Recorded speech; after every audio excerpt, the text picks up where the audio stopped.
freedom fails.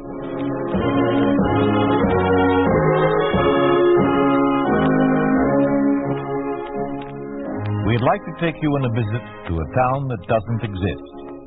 A town we call Springfield, USA. We'd like to show you how things would be in any American town if communism took over. This is the story of an average American family, like the family who lived next door. What would happen to this family under a communist regime? Carl Brady is the name of the father in our family as we tell the story of Springfield Revisited.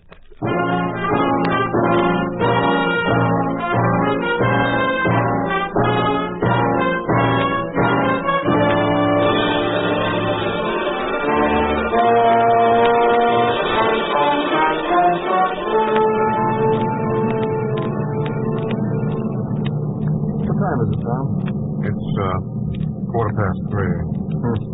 45 minutes to go for you. What time do you get to Midland? Oh, about 6. You glad to be getting back? Yeah. It's been over 2 years. Wonder if it's changed much. I suppose it has.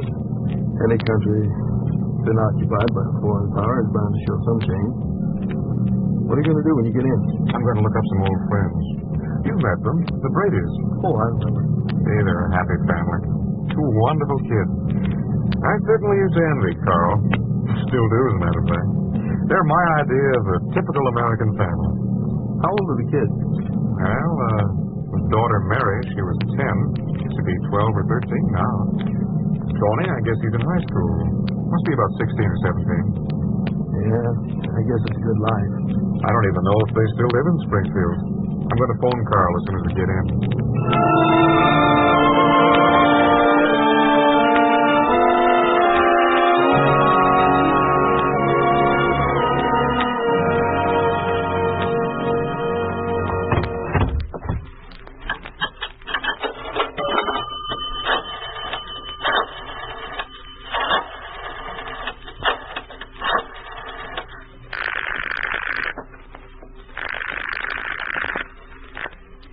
Jordan Company. Say, I'm calling to Mr. Carl Brady. Does he still work there? Yes, he does. I'll connect you. Brady speaking. Carl! It's good to hear your voice. Who is this? Midwestern University, class of 26. And best man at your wedding. Tom, where are you? I'm here in Springfield. That's fine, Tom. Look, can you come to dinner tonight around 6:30? Fine, I'll be there. You still live at the same place? Yeah, I do. I'll see you then. Goodbye. Hey, wait a minute. What's the rush? Look, I can't talk to you now. I'll see you at dinner. Goodbye.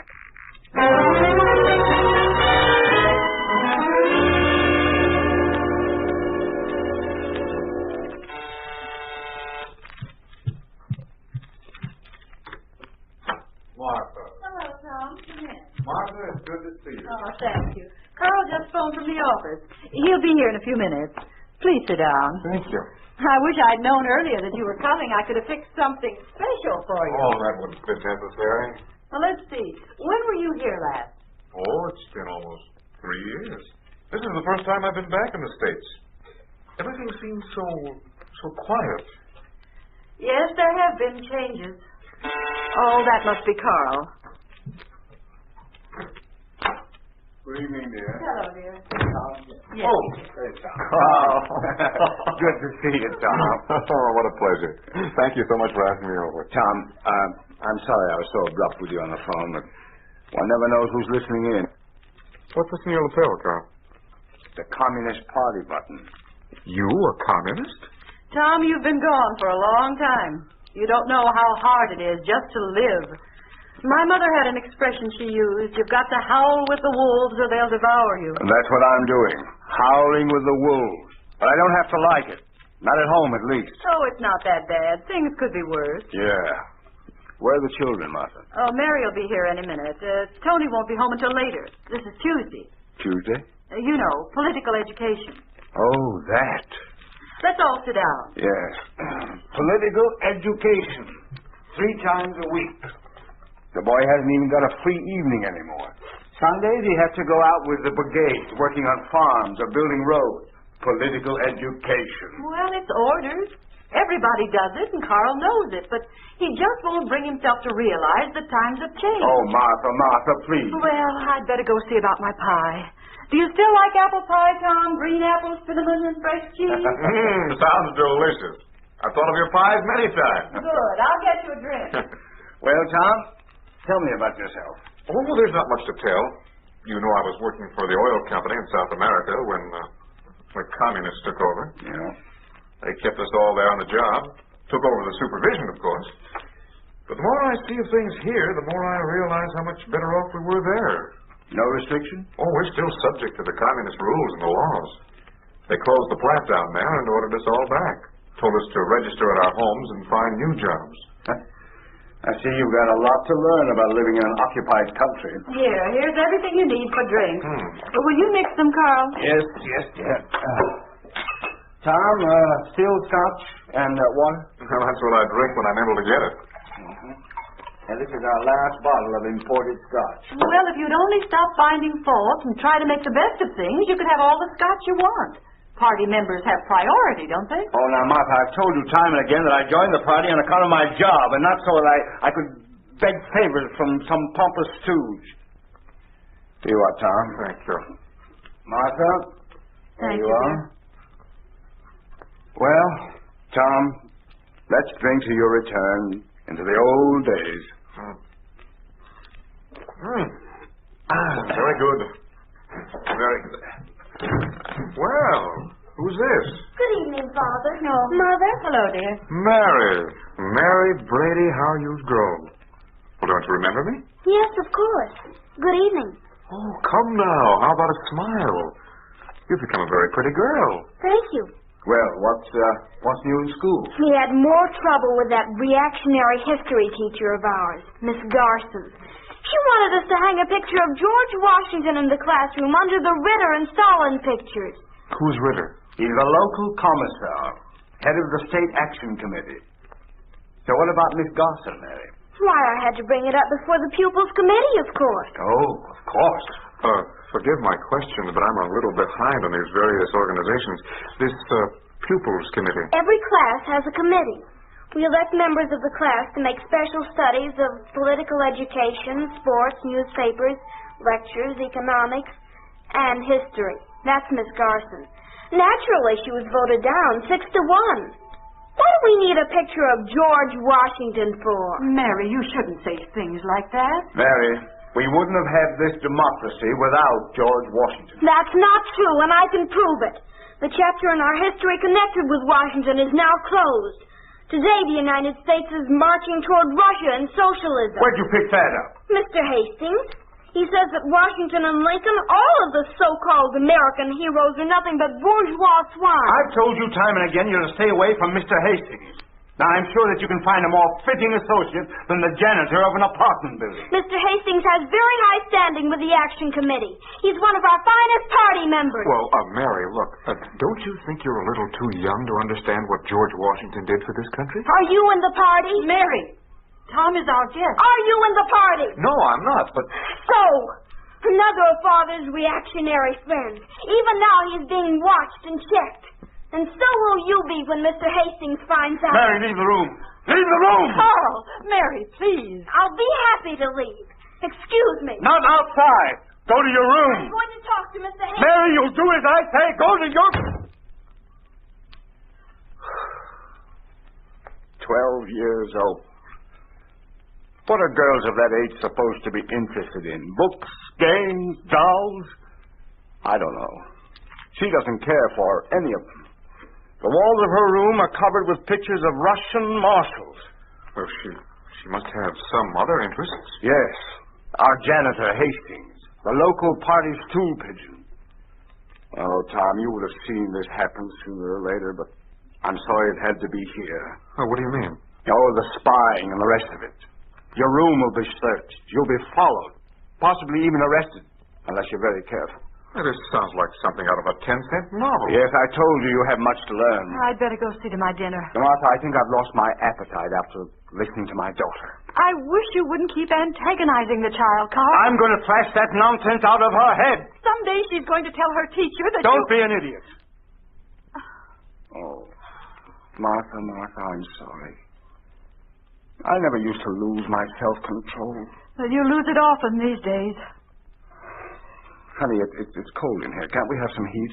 Heat's rationed, you know, dear. Why don't you come into the kitchen? It's warmer in there. A good idea. Come on, let's go. Yes, sir.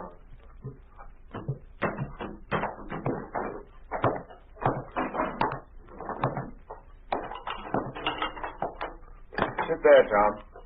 Thank you. Well, what's new? What do you do in your spare time? Spare time? There is no such animal. First of all, everybody who works for a nationalized industry has to learn Russian and pass an examination in it if he wants to keep his job. So does everybody who works for the city or national government and even professional people, too. Well, that seems a little ridiculous. People laugh and say we must all learn Russian so we'll be able to get along when they send us to the camps in Siberia. Some joke. Twice a week I have to attend a course in political education, just like Tony, my son. This is impossible. I no longer have time to read the travel books and novels that I like because I have to study the writings of Marx, Engels, Lenin, Stalin, and all the rest. And the children. Tom, that's what I'm really worried about. They learn the communist theories in school, and when they come home, their parents tell them something different. And after a while, the poor kids don't know whether they're coming or going. They get confused and frightened. Everybody's frightened. I was frightened coming home on the streetcar tonight. A man sitting across from me gave me a funny look. Then the questions came to my mind. What questions? You become afraid your doubts and intentions show in your face. I looked at this man and I said to myself, now where does he belong? He's not wearing a party badge, then he's not a communist. But on the other hand, he may be such an important one that he doesn't have to wear a badge. He may be a member of the Central Committee or the secret police. Or maybe he's a reactionary. Does he know that I'm an opportunist? Why does he keep looking at me? Have I done anything that might get me into trouble? Today, yesterday, last week, last year?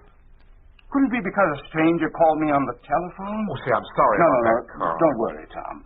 I'm just trying to explain the nationwide anxiety neurosis. You go to bed with fear in your bones, and when you get up in the morning, it's still there.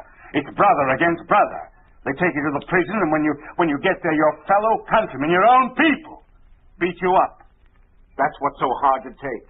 You walk up to a shop window where two women are talking, and as you approach, they become silent and back away. They're afraid of you. They think you're a secret one. Carl, would you open this jar? Oh, let me have it, Martha. How's dinner coming, Martha? It's ready pretty soon. Here you are. Thanks. Oh, did I tell you Jane's coming over for dinner? Did you have to invite her tonight? No one ever invites Jane. You know my darling sister as well as I do. She probably was downtown all day looking at dresses, and then she got home and discovered there was nothing to eat. You've met her, haven't you, Tom? Yes, I remember her. Vivacious, headstrong, handsome Jane. Always being thrown out of a job. She was hopelessly generous. Always giving things away. And she was habitually in debt. Yes, but she was honest. And stupidly impulsive. She's divorced, and her daughter is 6 years old now. Well, I hope you two won't fight all evening long. I don't fight. It's Jane who starts the argument. She's a reactionary just like you and can't see the times have changed. Life is no longer merely a nice evening at a nightclub. Well, Jane doesn't go to nightclubs anymore. Well, she used to, all the time. Hi, folks. Oh, I didn't hear. Tom! Well, Tony, you remember me, huh? Sure I do. Well, how is South America? I sure wish I was there. Tony. For a visit, I mean. Tony, I wish you could live there. At least you'd be safe. Come. I'm sorry, Martha. Do we have time for another drink before dinner? I think so. I hear our new liberators have been keeping you busy, Tony. Yeah, political classes, learning Russian. Not much fun. Well, from what I've heard, I guess I'd have been better off if I'd stayed in South America. Oh, don't let Comrade Mary hear you. I saw her downstairs plotting with Hastings when I came in. Don't talk that way about your sister. Can I have a drink, Dad? Oh, sure, Tony. The milk's in the refrigerator. Oh. I guess I'll go to my room and study. See you at dinner. I never thought the day would come when we'd have political arguments in our family. The whole thing makes me sick. Well, that must be Jane. Well, she's on time for a change.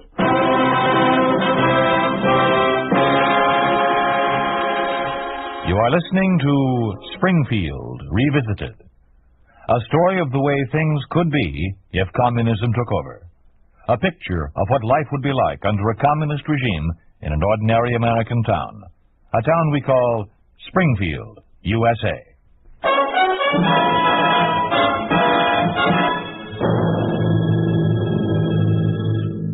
Well, let's go back in the living room. I'll let Jane in. All right. Mix the drink for her, will you, Carl? All right, Jen. Hello, Martha. How are you? God bless America, Tommy. How are you? Good to see you. Jane, you look wonderful. Well, thank you. That dress, you're really dressed to kill. Jane always manages to look beautiful while every other woman looks like a scrub woman.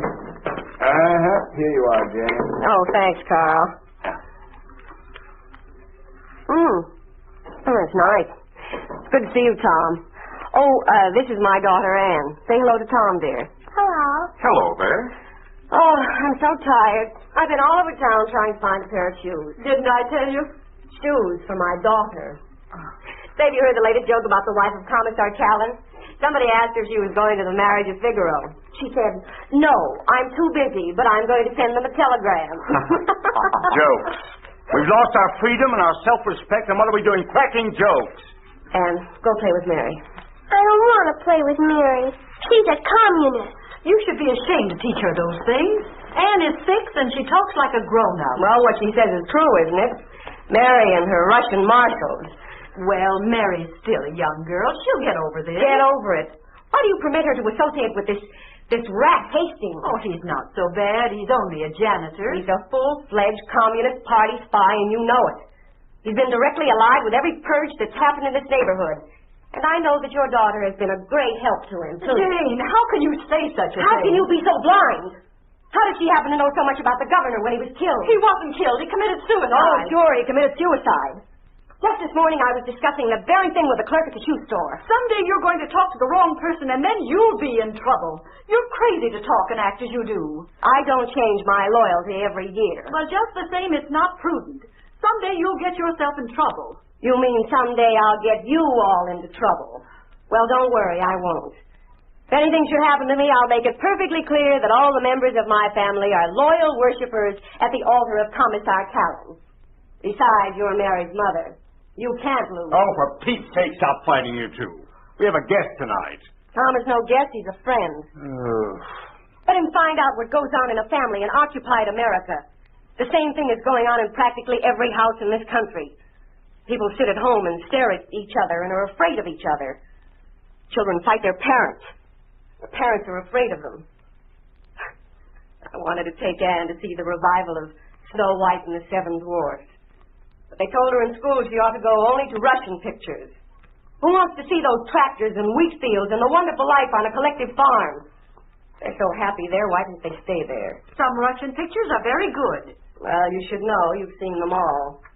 Does Hastings give you orders to go, the dirty informer? If everyone you call an informer was one, half the nation would be sitting in prison today. Well, they are, aren't they? Oh, be quiet. You talk like a fascist. And what are you, if I may ask? I'm a Democrat. Oh, quiet, both of you, please. I'm sick and tired of your squabbling.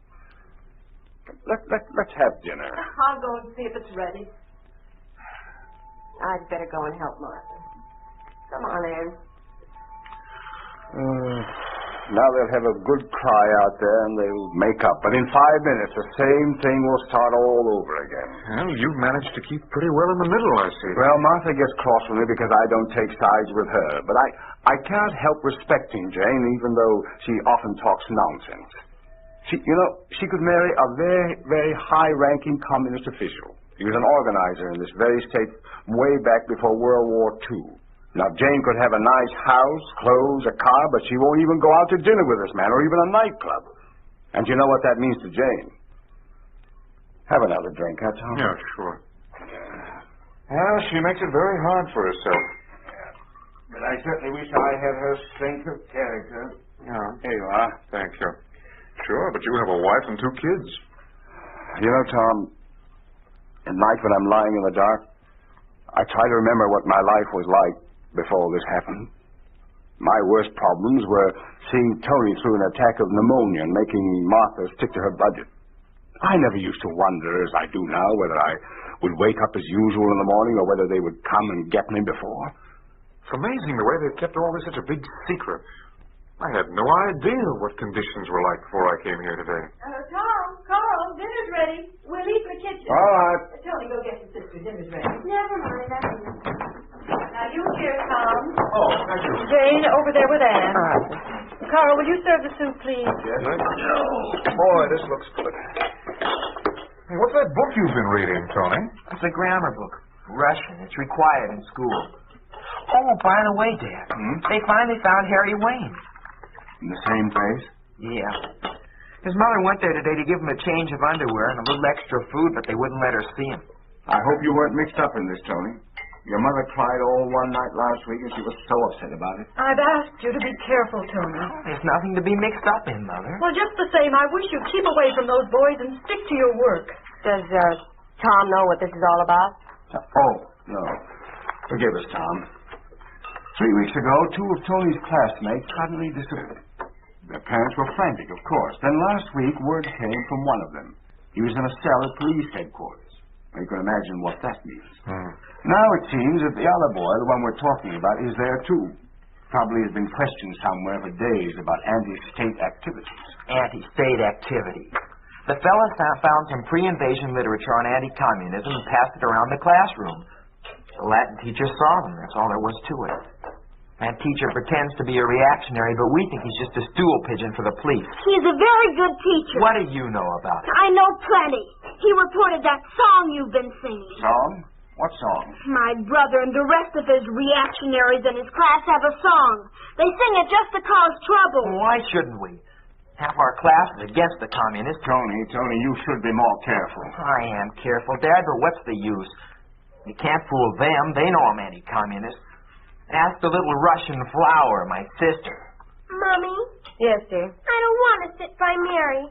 She's a communist. All right, dear. I'll change places with you. Oh, Jane, why do you encourage her like that? I don't blame her. How is the handsome Marshal Callan tonight? Have you told Tom of your love for the commissar? Stupid reactionary. Mary, Tony, you will both stop this instant. You'll regret your attitude before very long. I warn you. Mary Brady, your own brother. You didn't believe me. Oh, she threatened to denounce me before. And if you think I won't... Pastor. Mary is a communist. Mary is a... Oh, you stupid reactionary. Stop it, I say! Mary, go to your room. Do you hear me? Go to your room. All right, I'm going.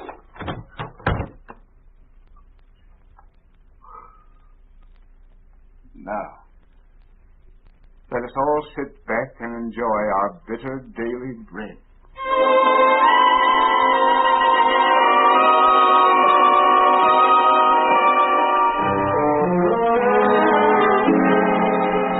How about some brandy, Tom? Yeah, it sounds good. Martha, where is it? You know where it is, Carl. You still make a delicious pie, Martha. Oh, thank you. I'm afraid the meal was rather plain. Well, it's good, healthy food. What there is of it. Carl's pretty upset. Something should be done about that girl. What can be done? I don't know. But I'm going to have a talk with her and find out just what her status is. This thing is getting out of hand. Oh, please, Jane, don't. Oh, here comes Carl. Please, let's change the subject. Well, now I feel better. There. Here's some brandy. Let's all have a drink. Well, from the looks of that bottle, you must have had yours in the kitchen. Who's that? Oh, dear. I'll see. Don't worry, Carl. Hello. Good evening. Mrs. Brady. Mr. Brady, Oh, come on. Speak up, Comrade Hastings. Well, I was just wondering... Wondering? Whether you'll take your guest down when he leaves and lock the door after him. Well, of course I'll take him down. I always escort our guests down, and I always lock the door after them, as you well know, Comrade Hastings. It's regulations, Comrade. They don't want to have to worry about the doors being left open, especially if there are strangers around. But Tom is no stranger. He's been here before. How about a glass of brandy, Comrade Hastings? A good idea. Is Tony at home? Why, yes. He's studying in his room. Did you want to see him? No. Here you are. Thank you. Just wondering if he was in. Let's drink to our new freedom. Well, I'm going to bed. Be sure to lock the door, Comrade Brady. Yeah. He's gone. The dirty informer. Be sure and lock the door. Surely even someone as stupid as he is could have thought up a better excuse. Yeah. Tomorrow, the right people will know that you were here, Tom. For the next few weeks, be very careful what you say, where you go. Why do you ask about Tony? They have very little in common. How about another brandy, Tom? No, thanks. I think I'd better be going. Well, it was nice having you. You must come again. Yes, that would be nice. Goodbye, Tom. Maybe we... Goodbye. I'll see you out, Tom. Thank you, Carl. Good night, Martha, Jane, and many thanks.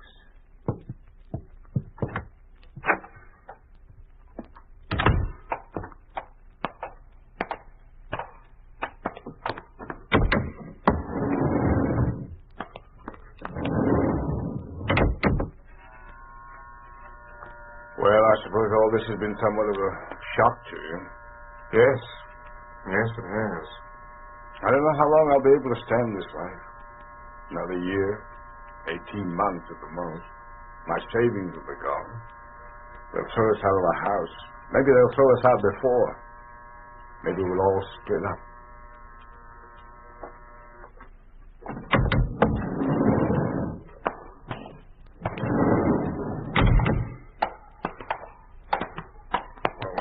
Thanks again, Carl. I'll be seeing you. Yeah. I gotta go up now. Is this the place? Yes, it's on the third floor, number... Oh, Father! Mary, I thought you were in your room. I went for a walk. Well, who are these men? We'll ask the questions. Who are you? I'm Carl Brady. I'm this girl's father. Oh, well, she's a fine girl. We're looking for Tony Brady. Excuse me, please. I must go in. Tony? What do you want with him? He's my son. Oh, I'm sorry. Will you please lead us to your apartment? But why? What's wrong? You ask too many questions. It's been reported that one Tony Brady is guilty of action against the state. We've been sent to pick him up. He's under arrest.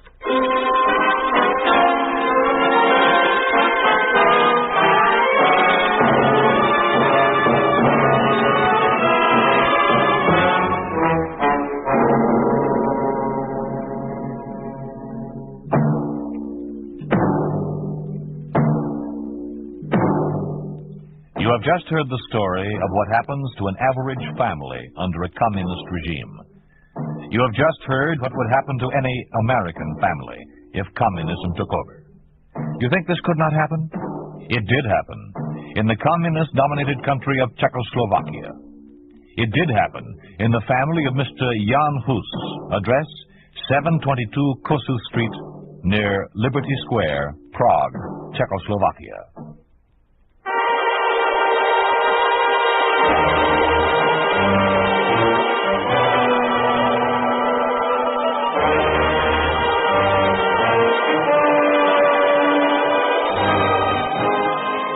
You've been listening to If Freedom Failed, starring Jay Novello as Carl Brady in Springfield Revisited. Music was composed by John Hicks, with musical direction by Michel Perrier. Springfield Revisited was written for If Freedom Failed by Henry Covell, produced and directed by Robert M. Young. Sergeant Lloyd Iyer speaking. This program has come to you through the worldwide facilities of the United States Armed Forces Radio and Television Service.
freedom fails.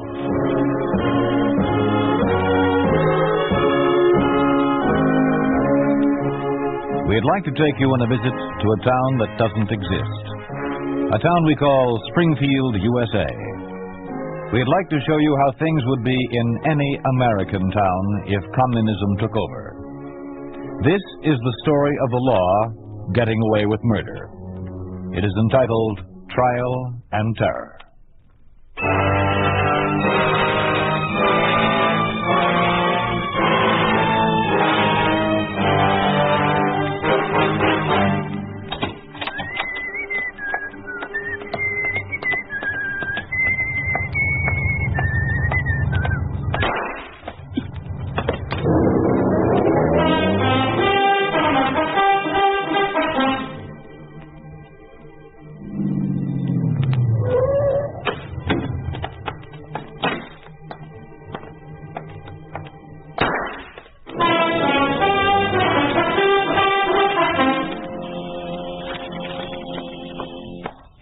All right.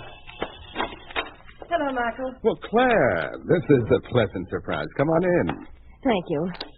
The others haven't gotten here yet. Others? Yes, George Ketchel and Tom Denning are coming over. What is this, some kind of a surprise party? Well, I'd rather wait until the others get here and let George do the talking. Oh, then this isn't a social call? No, Michael, it isn't. Well, I'm disappointed. I was tickled when I opened the door and saw you. Well, I expect that's Tom and George now. Oh, excuse me, I'll let them in. Hello, Michael. Hello, George. Hello, Tom. Michael. How are you? Come on in. Claire said you were coming. Hello, Claire. Hello, George. Hello, Tom. Did you explain to Michael? No, I left that to you. Mind if we sit down? No. Excuse me for not asking you. But you've got my curiosity up. What's all this about? We've been selected as a committee to ask you to take over as leader for the farm party. What? Oh, wait a minute. Do you know what you're asking me to do? Yes, we're asking you. You're asking me to commit suicide. Michael, your father gave his life. Your brother gave his life. Are you afraid? It's not a question of being afraid. Well, then, what is it? There's no chance to fight communistic dictatorship. That's not what your father and your brother thought. They proved my point with their lives. Michael, you are afraid. No. I just don't like to see a lot of people die unnecessarily, including me. I'm glad to hear you say that. Well, that's the way I feel. Good. In that case, you wouldn't want to see unnecessary famine and bloodshed. Of course not. And it's up to you to take over as leader of the farm party. Why? Tell them, Tom. Well, very reliable information from the grapevine informs us that since the commies here in Springfield have come into power, they're planning on taking over the farmers. It's the same pattern they've used in Bulgaria and other countries. They're making plans to confiscate the farmers' land and reduce them to slave labor. Are you sure? Certainly. You don't suppose we'd go off half-cocked on a vital matter of this kind, do you? The farmers aren't going to take it lying down. What do they intend to do about it? They've decided to resort to mass destruction of crops. Well, that's mass suicide. Sure. Michael, you can stop it. How? Your father was leader of the farm party. Your brother followed in his footsteps. Well, Peter's at the head of the party will give the farmers a chance to win an election. And the farm vote might be strong enough to win over the communist vote. We want you to run for senator. Michael, please. You have a good chance of being elected. What assurance have I that I'll live that long? None. My father failed. My brother failed. They tried to fight communism. It's up to you to take up where they left off. Perhaps, but first I'm going to try another method. Well, what other method is there? Cooperation. What? Are you kidding? You were Peter's cooperating with the commies. Davies did, and today he's lieutenant governor. He's a traitor to the cause he fought for. All right, so he's a traitor. But you don't think I'll turn traitor, do you?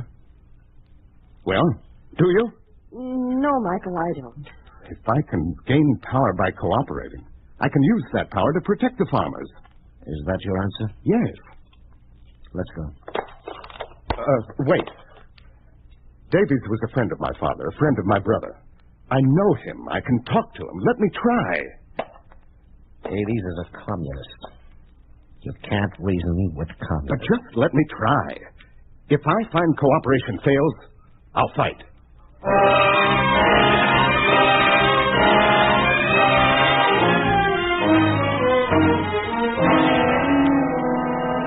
Sit down, Michael. Sit down. Thank you, Mr. Davies.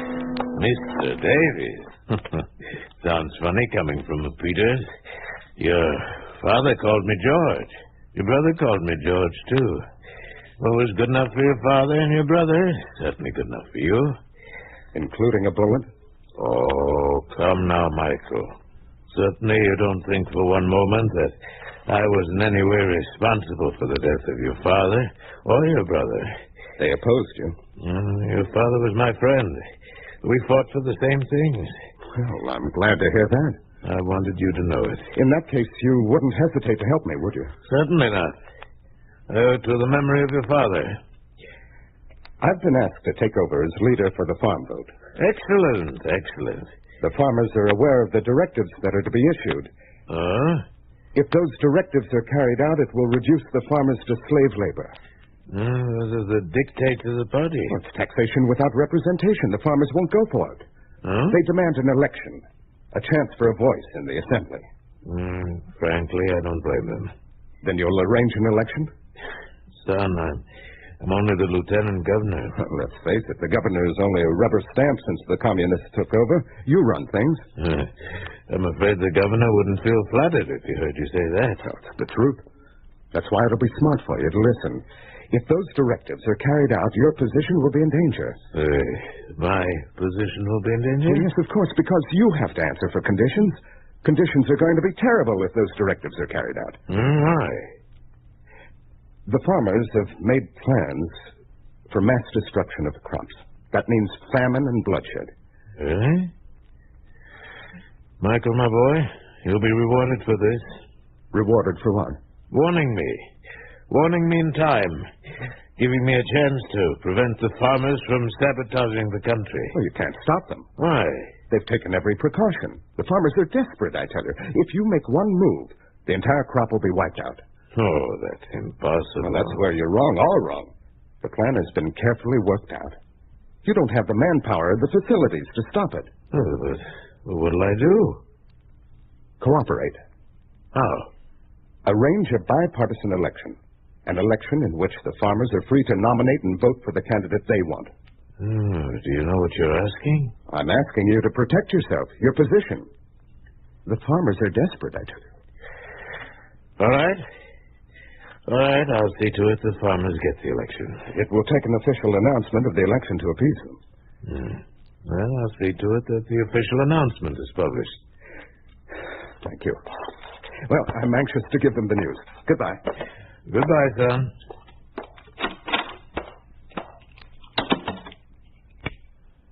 Vegas? Yes, sir? Did you get that? Yes, sir. The whole thing was recorded. Good. He's a bigger fool than his father or his brother. Yeah. What are you going to do about the election? Do? Farmers will have the election. The fools.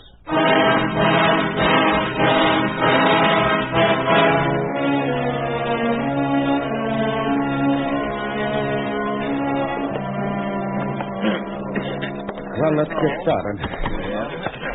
I've called this meeting of the campaign committee to make a final check on the arrangements for the Election Eve rally. Why bother going to the trouble making a lot of elaborate arrangements? Let's face it, the whole thing will be broken up by the police. Yes, George is right. The police have started riots and broken up practically all of our meetings. That's right, Tom. The way things are going, it begins to look like we might run out of candidates. Yeah. First they refuse to let us nominate candidates for the key executive positions. Then they make wholesale arrests of the candidates they did let us nominate. I'm beginning to think these meetings are a bad idea from the standpoint of the people. Every time we hold a meeting, more of them get their heads in a sling as a result of being beat up by the police. I warned you, Michael. Davy's idea of cooperation is coercion. Now listen to me, all of you. Perhaps I've been a fool. But I did get the farmers the election. Sure, the police broke up our meetings and arrested some of us. But it's given the rest of us a chance to rekindle the hope for freedom in the hearts of a lot of people. A chance to speak the truth, which I don't have to tell you would have landed the whole lot of us in jail for treason, except for the fact that the commies evidently thought we were using their methods of buttering up the public with idle election promises. We not only reached the farmers, but the others who are anxious to break the stranglehold of communism. We're not going to stop now. We're going through with the rally and win the election.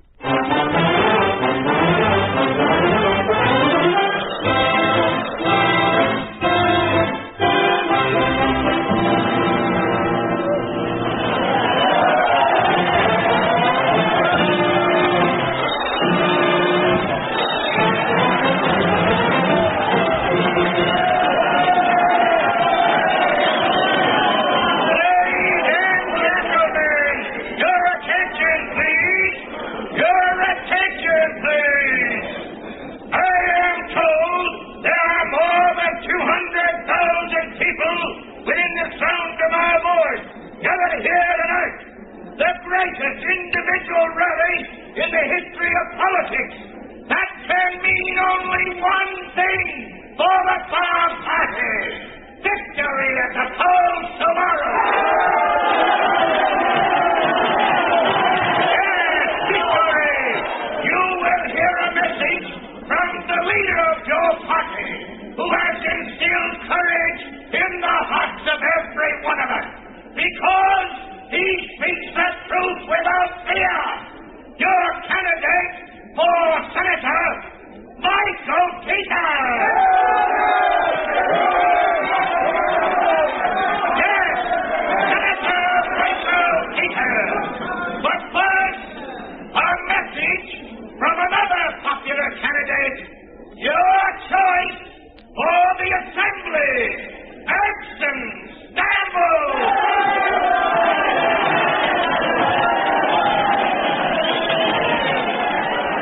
Ladies and gentlemen, friends, freedom-loving people,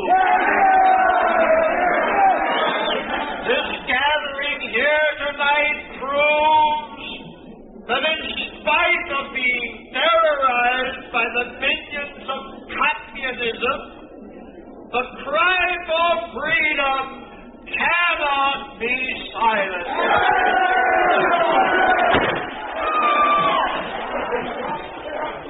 Cannot be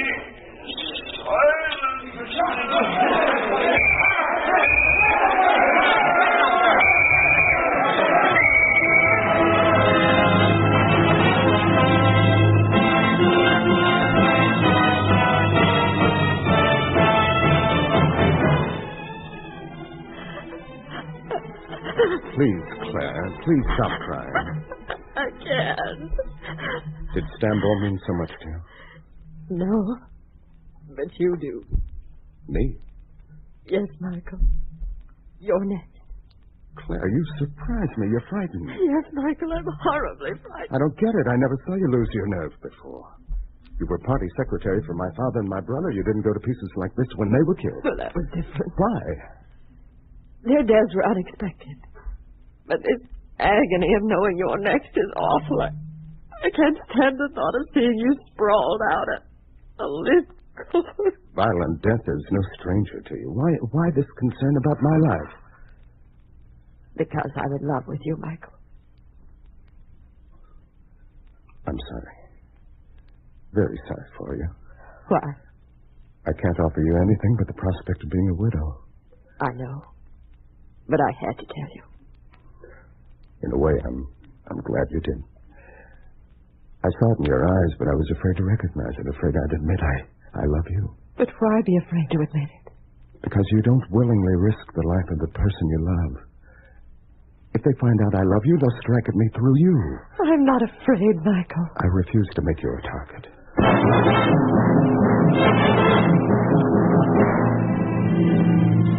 Michael, the report indicates a turnout of voters for this election will set a new record. Yes, but how many of them will get a chance to vote? Hey, there's been rioting reported in the 43rd District. 108th District reports scores of voters injured in rioting. 71st District reports riots in progress.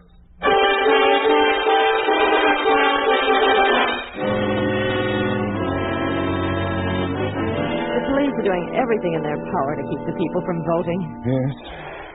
Thank God it'll all be over soon. It's almost time for the polls to close. Michael, listen to this. What is it? Report just came in from the farm districts that the indications are that lines of voters blocks long won't get a chance to vote. Why not? The police are asking a lot of unnecessary questions to slow down the voting. Well, we can be thankful for just one thing. Oh? What's that? That they didn't think of it sooner.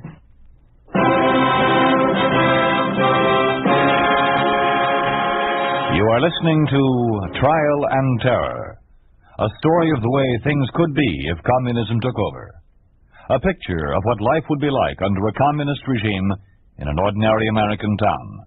A town we call Springfield, USA. Farm vote carries 11th District. Farm vote carries 63rd District. Farm vote carries 192nd District. The farm vote wins. The farm vote wins in a landslide.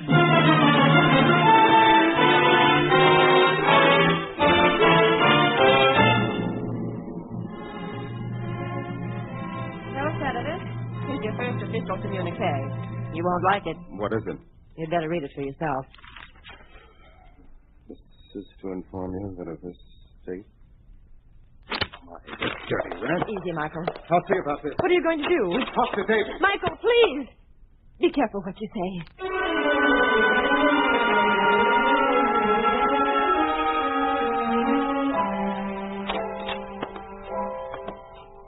Come in, Michael. Come in. Sit down. I want to talk to you about the order you issued to seize the farmers' crops. Sit down, Michael. Take it easy. You'll live longer. That's a threat, isn't it? Yes. Matter of fact, it is. Glad we understand each other. You don't frighten me. No? Would jail frighten you? You can't arrest me. Or have you forgotten I'm a senator entitled by your own law to political immunity? Oh, yes. You did win the election, didn't you? Did a fine job. You're a fine leader. Finer leader than your father was. Also a bigger fool. If a fool can beat you and your party in an election, just what does that make you? It was all part of my plan. Sure. If you were satisfied to lose that election, you wouldn't have had the police fill the hospitals with victims of their beatings. Those people just happened to be the victims of my squeeze play to save the crops. I pacified the farmers by letting them have an election. Supposedly a free election. Instead, you refused to let us nominate candidates for a lot of key positions. Of course. Never give a sucker an even break. Every one of our candidates who was allowed to run won. And what have you got? 117 votes in the Senate. Communists retained 233. It's a moral victory for the farmers. And we have the power of killing a lot of measures that you could otherwise pass. Granted. But have you considered the price they paid? The election was timed so that the farmers would have the crops harvested, ready for market, and easy to confiscate. Which is now being done. Yeah. And you can't do anything about it, Mr. Senator. Assembly isn't scheduled to convene in time to stop action on those directives. The farmers will be reduced to servants of communism. Slaves, you mean? Oh, no. Servants. The people serve communism. There's still a chance that your plan will backfire. Really? Yes, the election proved one thing. What is that? The desire for freedom isn't dead. It's taken a new lease on life. The people found out that they can fight communism. I'm one of those people. I'll fight communism. I'll use every fair means or foul to weed it out. Tear it out by the roots. And you can't stop me. I'm a senator. I have political immunity. I'll see you in the assembly. Goodbye, Senator.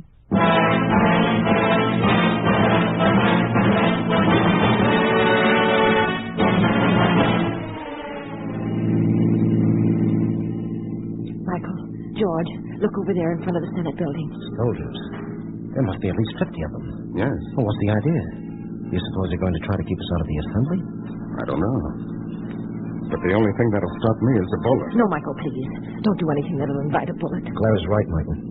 If the old adage is right about death always strikes 3 times. Be careful. Your father was shot down approaching the Senate. Your brother was killed entering the building. Please be careful. Come on. Let me do the talking. Michael, if anything happens to you... Whatever happens, remain impersonal.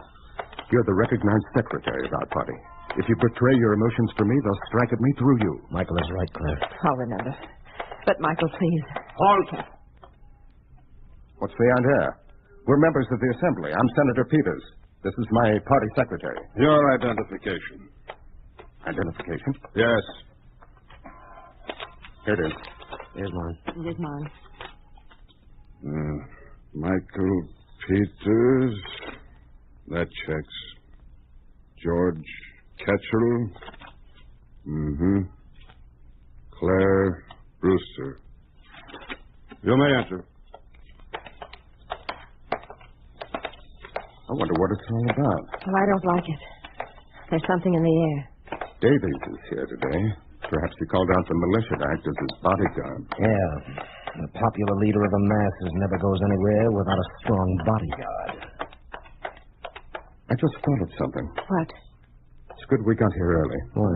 We need every single vote to block a bill from passing by a two-thirds majority. That's right. Let's get on the phone, make sure that all our members bring along proper identification. Yes, that's a good idea. There are public telephones over there. Come on.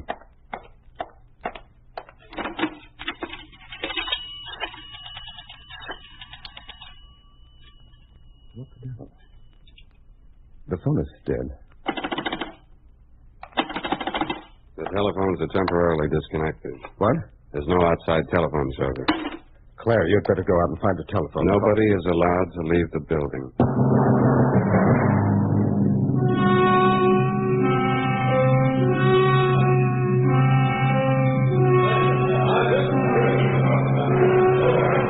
Claire, please try to calm down. You're so nervous, I doubt if you'll be able to transcribe legibly. I tell you, there's something going on here that we don't know anything about, Michael.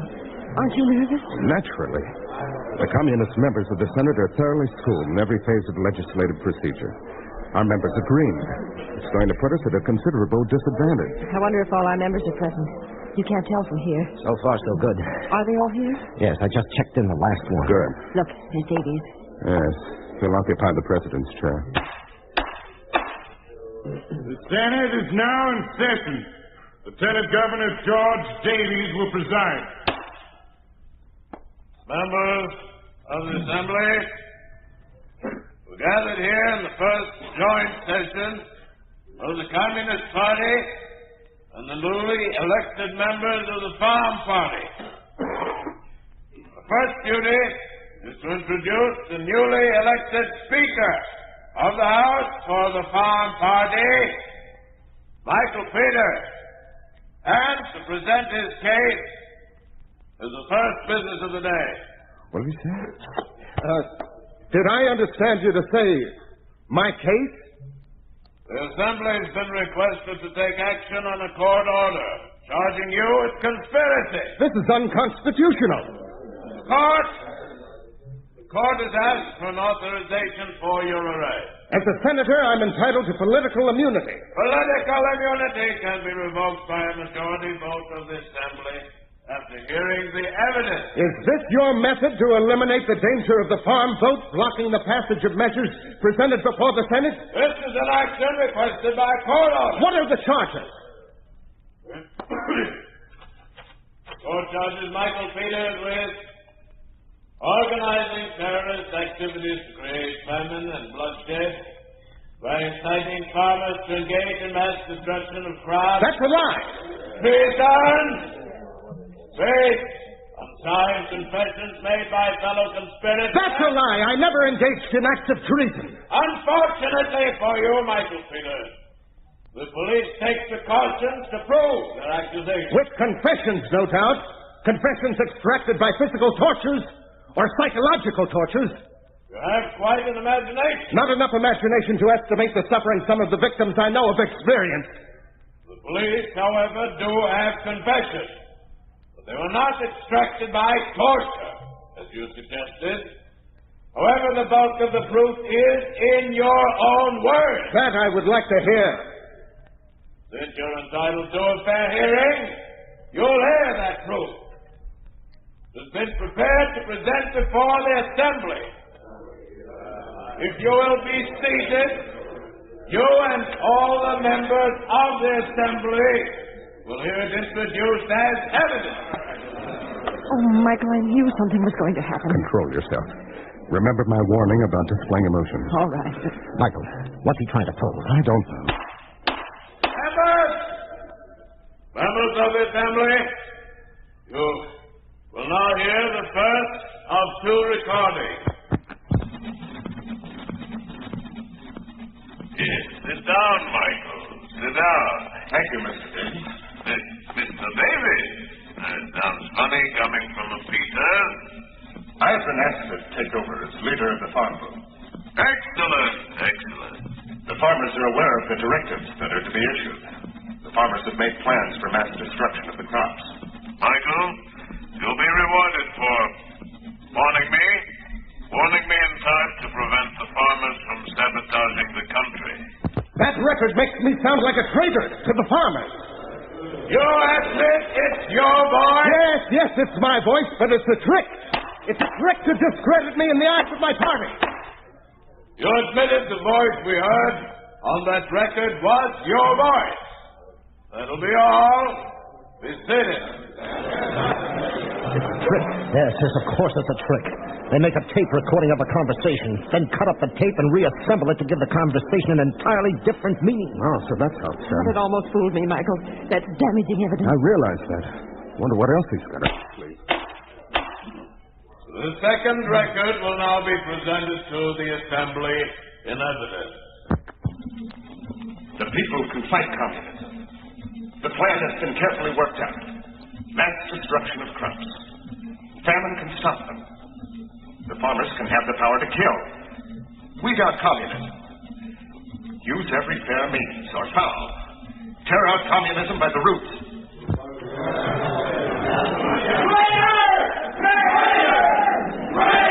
Let's get out of here. It's no use. The place is surrounded. Michael, No, hold me. don't you Oh, understand? of course I understand. They're going to take you away. I don't want the same thing to happen to you. It doesn't matter. Nothing matters now. Members of the Assembly, those in favor of revoking immunity, say yes! Arrest Michael Peter!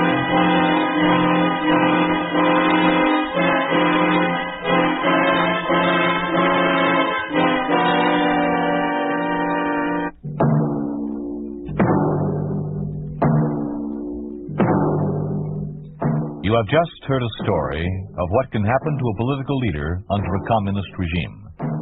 You think this could not happen? It did happen in the communist-dominated country of Bulgaria. It did happen to the leader of the agrarian party, Nicola Petrov. After being brutally tortured in an effort to get him to sign a confession admitting the false charges he was convicted on, Nicola Petrov, called the bravest Democrat of all, was hanged.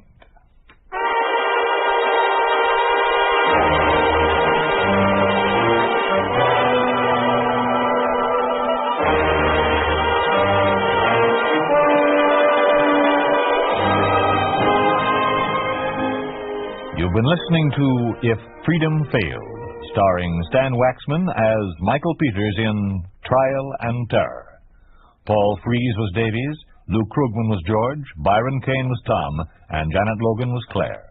Music was composed by Earl Lawrence, with musical direction by Michel Perrier. Trial and Terror was written for If Freedom Failed by Bill Tilak, produced and directed by Robert M. Young. Sergeant Lloyd Eyre speaking. This program has come to you through the worldwide facilities of the United States Armed Forces Radio and Television Service.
If Freedom Failed.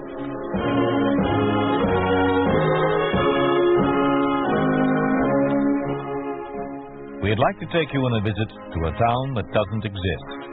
A town we call Springfield, USA. We'd like to show you how things would be in any American town if communism took over. This is the story of two people who fall in love in a land where tyranny rules. With Mary Anderson starred as Ellen Grant, we offer No Other Way.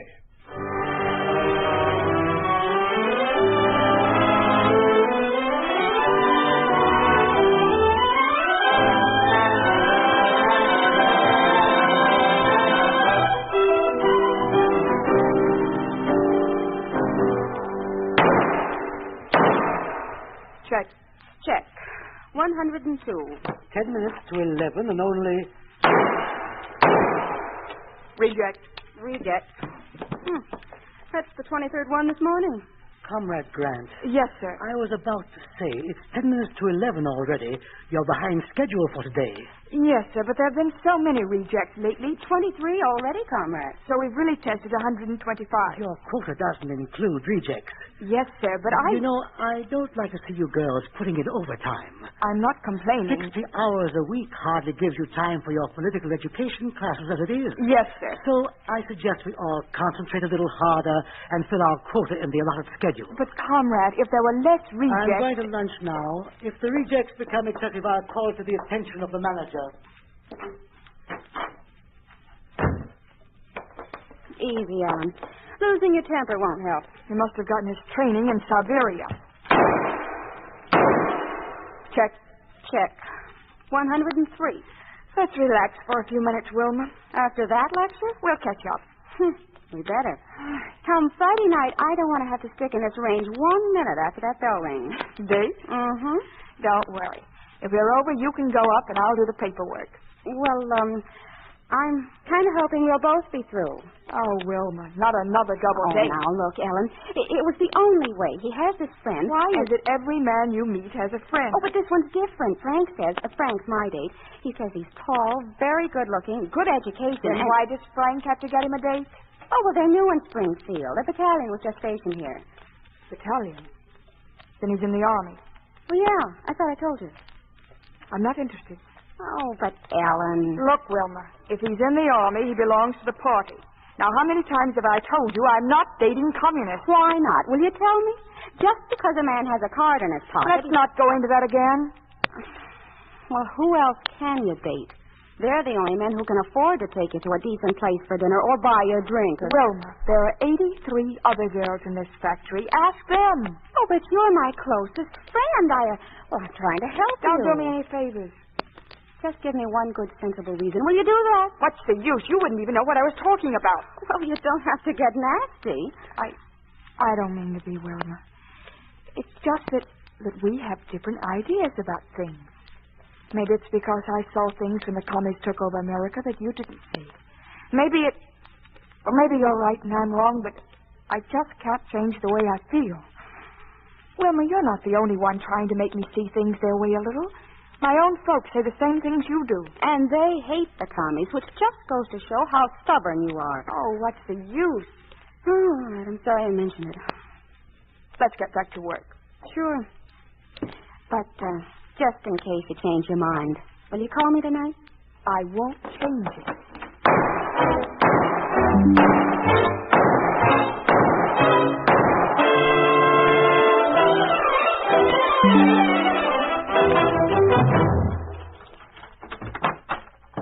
Ellen?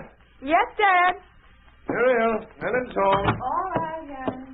Your mother's been holding dinner again. I'm sorry, Dad. I suppose you're starving. It's not me I'm worried about. You've put in an extra hour each day this week. I know. But Ellen Grant has to make sure that the progress of the second 3-year plan for the Soviet States of America is not interrupted. Over 60 hours a week for a 19-year-old girl. Right, your congressman, Dad. That's nothing to joke about. Well, dinner's on the table. Hurry, you want to bring that chair over. Yes, dear. I hope it's not much. I'm not hungry. It's never too much anymore, Helen. Oh, good heavens, dear, you look so tired. I'll be all right. It's just being in the firing range 2 weeks in a row. How did that happen? One of the girls is sick. Oh, it's no wonder. Potatoes? Oh, honey, I just forgot. Wilma called you just before you came in. My gosh, doesn't a girl ever give up? Why? What happened? The usual, a double date. You sit down? Yes. Can I have a salt, Mother? Here. Anyone you know? No, he's in the army. Oh, then he's a communist. Yes, he's a communist. Just how many opportunities like that do you intend to turn down? Dad, let's not Now, your start... father's right, Ellen. I know. Everybody is right. I'm wrong. Then when are you going to wake up? You're young, Ellen. You might just as well get as much out of life as possible. Dad, please. And there's only one way to have any normalcy out of life nowadays. If you won't join the party, at least marry a communist. Dear, things are getting worse, not better. We're old, it doesn't matter. But you have your whole life yet. Helen, what's it going to be like? How long do you think you can stand working 60 and 70 hours a week in order to keep a roof over your head and just enough food to exist?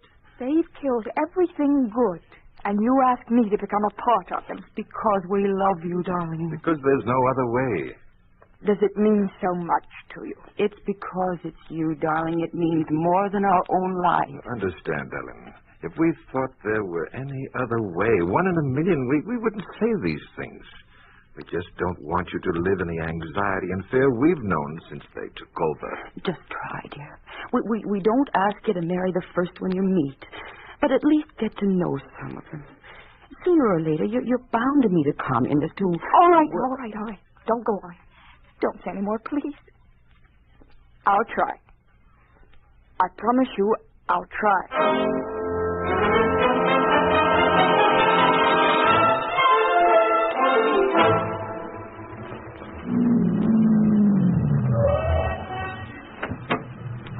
Hey, wait. Where are you going for? Wasn't this where she lived? Well, yeah, but... Well, I can hardly pick up a girl for our first date by honking the horn, can I? Oh, but that's the arrangement. A honk, will you, Frank? At your command.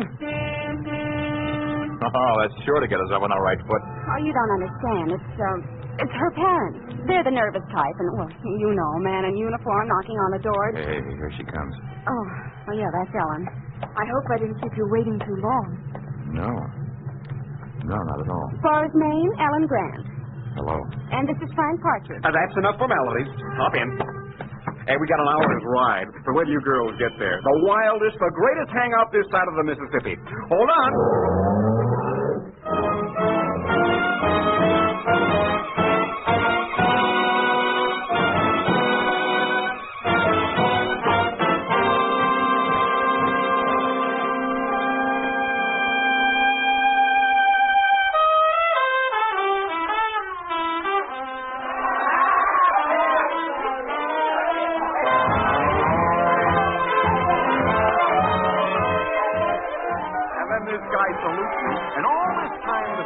Commissar is standing right behind him.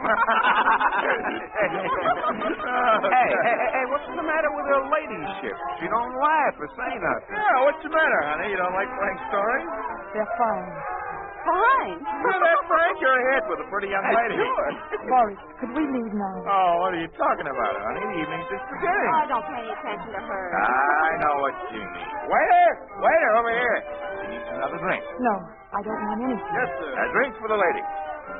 No, I said I didn't want any. Oh, honey, you just had one little itsy-bitsy drink. You can't have any fun that way. I've had enough. She's a little drunk. Waiter, she doesn't know what she wants. You bring another one like she had. You remember? Huh? Yes, sir, right away. But I don't want anything. Just take me home. No, that's what I like. People that get in the spirit of things. When Rome, do it so Romans. Sure. The Romans do what the party tells them to do. Sure, everyone does what the party tells them to do. If person number one is in the party and person number two isn't, and person number two does what person number one tells them to do. Is that right, honey? Yes, that's right. Sure is. Forrest, I'm asking you to take me out of here. Everybody's free now. Everybody in the world is free to do what the communists tell them to do. And who's the communist? We're the communists. Yeah. Oh, Meadowland, my Meadowland. That's Maryland. Stop it, all of you. Oh, Stop it. Besides, there ain't no such thing. Mary can't own any land. What's with you, baby? You stupid. Hey, where's the waiter with Ellen's drink? Forrest, I'm asking you, will you please take me home? Oh, listen to her. Yeah, listen to her. Take your hands off of me. We got much better ideas for you, honey. Meadowland, my Meadowland. Mary's lamb. No, I mean it's Mary's lamb. Mary's lamb. Hey, did you hear that? That's roaring laugh. Good drink, man. Take it away. Waiter! Another drink. Isn't any shame. A glass dropped. Comes your waiter. Forrest, take me home. Take me home. What happened to Ellen's Oh, drink? take me home. We got plans for you, baby. Sure, because everybody's free to do what we tell them to do. I can't stand it. Let me go.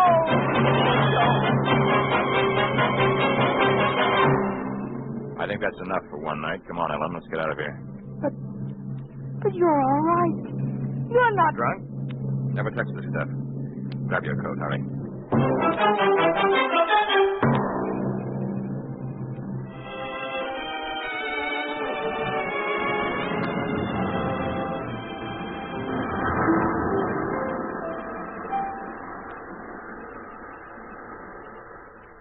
Cold? a little. Here. Take this. You didn't say a thing all the way to the beach. You didn't ask me anything. Seems to me there's some things that don't have to be asked. I don't understand you. You have a card in the party? No. I didn't think so. You're not like the girls we usually meet. And what are you like? I guess I'm two people. The one you sought to hang out back there, and the one you see here. I don't know what to make of this whole evening. Your parents in the party? No. Why not? They hate the communists and everything they stand for. And you? The same. That's a dangerous thing to say. I'm careful where I say it. You are speaking to a cardholder in the Army. I don't think so. He's still at the hangout. Or am I wrong? You know, I can say anything I want to you. Because if you reported me, it would be my word against yours. You're not in the party, you wouldn't have a chance. Then what happened back there? You weren't like Wilma. I knew that right away. I have to be careful of every move I make. I wanted to get away from that place. Be alone with you. It's the only way I could do it. Frank will never even remember I left. As for my superior officers, where they're concerned, I spent a very routine leave. Got drunk. Met a girl. See, we have to report everything we do while we're on leave. And is there something about being here you can't report? Something I can't prove without dragging you into it. Tomorrow, as far as they'll know, I behave like every filthy one of them. They'll be satisfied. And what are you doing in the Army? Being young and hopeful. You always talk in circles? It's a good idea these days. You just pointed out you could say what you wanted to me. I hate the communists. I joined the Soviet-American forces for one reason. Not to fight or protect the people that run America, but eventually to fight and protect the country itself. Like I said, young and hopeful. More likely, hopeless. Well, what is this? Some kind of an underground movement I never heard of? Not exactly. There's lots more like me, I suppose. Now, what we're doing is hoping that someday a chance will come, an opportunity to overthrow them. Then not everybody has given in after all. Well, let's hope not. I had to join the party. You can see that, can't you? Without being a commie, there's no chance at all. It's the same insidious methods they use. That's all I can do. It's late. I have to go. I'll be stationed here at least a year. That's a long time. Not if I can see you again.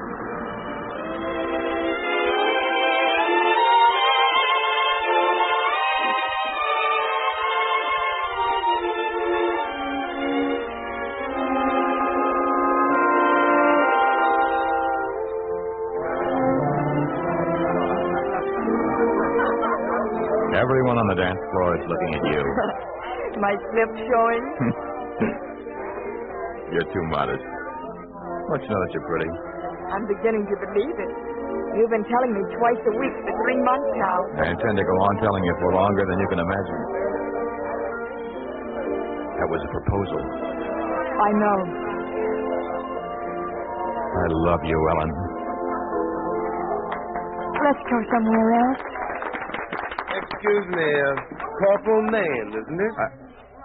Oh, yes, sir, Commissar Hilton. It is.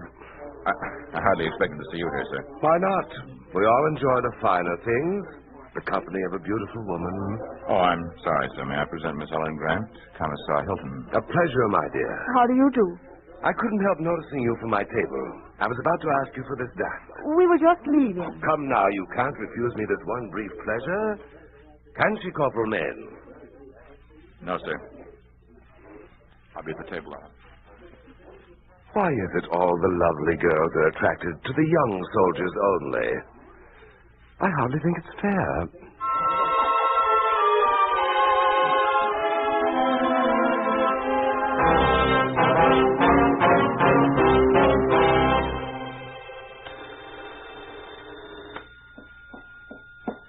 I'll get it, Mother. Hello? Hello, darling. Forrest, where are you? I thought you'd be here for dinner. That's a tough break. I got duty tonight. Oh, and just when we were going to tell the folks. Oh, tomorrow night's good enough, huh? You haven't mentioned it to them, have you? Well, not officially, but I guess it's pretty obvious. Oh, guess who called? Who? Your battalion commissar. Hilton? Uh-huh. What did he want? Oh, Forrest, he's more than twice my age. You can't blame him for trying. What did you say to him? I was very polite. Thanked him for calling. Told him I was engaged and was having dinner with my fiancé. When was this? Oh, about an hour ago. I don't like this. Forrest, you're being ridiculous. You don't think he can come between us? No. I was put on duty just 45 minutes ago.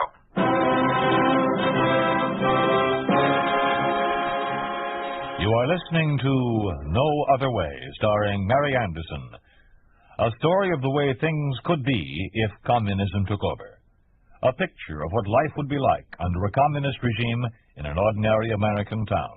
A town we call Springfield, USA.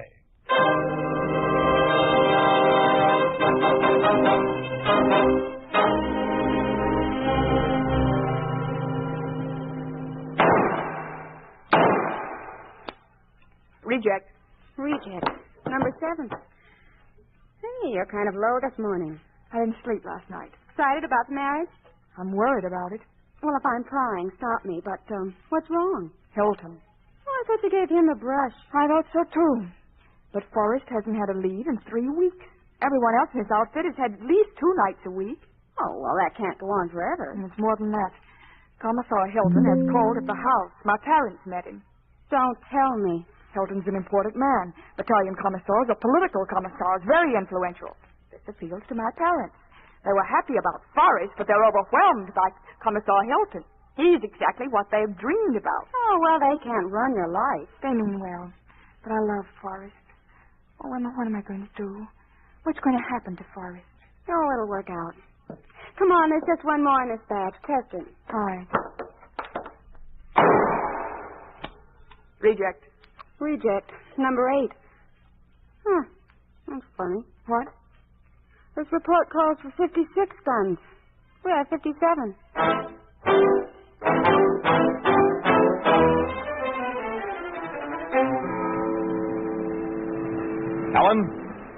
Helen, over here. Forrest, darling. Oh, it's been so long. Get inside, quick. Is something wrong? No, everything's all right. I finally got a pass. It's only 12 hours, but give us time to get married. Will you, Ellen? Will you marry me? Oh, yes, darling. Yes.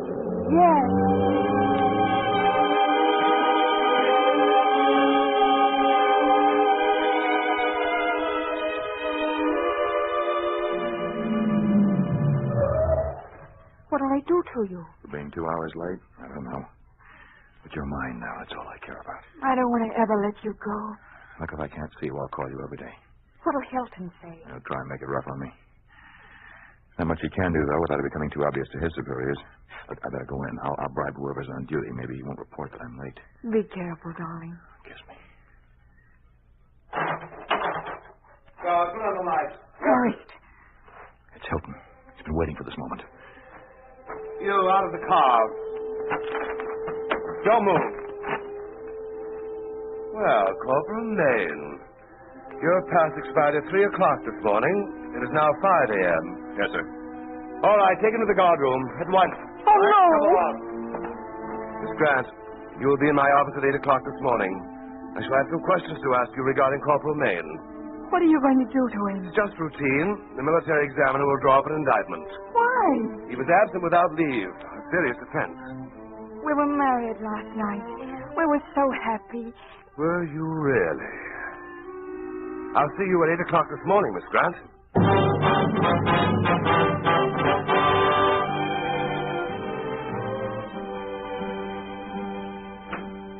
Oh, come in, Miss Grant. Or should I say, Mrs. Maine. Forrest, are you... Don't, Ellen. Are you all right? There will be no conversation here unless authorized. Now, what happened last night, Corporal Maine?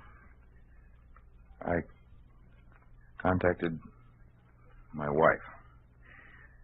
Told her I had a 12-hour pass, and I suggested we be married. Where? A small town, 27 miles north of Springfield. Maple Corners. Well, when the state-approved marital regulations go into effect, these things won't happen. Then what? We took a room in the hotel there. What hotel? It's called the Maple. You drove both ways? Yes, sir. You were aware that your pass expired at 3 a.m.? Yes, sir. Then there are no extenuating circumstances. No genuine reason for your being late. Only my marriage, Commissar Hilton. Hardly be taken into consideration. Hardly to be... Archie. We have some papers for you to sign.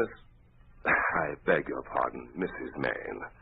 Then we'll have no further need for you. What's going to happen to my husband? He's under arrest at this moment. The military examiner will prepare the indictment tomorrow. He'll be sentenced by the military tribunal representing the Springfield district.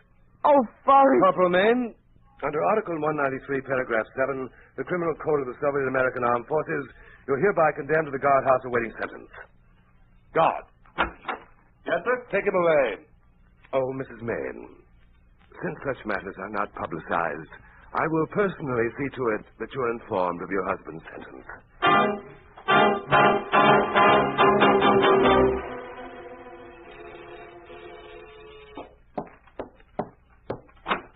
Miss Grant. I've been expecting you. Have you? I'm glad. I admire a woman who's aware of her own charm. I wasn't thinking of that. What then? Your invitation to my parents. Oh, yes, the officers' party. I thought it would be a nice way for them to spend this evening. Well, aren't you going to invite me in? Why should I?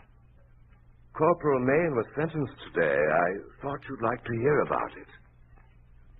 Come in. No, in here. It's warmer in the dining room. Certainly. Well? Corporal Maine was very fortunate. He was condemned to only 3 years' deprivation of liberty to be served in a corrective labor camp. The camp is in this country. It could have been Siberia. I thought you'd like to know I intervened in that matter. You? Yes, I recommended leniency. You see, Ellen, you've completely misunderstood me. I don't want you to think of me as you have. Get out. Get out of here. At least I can explain. I'm in the military. I have my duty to perform. It was just unfortunate that it had to be Corporal Maine. Believe me, I wouldn't do anything to hurt you. I'm too fond of you. You deliberately did this. You deliberately stopped his leaves last month so he couldn't see me. That's hardly justified. It's the truth and you know it. A man is likely to do many things for a girl like you. What are you saying? You know what I think of you. You're not like the other women. You're strong. You have a will of your own. I admire you for it. I admire you enough to go any length to have you for my wife. You're forgetting. I'm already married. You were married? What do you mean? Your marriage was annulled. You did that? I did it for your own good. Your position would have been very delicate to marry to a man in a corrective labor camp. I could kill you. I could kill you. Don't speak that way. Don't blame a man for loving someone. You can say that. You can talk about such things. You don't know what you're saying. Your kind doesn't know anything about love or emotions. You're all alike. You're all animals. I'm going to make you my wife. That's very funny. Very funny. You can't make me marry you. You can't make me do anything I don't want to do. Come here, Ellen. I want you to know I love you. In spite of what you think of me, in time you'll see what I'm like. Don't come near me. I don't mean all the things I say and do. Get away. It's just my position. I have to appear hard and cold. I said get away from But with me. you in my arms, you'd see that I'm not that way at all. Take your hands off it. Ellen, I want you. No! Will you get out of here now? Where did you get that gun? It's not allowed. It's a reject, Commissar Hilton. Your communist efficiency slipped up. There was an extra one a few weeks ago. Someone else has to account for it, not I. I didn't know then why I took it. But I do now. Give it to me and we'll forget this incident. No. I'm not leaving without it. I told you to get out of here. You have the nerve to fire it. I know that. You're right. That's what I like about you. Don't come any closer. It's a reject, you said. It may not fire the first time. Your only chance now is to marry me. The penalty for possession of arms is severe. Give me that gun. No! I told you it may not. That was a stupid thing to do.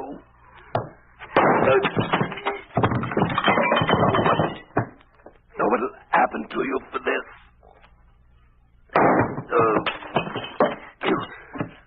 You could have married me if that gun didn't fire so well. But a reject is grand.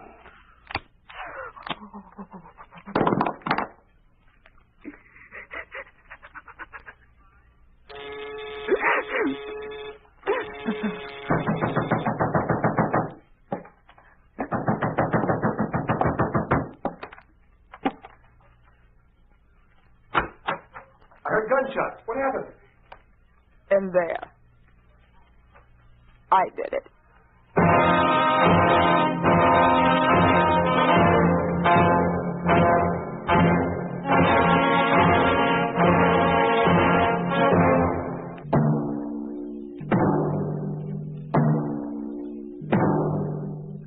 You have just heard a story of what happens to free people when they are ruled by a communist regime.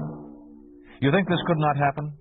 It did happen to Anatol Borisov, a citizen of the Soviet Union. After serving his 3-year sentence in a corrective labor camp, Anatol Borisov saw duty with the Red Army and later was put in charge of the petrol depot near Prussisch Eylau in East Prussia. It was from here that he escaped and was able to reveal this story. It did happen to Liza Ryabchinkova, the girl whom Anatol had loved.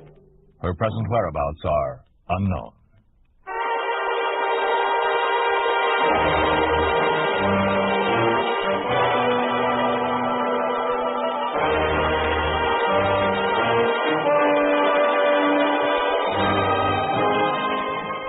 You've been listening to If Freedom Failed, starring Mary Anderson as Ellen Grant in No Other Way. Lamont Johnson was Forrest, Carlton Young was Hilton, and Gene Young was Wilma. No Other Way was written for If Freedom Failed by Robert M. Young, produced and directed by Will Scott.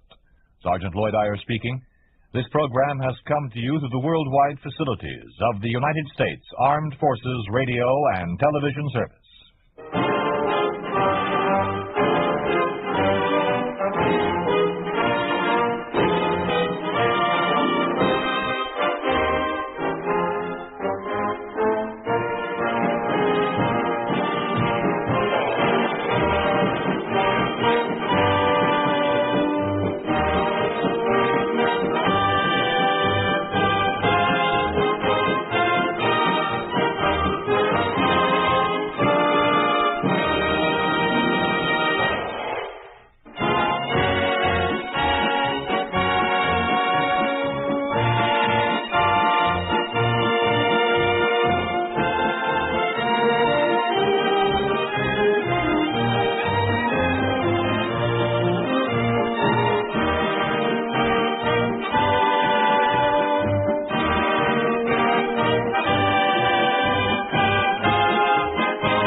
freedom failed.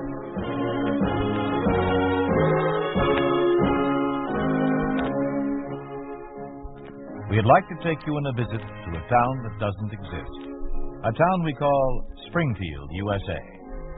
We'd like to show you how things would be in any American town if communism took over. This is the story of a girl you may once have known, may know now, or might know someday. For this could well be the story of any girl if communism took over America. With Mala Powers starring as Barbara Cooper and Raymond Burr as her father, we offer No Escape.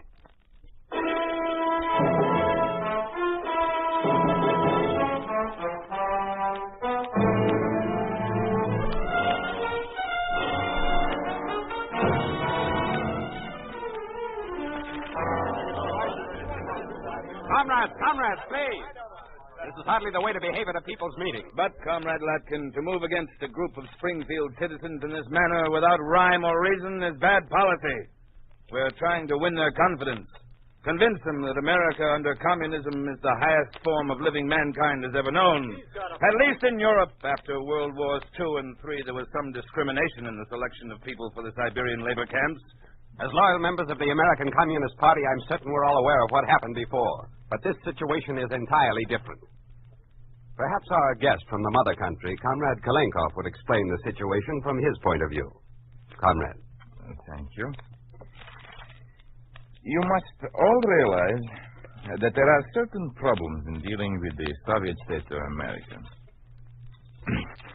Here, there is such a hodgepodge of races, religions, and groups that to designate one particular group for some of the more unpleasant tasks that must be performed to better the Soviet world is exceedingly difficult. Such a designation, rather than the plan offered by the Central Committee in Moscow, would be unfair. So, after much deliberation, we come to this conclusion. Would you give us the details again, Comrade? Of course.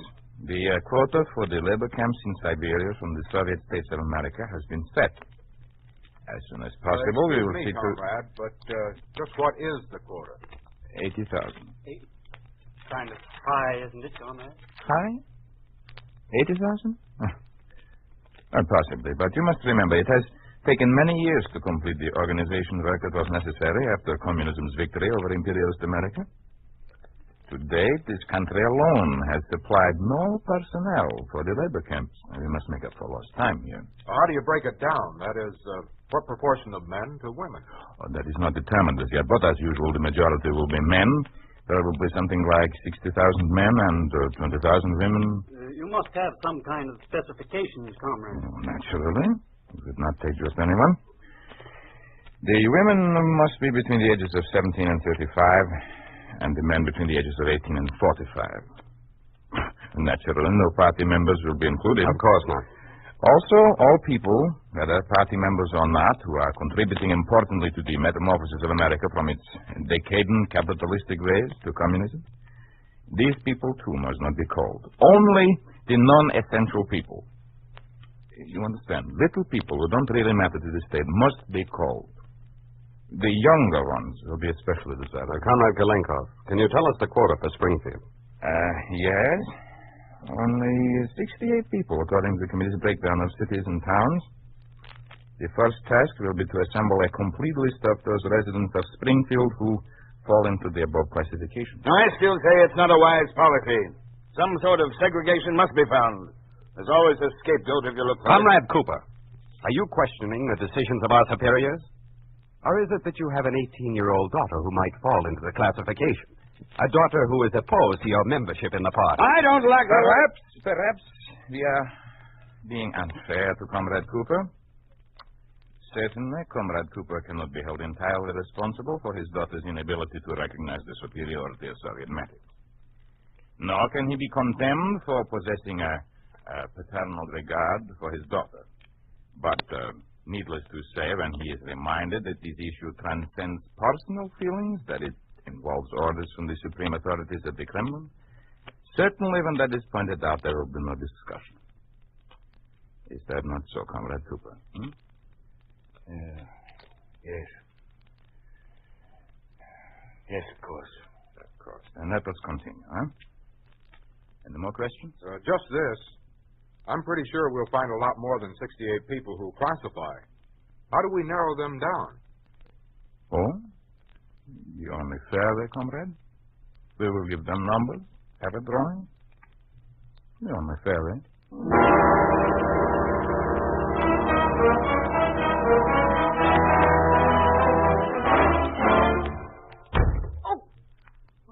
You don't have to throw me over when you come in. Then don't be standing right behind the front door. I'm looking for your big flashlight. I thought it was in the hall closet. On the top shelf. What do you want it for? I don't want it. The state troopers are collecting them. Suppose they're capitalistic remnants of a decadent democracy or some such thing. Take my hat. Flashlights belong in the hands of the police. No one else. Yes, that's what Barbara was saying. They're becoming the symbol of force, raids in the night, knocks on doors. Stop it. You're late. Tell me more. And even more irritable than usual. What's the matter? Dissension in the rank? Of course not. No such thing as dissension in the communistic state. Where's Barbara? Barbara's at school, competing in the swim meet. Susie's out looking for the dog. He's wandered off. Alice, something's happened. I thought so. What is it now? The details on the labor draft have come through. Barbara's eligible. No. Oh, John, no. No. Don't you tell us so, or I'll kill you. So help me, I'll kill you. If this gets out, it'll ruin everything. Oh, what are we going to do? Or don't you even care? Of course I care. But these things have to be. We've all got to make sacrifices. Oh, we have to do something. Well, there's nothing definite. What do you mean? Well, she's eligible. She may not be conscripted. The only thing is, if it's not this year, it'll be next year or the year after that. There's only one hope. If she'll join the party as a junior member or do something to help the cause. She'd never do that. Can't you persuade her? She won't listen to anything I say. Oh, she has a mind of her own, you know that. She's headstrong. All right, let her be headstrong in Siberia. Let her stick to a bunch of rotten principles. Quiet, here. Mother, I want to meet it. Oh, hello, Dad. Go to your room, Barbara. Your mother and I are talking. Barbara. Yes, sir. Barbara. Wait, don't go. Alice, I won't tolerate it. You have something to tell her, John. You're a part of this whole rotten system. You come right from the core of it. You've been working with them all along, even before America fell in their hands. And this is as much your doing as it is the Kremlin's. So tell her. Tell her. Alice, stop it. Tell me what? Go to your room. I don't feel like it. What's going on here? Will you tell her, John? No. What good would it do? It won't change anything. We don't know that. If she knows now, she might be able to do something about it. Now, you tell her or I will. Barbara, for the last time, go to your room. No, this is obviously about me. I want to know what's happening. It is about you, Barbara. They're going... Alice! They're going to draft a lot of the girls... I warned you. Oh! Dad, how could you be so... It's all right, Barbara. And it isn't going to change my mind. They're going to draft people for Siberia, dear. You may be one of them. I'll never forgive you for this, Alice. I'll never forgive you.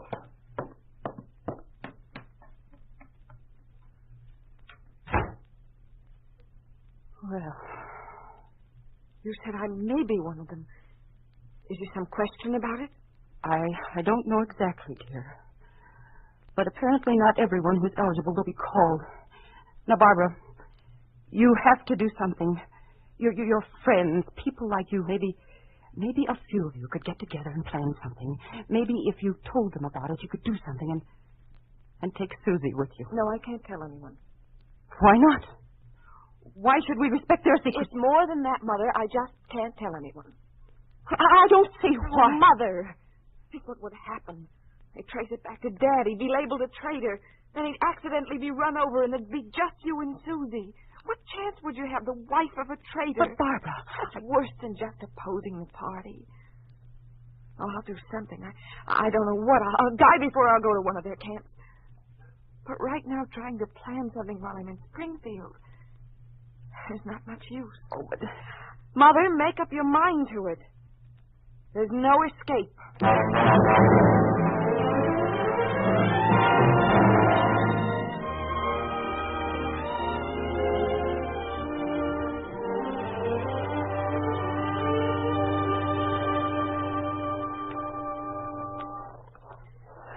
coat is tough, Susie. You're just getting over one of those colds, and this December air isn't going to help any. That's why I've got it open. Maybe it'll come back, and I won't have to go to school and listen to all that junk they cram down us every day. Honestly, Babs, they're not even logical. I mean, they've been running the school for nearly as long as I can remember. I've practically grown up under their system, but I simply can't swallow it. You know, you've been kind of low lately, Babs. Something I don't know? No, nothing. That means something I shouldn't know. Let's leave it at that, huh, Susie? No. What's on your mind? Why don't you tell me? Haven't you noticed anything different lately? On the way home? Not especially. Oh, you mean all the trucks in town today? Yes, that's what's on my mind. I don't get it. Susie, if I should leave town or go away someplace, would you do me a favor? Sure, but what's this about... Don't ask me anything. Just do it. All right. Let's stop here a second. I want to say this before we get into the house. There's nothing definite, Susie, but I may be leaving Springfield. If I do, I want you to join the FCL. What? Me with those student commies? You're crazy. Just join them. Bluff them. Let them think you're swallowing their line. Go along with them the best you can. It's the only way, Susie, for you and Mother. It'll make things a lot easier. But I can't... No buts, huh? They try to fool us enough. You fool them. Let's look at it this way. I'll fight them, and you bluff them. That way, maybe the Cooper family can make up for its father. Trust me, Susie, and promise me. If you say so, Babs. I say so. Come on, let's go in. Oh, hi, Dad. Never mind the snow on your boots. Get in here. What's the excitement? You'll know soon enough. Susie, go upstairs. Your mother's up there. All right. Sure some funny things going on here. Barbara, follow me. Why the cellar? Never mind. Come on.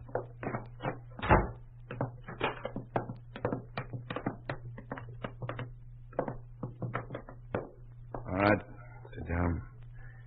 Listen to me. The only reason I'm letting you know what's about to happen is because you won't be leaving here until they come for you. So I'm one of the 80,000. Yes. They'll be here in about 3 hours. You don't have to go. Meaning? I've made some arrangements. You may not like them, but at least you'll live through them. I talked to Hatton for 2 hours yesterday afternoon. Hatton? He's the county head of the NKVD. I showed him your pictures in your bathing suit. What are you getting at? You're an attractive girl, Barbara. You can do yourself a lot of good. In 10 years, 15 at the most, you'd be through. You could retire, live comfortably under state protection for the rest of your life. You'd still be a young woman. Wait. Let me make sure I understand this. You want your own daughter to work for the NKVD? To work for them because she's attractive? You know the kind of work. Besides, it's not against your political principles. You don't even have to join the party. You'd work exclusively against Russian-born commissars and other high-ranking officials. Spying on I told them you'd hardly do a job on Americans. Besides, these Russians over here like the American girls. Because I'm attractive. You'd dance with them, flirt a little, anything you felt necessary, and just report to the state office on their loyalty. Why don't you come out and say it? Why don't you actually call things by name? Why don't you label it? You want your daughter to become... Barbara! It's your only chance. If you'd rather die in Siberia, go ahead. I've jeopardized my position in this state just to help you. Don't, Dad, don't. Don't help me. Don't do anything for me. Just leave me here until they come. Leave me alone. Get out of here. Get out.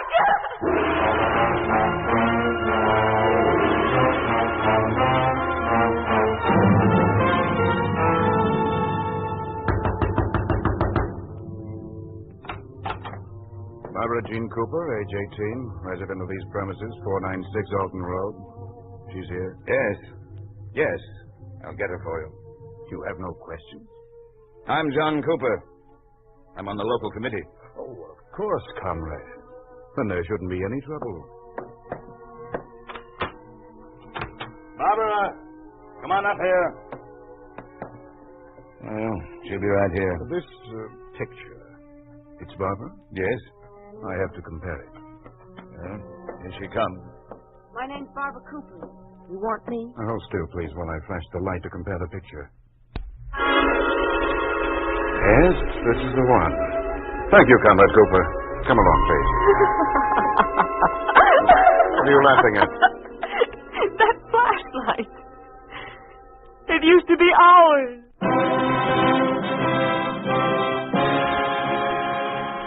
You are listening to No Escape, starring Marla Powers. A story of the way things could be if communism took over. A picture of what life would be like under a communist regime in an ordinary American town. A town we call Springfield, USA.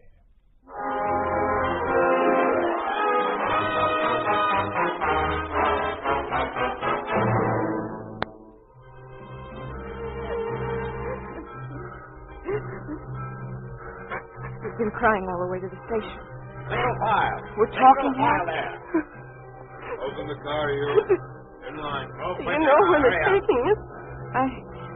Close number one. No, I don't know. I heard rumors. Some of the men in the truck, they said Siberia. You see it? Maybe. I'd rather die. Open up there. What's your name? Patricia Ingram. He called me Patsy. I'm Barbara Cooper. Look, let's not talk to anyone else. It's too dangerous. All right. If we can get in the same car, we can talk some more. I'm planning to escape. Oh, how? I don't know yet. I'll probably get killed, but I'll still try. But together. It's better if there are two of us. All right. Together. So remember, don't talk to anyone else. All right. Quiet. I think they're coming. Two more. They're over here. Yes, you two out. Out. Follow me.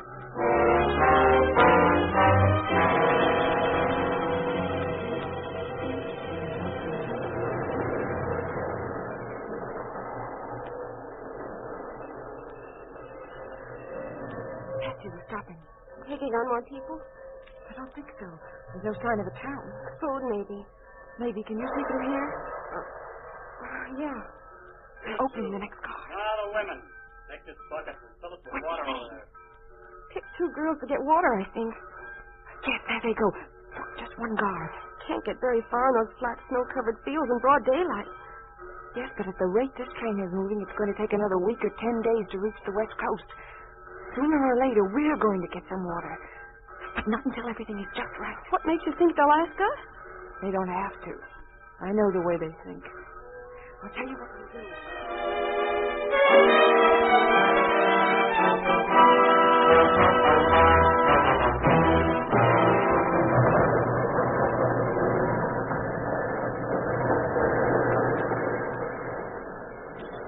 We're slowing to a stop. More people? Not this time. We're not even near a village. Food, then. Feeding is at night. They must be relaxing. Maybe. The countryside's still the same. Hilly, more like mountains. Up the trees. Rocky Mountains, maybe. Colorado. That's what I figured. Oh, at times like this, I wish I'd paid more attention to geography. That was the one course they couldn't figure out how to twist into some communistic ideology. Quiet now. Remember what I told you. Yeah. All right, in there. Let's have two of you to get some water. Ask them over there. We're sleeping. We don't want any water anyway. No, you two look just right. Come on, up with you. We're not taking orders from you or anyone. Get your own water. The two of you out at once, or else no food for 3 days. Still not taking orders? All right, you win. Come on, Patsy.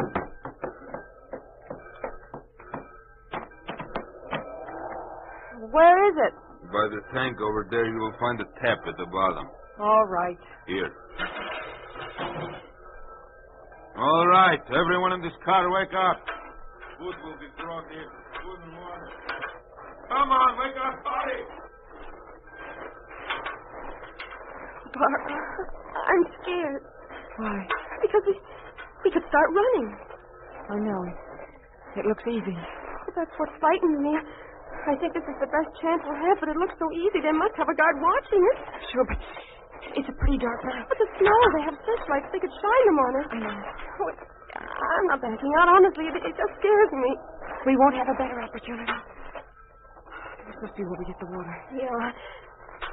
Oh, I can't turn it. It's frozen. Taxi! Someone else is trying it. Come on, quick! This is the best chance we'll ever have. Run!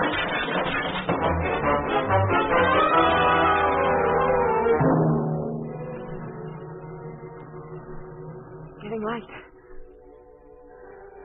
I don't hear them anymore. I think they're giving up. Oh, look. Look, down there over that other hill. You can just make out a train. Yes. Yes, I see it.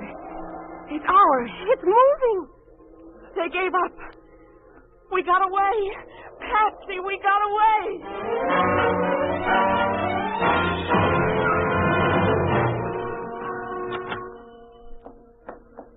Well, good morning. You two girls are the first in this morning. You are the two who escaped, aren't you? Yes, and we've watched you come in. We know you're alone, so don't try anything. Are you crazy? Look, I just run this little beauty parlor. I could have been in the same boat you are. Quick, come in back here. How'd you know about us? You kidding? You two are famous. Been on the government radio every few minutes for the last 3 days. Complete description. Where are we? Just outside of Colorado Springs. Anyone see you yet? No. Oh, you came to the right place. I can feed you, give you some clothes, dye your hair. You're Barbara Cooper. How do you know? Brunette, 5'5". I could even tell you about your birthmark and operations. Those descriptions are pretty complete. Look, I could go blonde and she could go red. I'll wear your glasses, Patsy. And we'll cut Patsy's long hair. Don't worry. In 3 hours, your own mother won't know you. She'll have a chance to find out. You're not going back there. I have to. I want to let her know I'm all right. Besides, we both decided it'll be the last place they'll look for us. Don't worry, kid. You'll get home. After that, I don't know.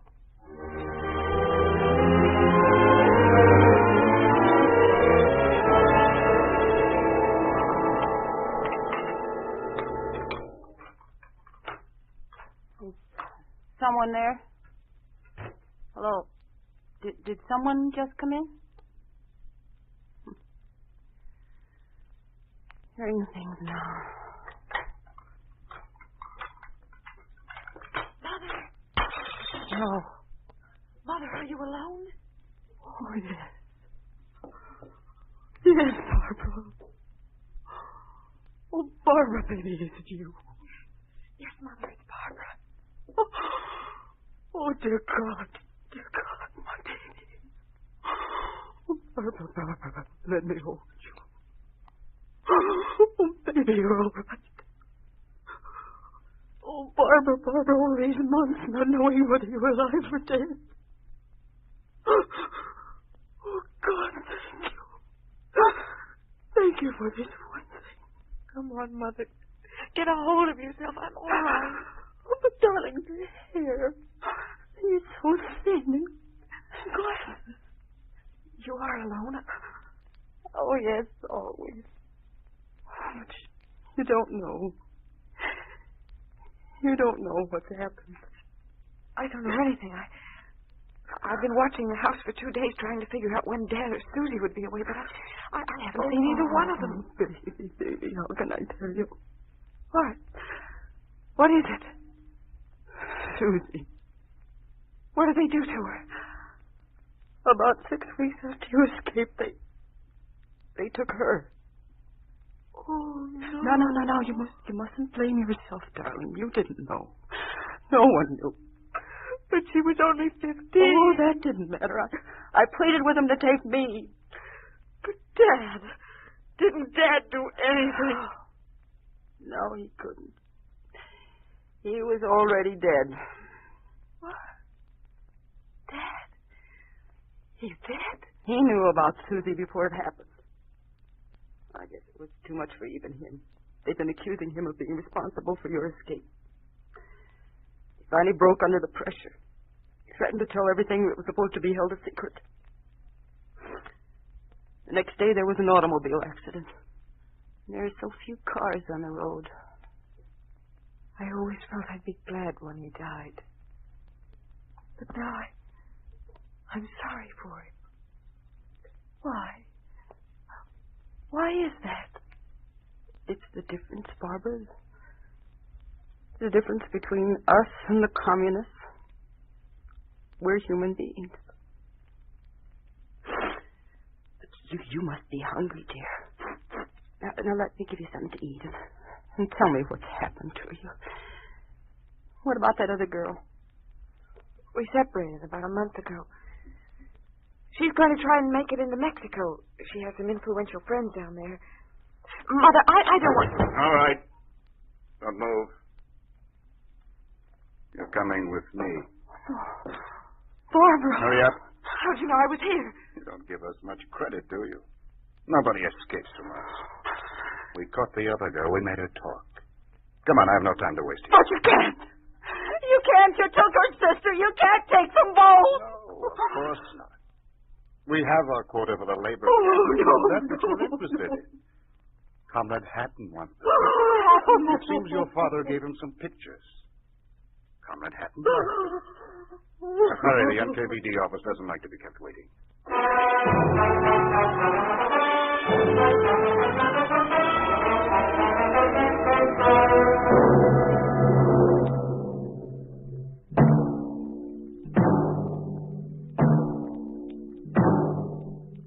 You have just heard a story of what happens to free people when they are ruled by a communist regime.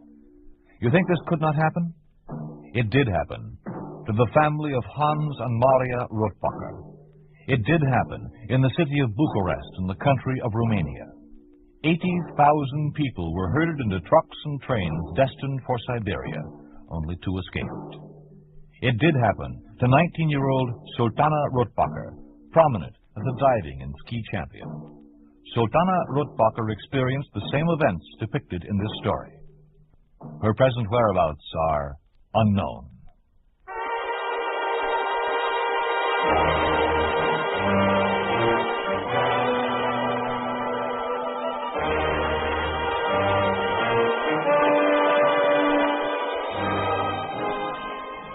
You've been listening to If Freedom Failed, starring Mala Powers as Barbara Cooper in No Escape. Raymond Burr was her father, and Ann Morrison was Alice. Music was composed by John Hicks, with musical direction by Michel Perrier. No Escape was written and directed for If Freedom Failed by Robert M. Young. Sergeant Lloyd Iyer speaking.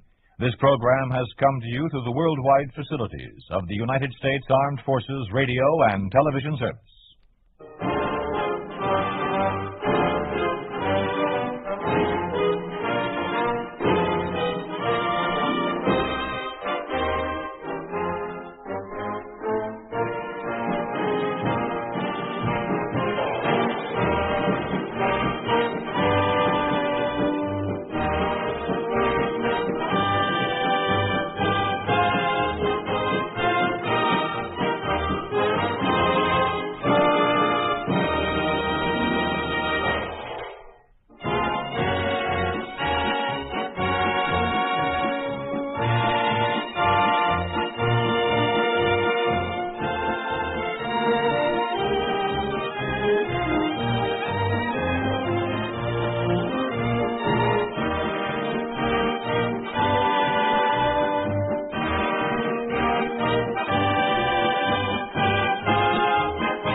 freedom failed.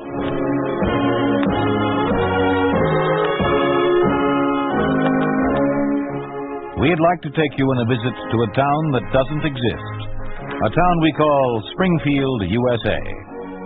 We'd like to show you how things would be in any American town if communism took over. This is the story of a communist America, and what would happen to a man whose job put him in contact with any representative of a foreign democracy. Carlton Young plays the role of Michael Shepard in Delirium.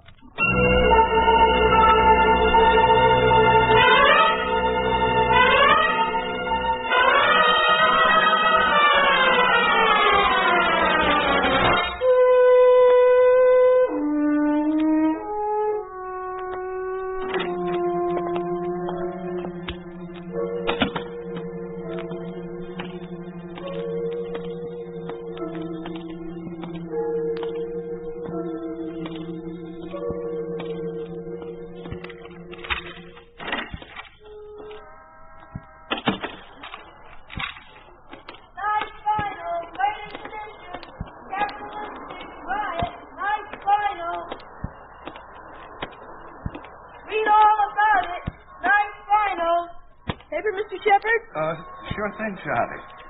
Here you are. Working kind of late tonight, huh? I might as well. I had to kill some time. At the legation. Some place to kill time. Well, you know of any better? Sure do. I'm afraid my wife wouldn't approve. I was waiting to pick her up at night school. Oh. Guess that friend of yours over there is waiting to take you over. Now, what friend?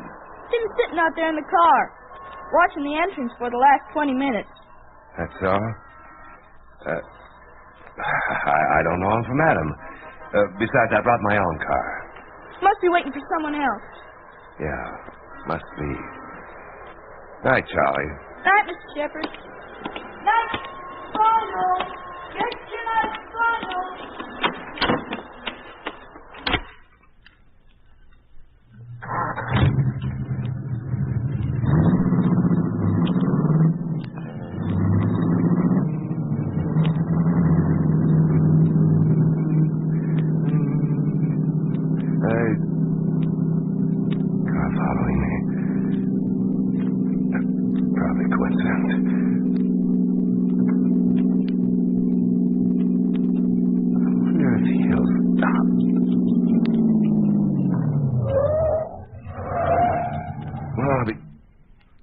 This is ridiculous.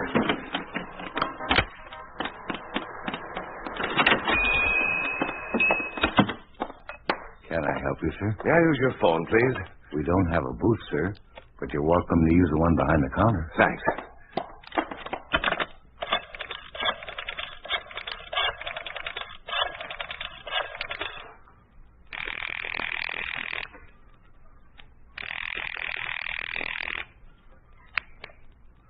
Hampton University. Mrs. Shepard, please. She's a pupil in medical class. Sorry, sir. We are not permitted to place pupils during session.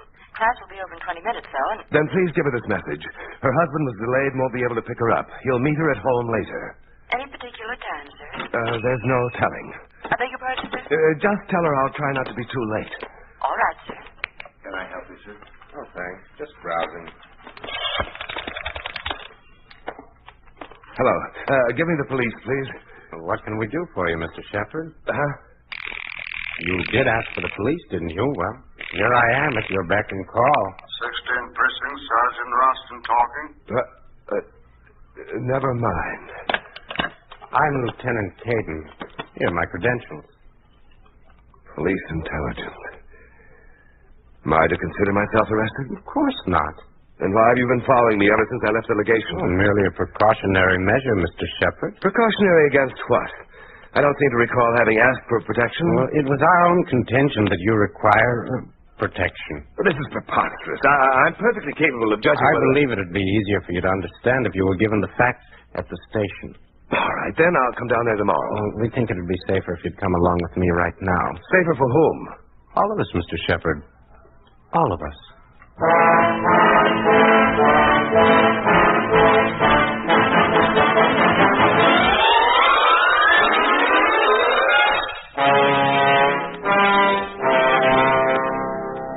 The symptoms are never quite the same. just as the cause can be traced to a variety of sources. As I said, delirium is primarily a mental disturbance characterized by illusions, hallucinations, and incoherent, rambling speech. Oh, yes, Mrs. Shepard, you have a question? You pointed out alcoholism or the toxemia of any severe illness as being the primary cause of delirium.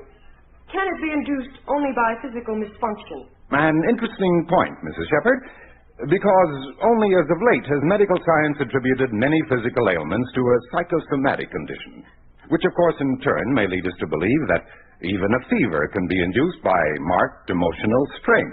And as you know, a fever is usually the first stepping stone to delirium. In other words, a poisoned mind can do as much harm as a poisoned body. And therefore, it is interesting to note that...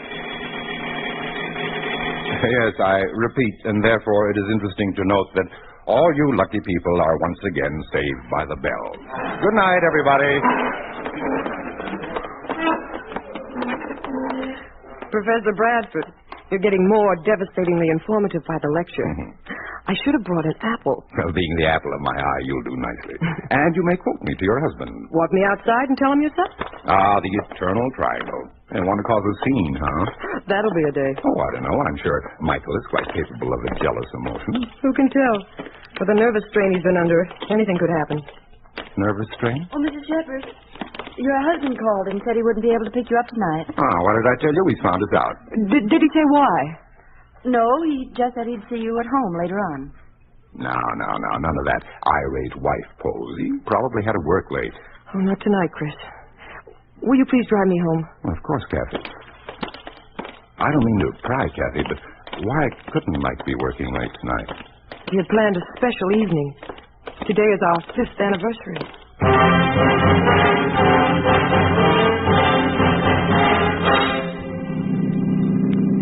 Chris, couldn't you go a little faster? Not if I'm to get you home in one piece. Kathy, let's look at this sensibly. Aren't you making a mountain out of a molehill? I wish I were. Oh, everyone can be detained once in a while. Oh, but this is different. Don't tell me old Casanova Shepard is stepping out of it. At least that I could fight.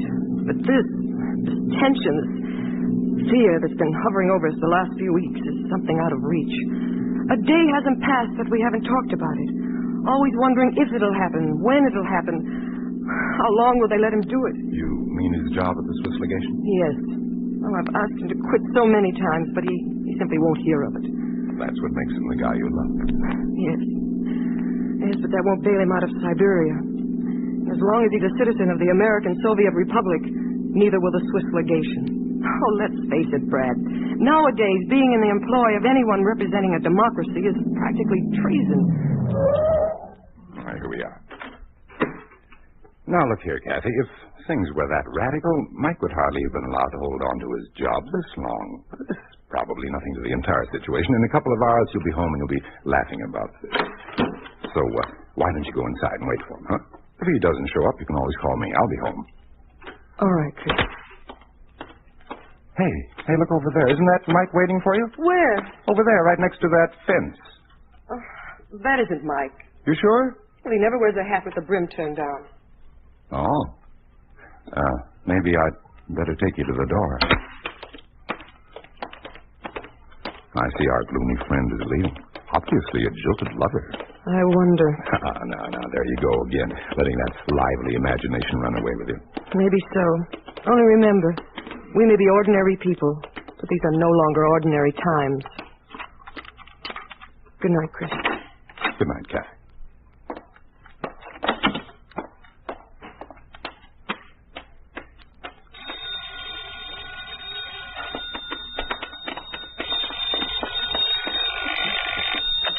Hello? Is Michael there? No, he isn't. Oh. Well, that's strange. He left here over half an hour ago. Who is this? May I ask the same of you? You may. I'm his wife. His wife? Oh, I did not. Never mind. Hello. Hello. Hello. Hello.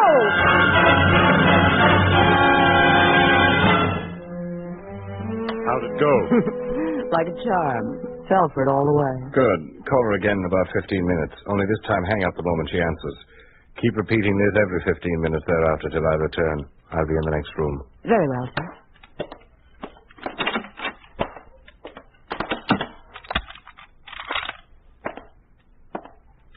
How do you do, Mr. Shepard? How do you do? I'm Captain Heston. I take it you've already met my aides, Lieutenant Pickman and Lieutenant Caden. Yes, I've had the pleasure. Then the gentlemen must have told you why you are here. No, they haven't. Are you sure? Yes, I'm quite sure. Ever since I've been brought here, all I've been told was to empty my pockets under the desk. Rather reasonable, don't you think? I don't see why. I've never carried any weapons, nor do I have anything to hide. Part of a man's makeup and being is usually reflected by what he carries in his pockets. And we must know all about you if you expect us to give you protection. Protection from what? Foreign influences. You wouldn't like to see your country destroyed by such influences, would you? I'm an American. Better yet, a citizen of the American Soviet Republic. Am I correct? I'm an American. Do you feel that you're acting in the interests of your country by being in the employ of the Swiss legation? Yes, I do. Then how do you explain your activities as a spy for a foreign nation? I am not a spy. Now, look here, my good man. We have proof to the contrary.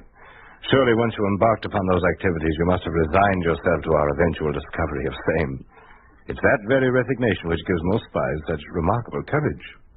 I said I am not a spy. Oh, of course you're not. We wouldn't want that expert training of yours to go down the drain so soon, would we now? I like resistance. It's part of the game. Makes my job more interesting.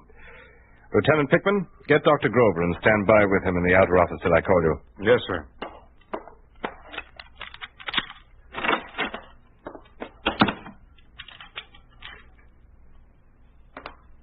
All right, then. Let's have another look at your files. Most illuminating, Mr. Shepard. Most illuminating. Looking at you, one would never suspect this comic strip dash and daring that goes with your record. Tag? And such an attractive wife, too. Leave her out of this. I can see why. If you cooperate, we may not have to touch upon any phase of this. Any phase of what? We're not in the habit of airing our suspects' dirty linen, unless we're given no choice. But I'm sure with the help of Lieutenant Caden, you'll spare us this embarrassment. Lieutenant, please show Mr. Shepard how to take up the relaxed position against the wall. Mr. Shepard, would you kindly step over to this wall?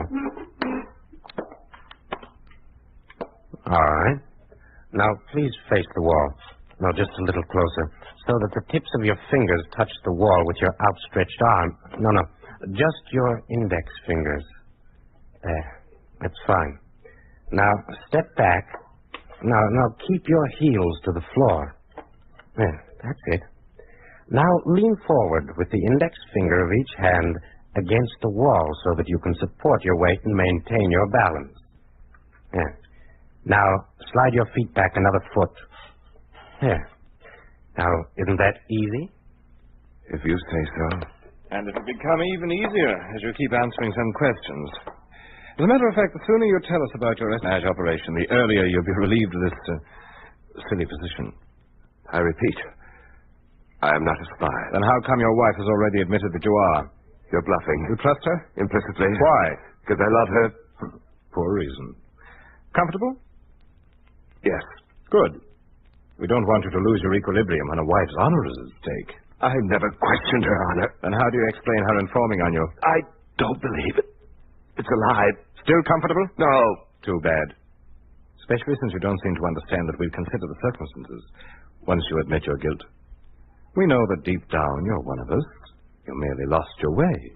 The confusion, your inner conflict should be blamed, not you. I can account for all my actions. They're all clear and above board. I have nothing to hide. Oh, there now, Mr. Shepard. You can't switch fingers. Just the index fingers, remember? But they're swollen. So painful. They can't hold me any. Of course they can. You'd be surprised at a brave man's physical endurance. Last week I had a friend of yours here. He stood like this for 2 full hours, naturally with a few interruptions.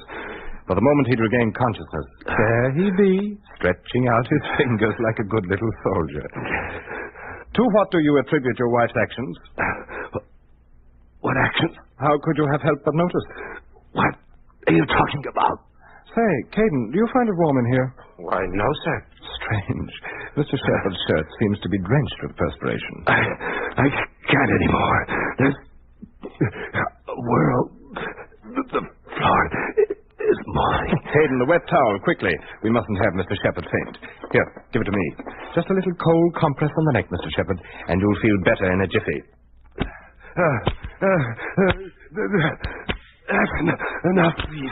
That's enough. I'm fine again. Please. Now, where were we? Oh, yes, about that friend of yours.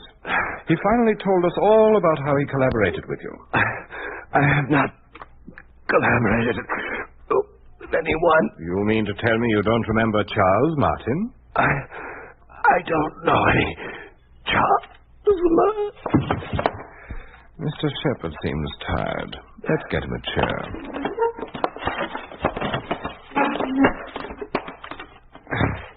There you are, Mr. Shepard.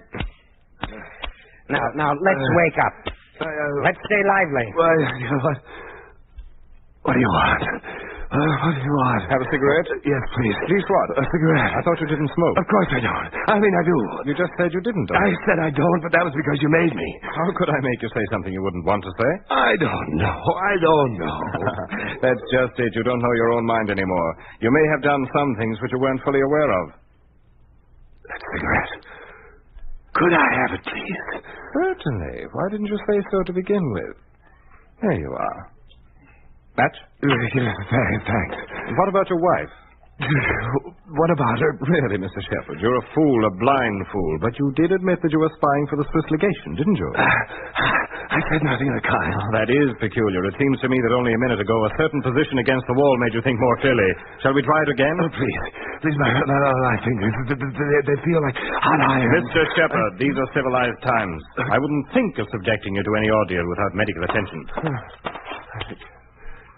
Yes, sir. Please have Lieutenant Pickman bring in Dr. Grover. Yes, sir. Nothing like a doctor's care makes you appreciate the neighborly functions of our modern society. Hey, Mr. Shepard? Yes, sir. What did you say? I said yes. Didn't you say something else? I may have said yes, sir. You may have, don't you know? I do. You do what? I know that I know. We have proof to the contrary. You need protection. And such an attractive wife. Now, please face the wall.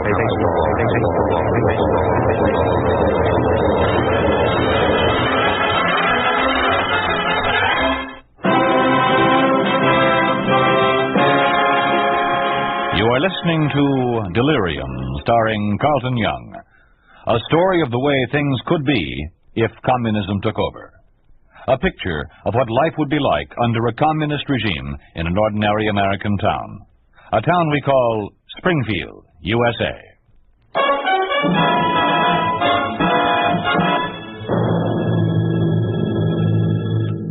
I won't! It's all wrong. I was just doing a job.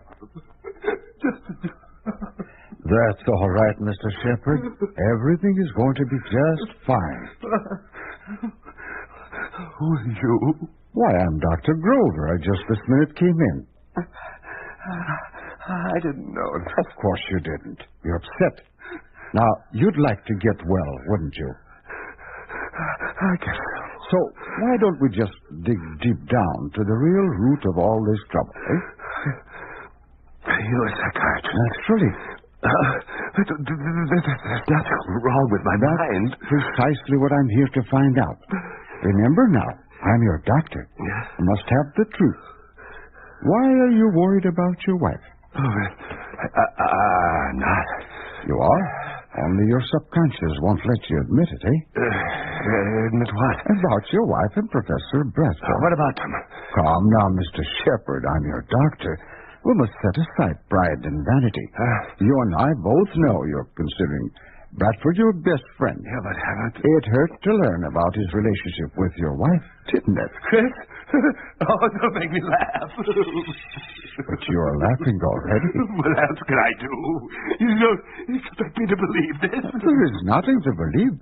You've known it all along. It's been gnawing at your inside for weeks. That's why you couldn't help yourself.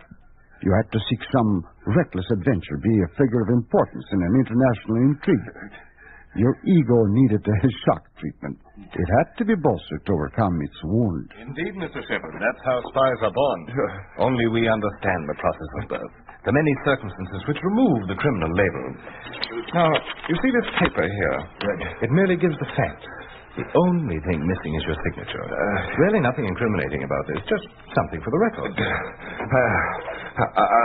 sign it? Oh, it's your conscience, Mr. Shepard. Your conscience must shed its burden. Isn't that correct, Doctor? Definitely. This is the kind of confession that shows no malice, just really. And only the Swiss legation assumes responsibility. After all, you had accepted your job in good faith, never suspecting that they were misusing you to their diabolic advantage. Yes, easy. Nothing to it. This is relief. No. Do you feel all right? No. Your face seems flushed. You're not worried about your wife, are you? No, I just feel hot. My head is burning. I don't know. It's my eyes, but they're heating like coal. Would you like to cool off against the wall? Yeah, Here, let me take you over to it. No. Remember, there's more strength in your fingers than in your mind. No, please, not. But you could do it now. You're strong enough to protect the legation, all by yourself, single-handed. No. So what possible harm could a bare wall do you? A strong-willed tower of strength like you? Here, now let's put out those arms. No. That's right. Now stand back. No, the paper. Give me the paper. Give me the paper.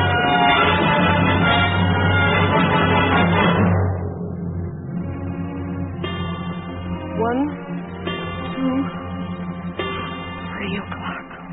Oh, Chris, what am I going to do? Please, Kathy, let me give you a sedative so you can get some rest. Nothing else can be done till morning, and I'm sure by then there'll be a very simple explanation for all this. Oh, I'm so glad you came over. I don't know what I would have done without you. Are you sure there was nothing familiar about the voice of that woman? It could have been just a gag played by a friend of yours. No. You know how sharp my sense for voices is. If anything, it betrayed a deliberate, malicious trick. And that's what makes it so frightening. Mike hasn't the makings of a backdoor lover. If there was someone else, I would have read it in his face the day it happened. Wait. I think I heard the front door. Michael, is it you?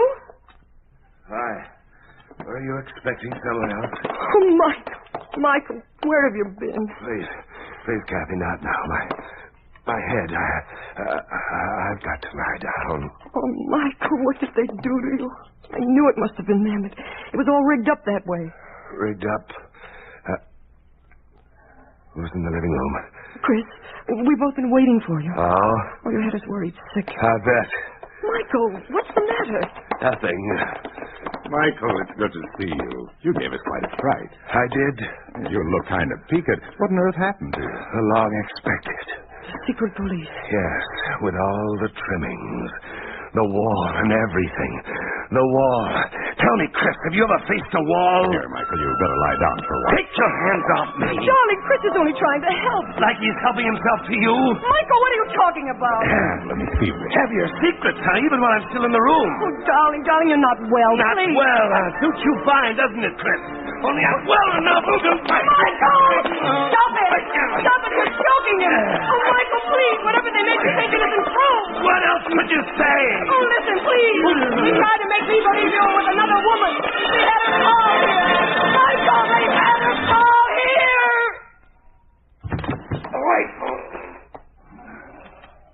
No. Oh, it isn't true. But it is. I don't. They said it. I signed it. It's a confession. I'm a spy. That's what they said. I signed it. I signed it. Michael, where are you going? I don't know. Mike, wait. Oh, Chris, what are we going to do? I'll go and try to bring him back. In the meantime, call Dr. Levin. Fever, the hallucinations, it has all the earmarks. Delirium. Yes, a very special kind. You could call it menticide, a psychological method of breaking down the mind.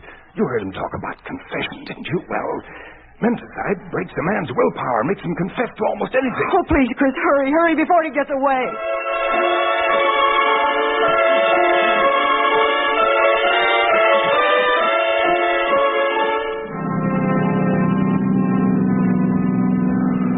You're too close on his tail. You better slow down a little. Driving like a madman. Don't want to lose him.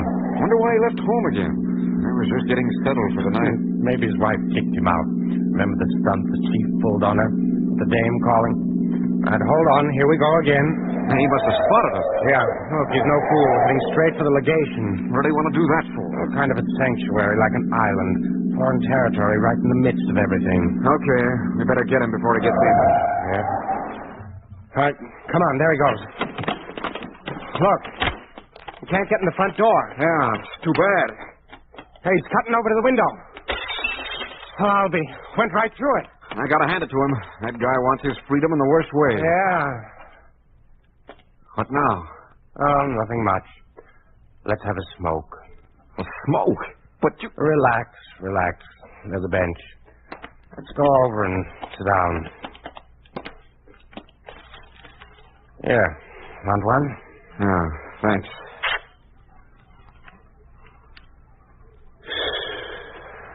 Well, where do we go from here?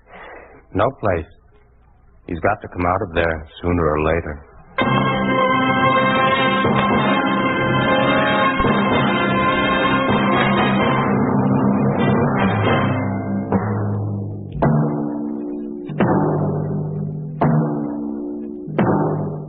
You have just heard what would happen to any American under a communist regime if he were employed by a foreign legation. You think this could not happen? It did happen in communist-dominated Bulgaria. It did happen to Michael Shipkov, who was employed by the U.S. legation. Michael Shipkov was arrested and forcibly persuaded by the secret police to sign a false confession of espionage. After the interrogation, he returned to the legation to make a written report of what he had been forced to do. He was later sentenced to 15 years in prison.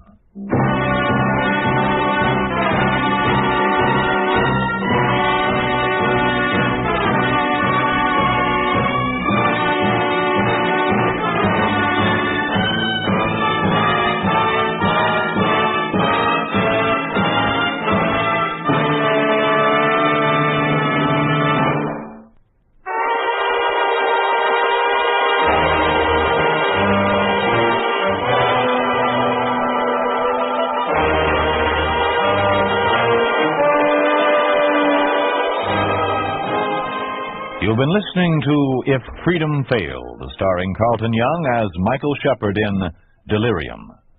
Don Randolph was Bradford, Dan O'Herlihy was Heston, and Marjorie Hochel was Catherine. Others in the cast were Paul Richards, Fay Baker, Michael Mark, Byron Kane, Jim Nusser, Lamont Johnson, and David Duval. Music was composed by Earl Lawrence, with musical direction by Michel Perrier. Delirium was written for If Freedom Failed by Peter Brook. Produced and directed by Will Scott. Sergeant Lloyd Eyre speaking. This program has come to you through the worldwide facilities of the United States Armed Forces Radio and Television Service.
failed.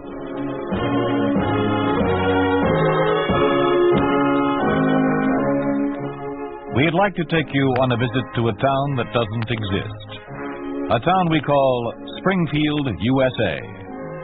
We'd like to show you how things would be in any American town if communism took over.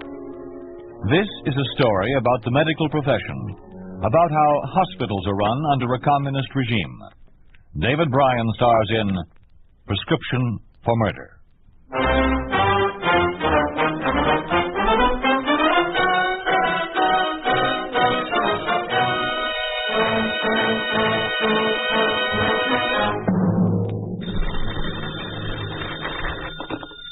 Dr. Brooks' office? Yes. Yes, Mrs. Marlowe. All right, we can give you an appointment at 3:30 next Friday. Yes. Goodbye.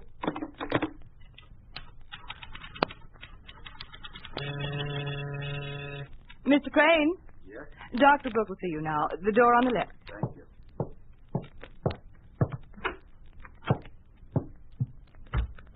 Dr. Brooks? Well, Mr. Crane. Didn't expect to see you back so soon. How are you feeling? Lousy. Oh, come on now. You were coming along nicely the last time you were here. Unbutton your shirt, please. Still got some pains in my chest. My throat hurts. Now, breathe deeply. All right. Now, exhale. In again. Let it out. Now, cough. Let me see your tongue. Wider, please. All right. Well, Doctor? Well, I can't understand it, Crane. Didn't you take the medicine I prescribed? No. What? I said I didn't take it. Mr. Crane, I can't help you if you don't want to help yourself. Oromycin is the one thing that can help you. You'd have been cured by now. Dr. Brooks, have you tried to have a prescription filled lately? I know. I have sample supplies here. Why? I'm not a member of the Communist Party. What difference does that make? Look, Doctor, we're under a new form of government here in America, communism. It's becoming increasingly difficult for anyone who isn't a communist to get anything. Food, clothing, and medicine. You mean to tell me they refuse to give you the oromycin that I prescribed? No. No, not exactly. When I presented a prescription, they asked me for my party card. That's common procedure now, you know. When I told them I wasn't a member, they suddenly discovered they didn't have any oromycin. They gave me these instead. What are they? You asking me? Oh. Would you mind leaving them with me? I'll have them analyzed. I'm glad to. They're not doing me any good. But you can't go in there. Dr. Brooks has a patient. I have no time to wait. Oh, I'm sorry, Doctor. He wouldn't wait. That's all right, Kathy. Kathy, do you have a duplicate of the prescription I gave Mr. Crane last week? Yes, I do, Doctor. Give him a few capsules from our stock. Yes, sir. Crane, check back with me at the end of the week. Kathy will give you an appointment. Thanks, Doctor. Mr. Stark, I believe, of the police. That's right. I was in last week. Yes, I recall. Bronchitis, wasn't it? Yeah. Let's see your throat. Yeah, seems perfectly clear. Let's try your pulse. I think it's all cleared up, Doctor. I feel fine. Yes, you seem all right. I'm somewhat surprised. Don't you have faith in your own curative powers, Doctor? Of course, but without the medicine I prescribed, I don't see how you managed to recover so fully. What do you mean without the medicine? I took the capsules as you directed. You mean your prescription was filled? Of course. I received an ample supply of, whatever you call them. Oromycin. Yeah. Well, that's strange. The man who just left here said he couldn't get any. The supply was gone. Oh, him. Well, you forget, I'm an officer in the party. Oh, yes, of course. Yeah, there are all sorts of advantages to being a party member, Doctor. Now, a famous surgeon like yourself, you could go far. No, thanks, Mr. Stark. I'm quite contented as I am. Oh, that's too bad. Then you won't like the news that I bring. Now what? As head of the local division of the police, I must tell you that the Ministry of Public Health has asked you to be transferred to Springfield Hospital. We feel that your private practice is not in keeping with our program of controlled medical care. I am quite familiar with that program, and I am not interested in it. Now, if you don't mind, I have a great many appointments today. Please report to Dr. Holmes at the hospital on Monday when you begin your work there. I said I have no desire. They'll be expecting you. See that all of your equipment is moved over to the hospital at that time. or it'll be moved for you. Now, see. If you don't comply with the report, your license to practice medicine will be revoked. You may find yourself in grave trouble. Good day, Dr. Brooks.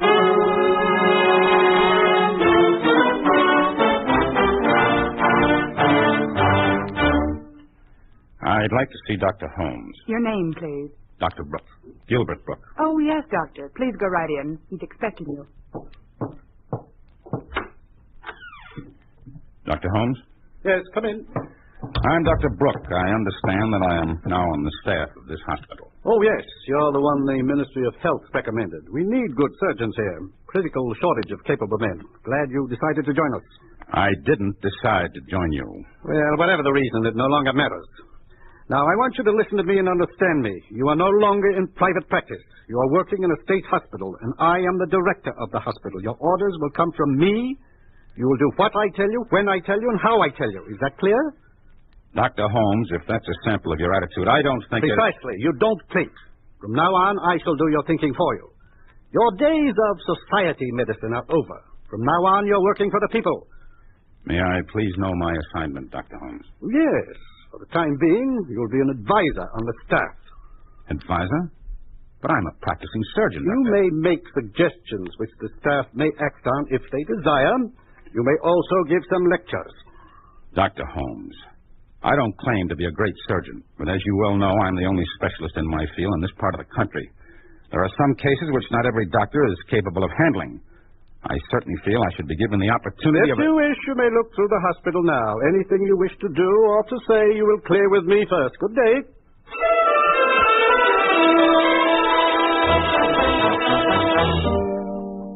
This is the inpatient waiting room, Doctor. This is where we receive our cases each day. Examining rooms are down the hall there. I'm afraid I don't understand. We've already visited an inpatient room. Well, the first one is for members of the party and a few selected officials. There's a list of persons who may be treated through that part of the hospital. I'll see that you get a copy. Collins, sickness doesn't choose the people it will strike. I see no reason why I don't make policy in the hospital, Doctor, and incidentally, I strongly suggest that you learn to follow the procedures as they are outlined.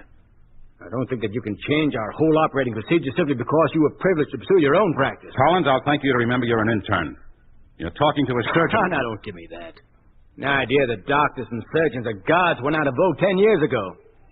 Communism has put you in your proper place, and don't you forget it. You are the material from which the state expects to make a doctor. You haven't as much chance... Now, don't let that concern you, Doctor. I'll have my MD by the end of this month. Collins, I'm not as stupid as you think. I happen to know that your medical exam was one of the worst of the lot. You missed more than half the questions, even with the revised test, which any druggist could pass. Well, now, there's something you don't know. I passed the political education exam without a hitch, and that's what counts. Well, I don't have time to gossip with you. The tour is over. If you have any problems, give me a buzz.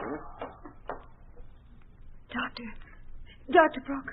Kathy, what are you doing here? Please, let's get out of this hall. I'm not supposed to talk with you. Yeah, let's step into one of these examining rooms.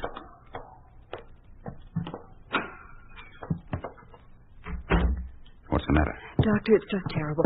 I've been assigned to the nursing staff here. I didn't want to come, but they made me. I'm sorry, Kathy. I know how you feel. I didn't realize how badly a hospital could deteriorate.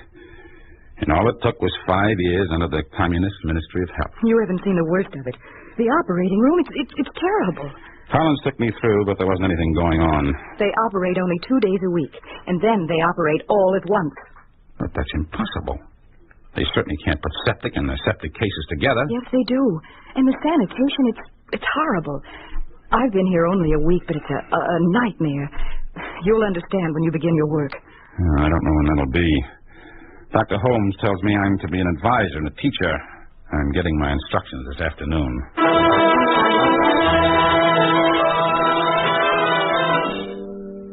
Dr. Brooke, you've met Mr. Collins? Yes.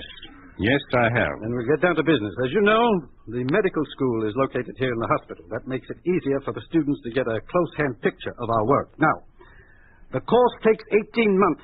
18 months?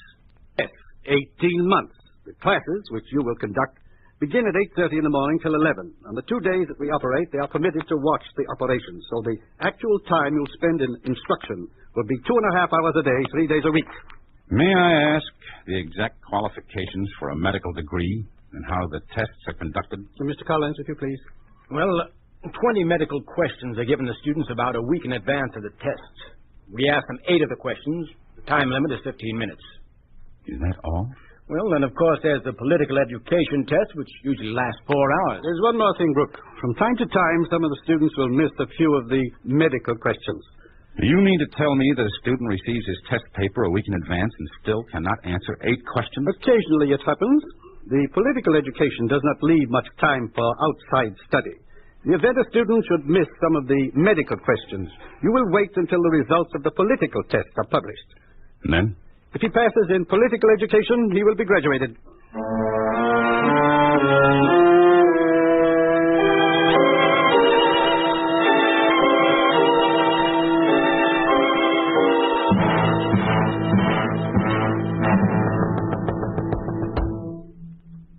Come in. Kathy, come in. Dr. Brooke, you must help me. What is it, Kathy? This hospital, I can't stand it any longer. Look at me. Look at my uniform.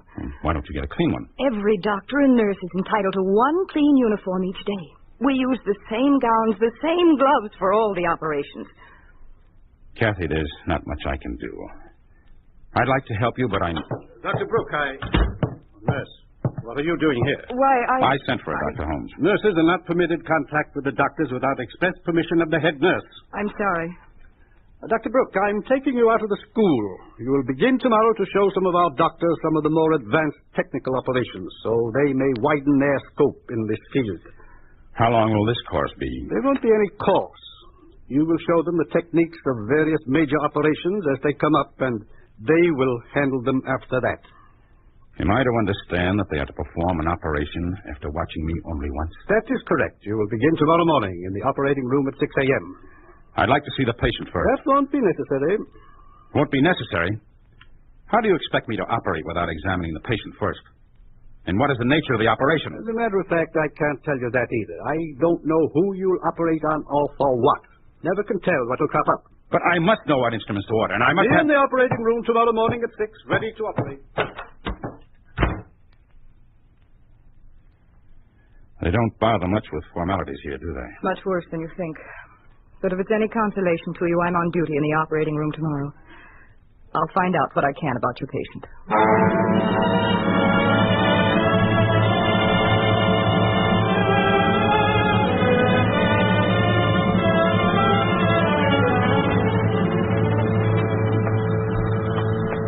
Good morning, nurse. Where's Dr. Brooke? I don't know. He isn't here yet. No, of course he's not. And his patient's on the last table there. Nurse! Yes, doctor? Where's that, please?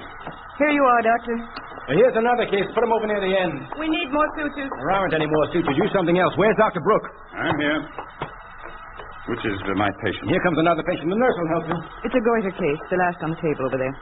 Yeah, let's go take a look at her. By the way, are you assigned to me? I'm assigned to everybody. I'm the only nurse on duty. One nurse for 5 doctors? Yes. Good. And where are my instruments? All the doctors use the same ones. They're on the table. Nurse, please. Coming, doctor. Here's your patient. You'd better get started, doctor. I'll help you all I can. Good morning. How do you feel? Not very good, doctor. Will I be all right? Oh, I think so. Open wide, please. Nurse? Minute, please. It pains so, doctor. Yes, doctor. There's no charge for this woman. I'll give you her pulse and respiration. You write it down for me. I can't do that, doctor. The doctors have to take care of all that. See, here come the other 2 doctors. My hands are full. I don't believe it. This is a nightmare. There's oxygen here. How can they operate on 5 people at one time in one room with one nurse? Do the best you can. We have 15 more cases to operate on by 1 o'clock. Nurse, get over here. Get this oxygen going. Yes, I'm coming. Doctor, I'm scared. What's wrong? There's nothing to worry about. Here, I'll hold this over your nose. You count till you reach 100. Oh, doctor. 1, 2, 3, 4, 5.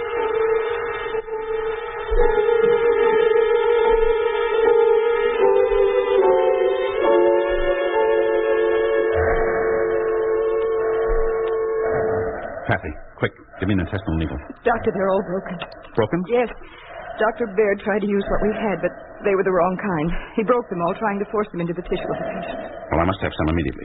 Surely there must be some spares. They only keep enough in the operating room for just one day. I'll try to get some from the storeroom. Well, hurry. Dr. Brooke, are you still here? Well, that's a stupid question, even from you. Oh, come now. You're overworked. I forgot this is your first day. Yes, my first day. And what a day. I've looked over some of the patients you operated on. Not bad work. Not bad work. It's pure butchery. Look at this man. His stomach is wide open. And we ran out of intestinal needles. I hope the anesthetic holds until we can get some. Oh, you worry too much. None of the patients we've had are of any importance. I don't even know why we bother with them. You will lead your lives and practice your art in uprightness and honor. What's that? A line from Hippocrates. But I don't suppose you'd remember. Something seems to be wrong with your patient, Doctor. Quick, give me one of those needles. Doctor, we can't get the needles until we fill out this form. It's all right, Kathy. We don't need them now. You are listening to Prescription for Murder, starring David Bryan. A story of the way things could be if communism took over. A picture of what life would be like under a communist regime in an ordinary American town.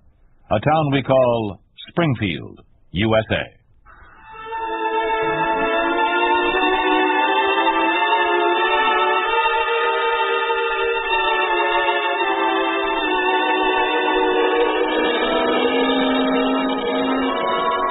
I don't know what's the matter with him. His name was on the call sheet to operate yesterday, and he didn't come in. I talked to him, and he said he refused to operate. Refused to operate. Well, see about that. Yes, Doctor? Send in Dr. Brooke. Yes, sir. Perhaps it will take some time for him to get used to conditions here. Come in, Dr. Brooke. Good morning. Now, what seems to be the trouble? I'm told you refused to do any operations yesterday or today. That is correct. And I intend to do no more until some changes are made. Put your suggestions in writing. I will consider them, but you must continue to work. Nobody can order me to commit murder. And to operate under the conditions in your surgical department is pure murder. You've always had a private practice. You just do not understand the workings of a large hospital. Who is responsible if an accident occurs and the patient dies? You are. Do you refuse to cooperate? Yes. But since this is a communist hospital, let's call a meeting of the whole staff and I'll present my ideas. Then we can decide by vote whether they can be tried out. We do not call meetings to present wishes or demand changes. We call meetings to decide how we can best obey orders and to criticize our faults. Now, you do as I suggest. Put your ideas in writing and I will consider them. In the meantime, you will continue on in the operating room, effective immediately.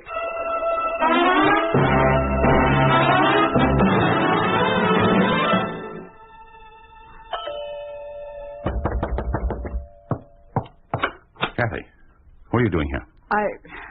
I'm sorry that I had to come here, Doctor. I have Mr. Crane with me. Who? My good heavens. Come inside, both of you. Bring him into the living room. Now, here, on the sofa. Mr. Crane. Mr. Crane, can you hear me? You remember me, Doc? Yes, of course. Here, drink this. You'll feel better. That's good. Help me up. Here, put this pillow behind you. There. Oh, Doctor, I hate to break in on you in your home, but I didn't know what else to do. Get my kit over there on the desk. Let's get your pulse. Crane, what's this all about? Doc, I've been trying to get to see you for weeks. They wouldn't let me. Who wouldn't? Interns at the hospital. I don't have a party card. They said Here you are, Doctor. Get the thermometer. Go on, Crane. After I saw you last, 2-3 months ago, I kept getting worse. My wife took care of me as well as she could. Now she's gone. Put this in your mouth. They sent her someplace. Don't talk. Kathy, come into the hall a moment. Will he be all right, do you think? He's half dead. Advanced lobar pneumonia. I could see it when he walked in. He should be in a hospital. The Springfield Hospital? Yes. Oh, I don't know, Kathy. Well, isn't there anything we can do for us? I don't know. I don't have any supplies here. They took them all. Where's his wife? She died last week in childbirth at our hospital. Where did you find him? At the hospital. He's been in the waiting room day after day, trying to get in to see his wife and to get himself taken care of. Well, maybe I can get him in. At least I'll be able to keep an eye on him. Let's go see him. Well, you're looking better already. Let's see your temperature. Pour another drink, Kathy. Why did my wife die, Doctor? I don't know. I didn't know she was in the hospital. They called me in. They asked me if I wanted them to use penicillin to save her. I told them to do anything they could to save her. Go on, Crane. You know what they wanted? A card. Are you a member of the Communist Party, they asked me. No, I told them I wasn't. They said I'd have to pay for the penicillin. $500, they said. $500? I told them I'd get what I could. Every day I brought them a little more money. I worked. I stole. I even killed a man, Doctor. Then I ran into your nurse and she told me. My wife died over a week ago. Died. She's dead. Kathy, do you know who the men are who took that money from him? I think so. One of them was Collins. The other's a new doctor there. A grisly business. Kathy, take him to my room and make him as comfortable as you can. All this butchery has gone far enough. I'm going to see that something is done about it.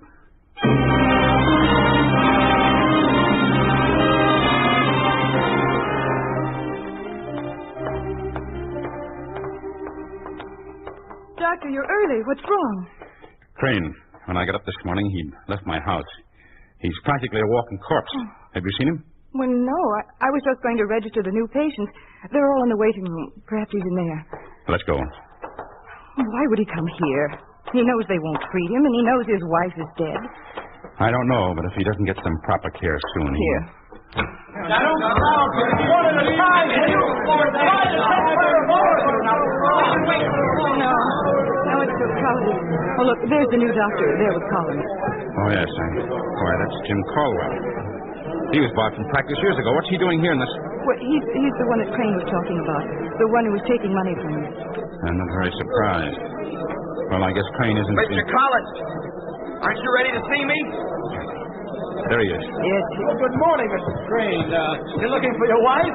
Well, now, she's coming along just fine, just fine. She'll be out in a few weeks now. That's fine. Fine.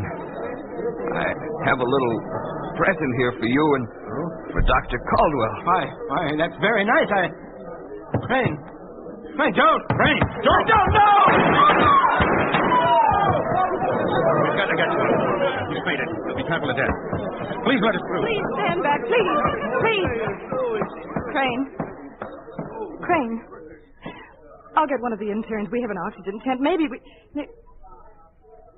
Never mind, Kathy. He'll get to see his wife after all.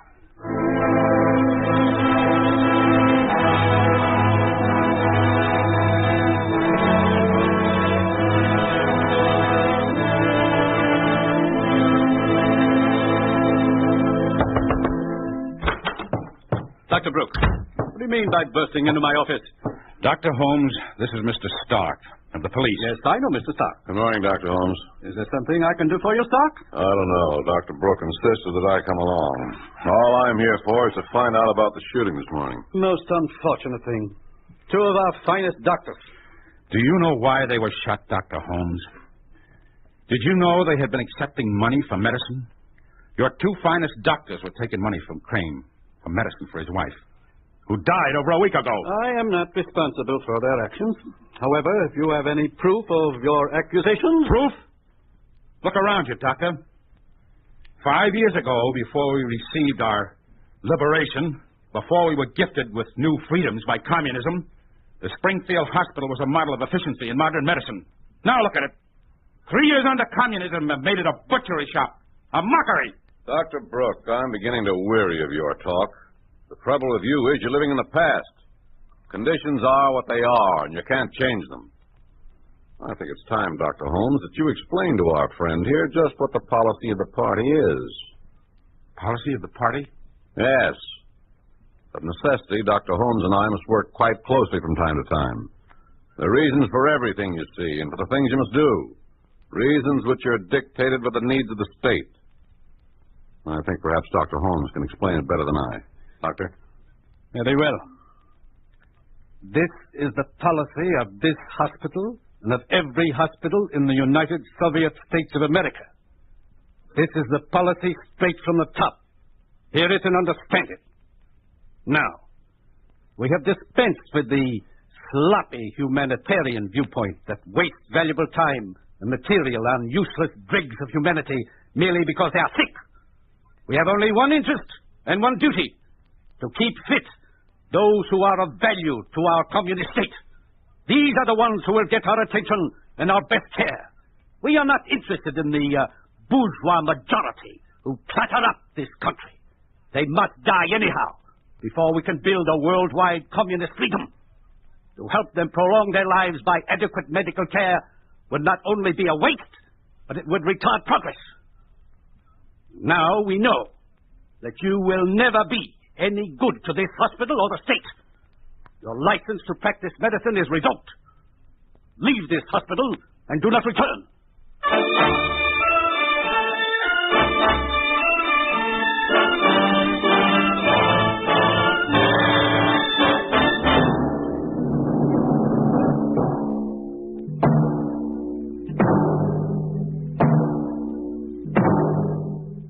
You have just heard what would happen to a member of the medical profession under a communist regime. You have just heard how a hospital would be operated in a country dominated by the communist. You think this could not happen? It did happen in the city of Luanfu in the communist-dominated country of China. It did happen to Dr. Ernest M. Lippe, M.D. Dr. Lippe and his nurse, Sigrid Brynildsen, were ordered out of Red China.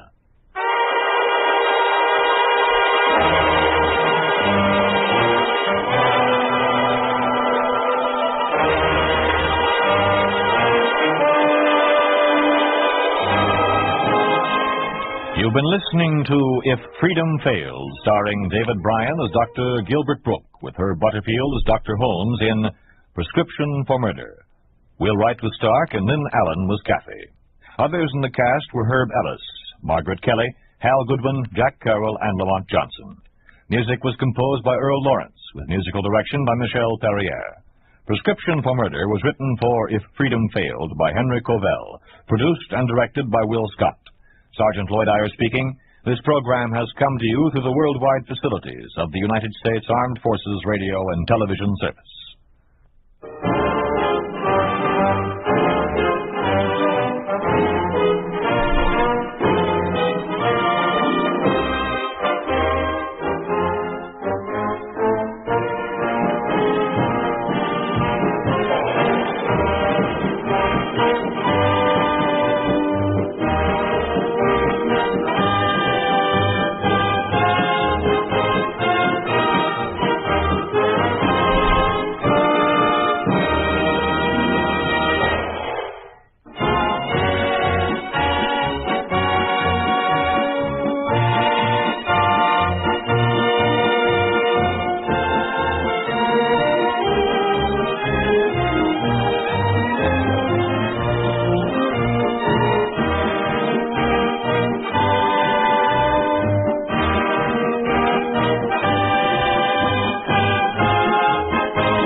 fail.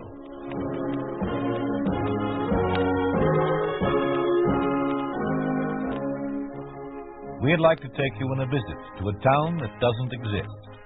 A town we call Springfield, USA. We'd like to show you how things would be in any American town if communism took over. This is the story of a Boy Scout. The story of what happens to youth organizations under a communist regime.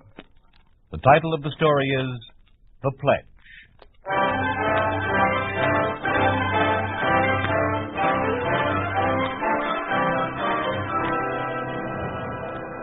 Hey, Gene, see, look at me. I'm looking, Paul. Now look at this side.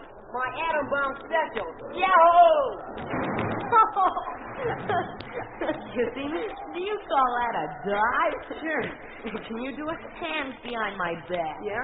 Well, let me see you. Nah, I'm going to stay out for a while. Oh, come on in, Gene. The high school guys will be coming pretty soon. In a minute. Well, I'm going down the other end. Okay. Hiya, Gene. Oh, hi, Lester. Won another Boy Scout merit badge, didn't you? Uh-huh. For first aid. Hey, how'd you know? Saw it in the paper. Congratulations. Gee, thanks. I'm going to start working on my civics badge next. You must be a pretty good scout. Well, I'm the leader of my patrol. You know something, Gene? What? We're looking for kids like you. What do you mean? A bunch of us at Springfield High are starting a new club. The Pioneers. Yeah? It's the club for fellows and girls. You want to go to the university someday, don't you? Well, sure I do. Okay. The Pioneers will help you get there if you're a loyal member. Yeah? And if you get to know some of the fellows higher up, get on the good side of them, you're a cinch to get into the university. Gosh, how can they do that? Oh, there are ways. Lots of kids are joining us. You don't want to be left out, do you? Heck no. Well, I'll talk to my dad and see what he says. You tell him about the other kids, and he'll let you join. Hey, Gene, come on in. On, just a second. That a friend of yours? Yeah, his name's Paul Gerard. Maybe he'll join the Pioneers with you. Yeah, maybe he will. I'll ask him. Swell. I'll leave an application in the locker room for you. See you at the meeting tonight at the hall. Yeah, okay, Lester. Hey, Gene. Keep your pants on. I'm coming.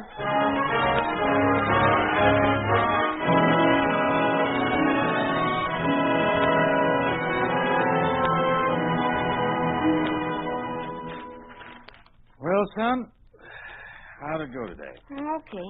Call me when swimming over at the high school for a while. Have fun? Yeah. Oh, I saw Lester Parker over there. Parker? Uh-huh. He said he read all about me in the paper. What did he want? He asked me to join a club the fellows in Springfield High are starting.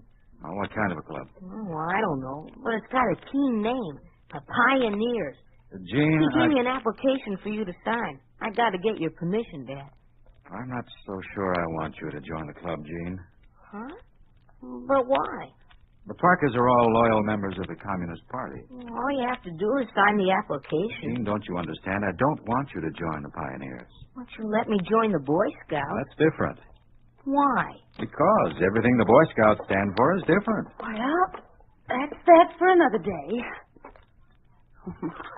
What serious faces? What's going on? Dan won't let me join the Pioneers. What's that? Something to do with your Boy Scouts? Well, why can't he join, Ben? Well, it doesn't have anything to do with the Boy Scouts, Marion. No? It's a new youth movement starting up in Springfield, a communist youth movement.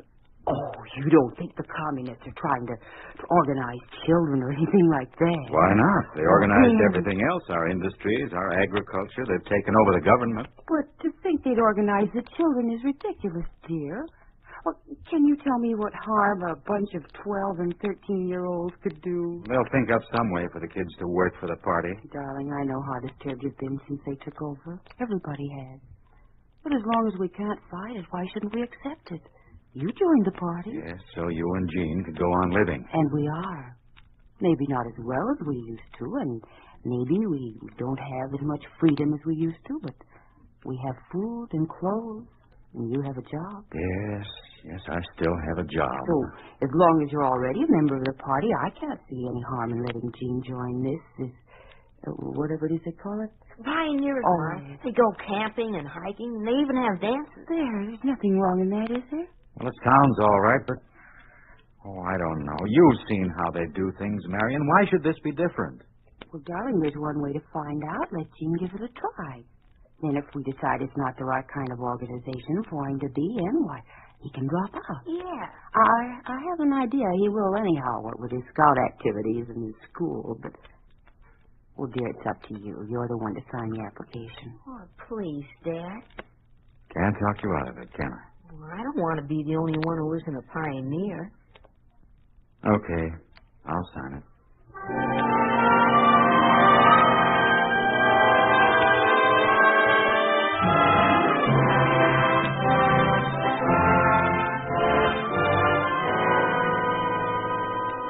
You 10 kids are the first pioneer link in Springfield.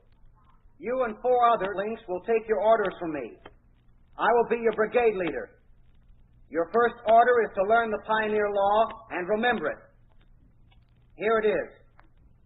The pioneer is true to the cause of the working class and to the laws of Lenin. The pioneer is the younger brother and helper of the Communist Party. He is a comrade to the workers, children of the world. You will all learn it before the next meeting. Now you'll rise and repeat the pledge after me. I, a young pioneer of Soviet America. I, a young pioneer of Soviet America. In the presence of my comrades. In the presence of my comrades. Pledge that I will firmly defend the cause of Lenin and Stalin. Pledge that I will firmly defend the cause of Lenin and Stalin. The victory of communism. The victory of communism. I pledge to live and study in such a manner. I pledge to live and study in such a manner. As to become a worthy citizen of my country. As to become a worthy citizen of my country. For the struggle for the cause of Lenin, Stalin, be ready. Always be ready.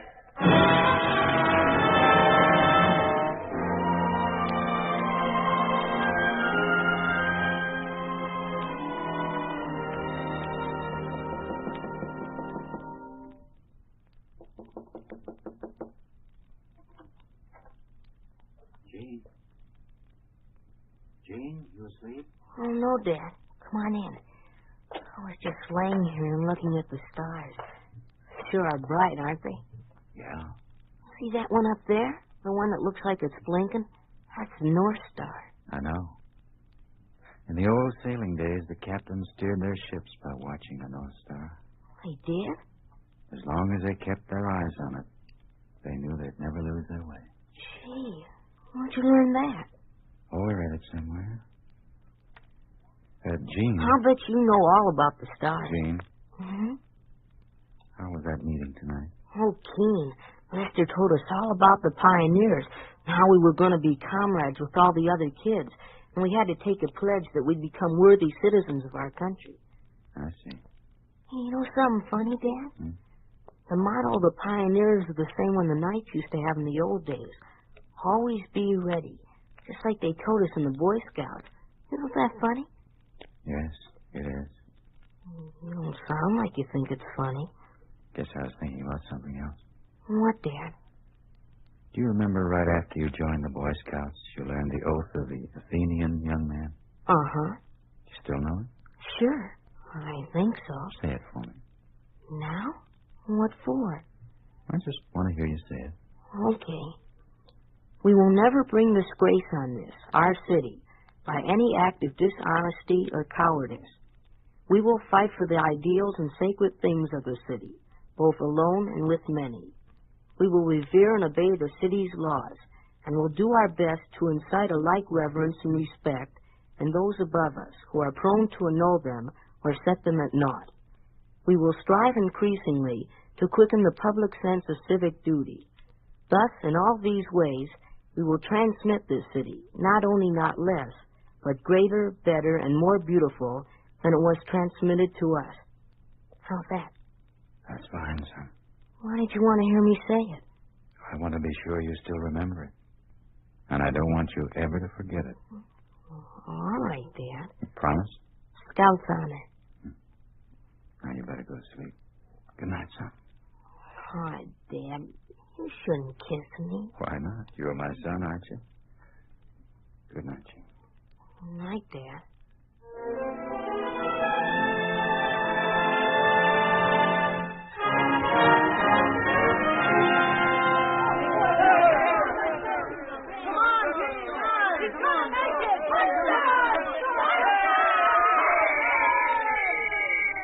Okay, boys, that's a half. Hey, that was a nice run, Eugene. You better sit down and take it easy. Okay. Oh, excuse me, Mr. Hanna. There's Paul Gerard.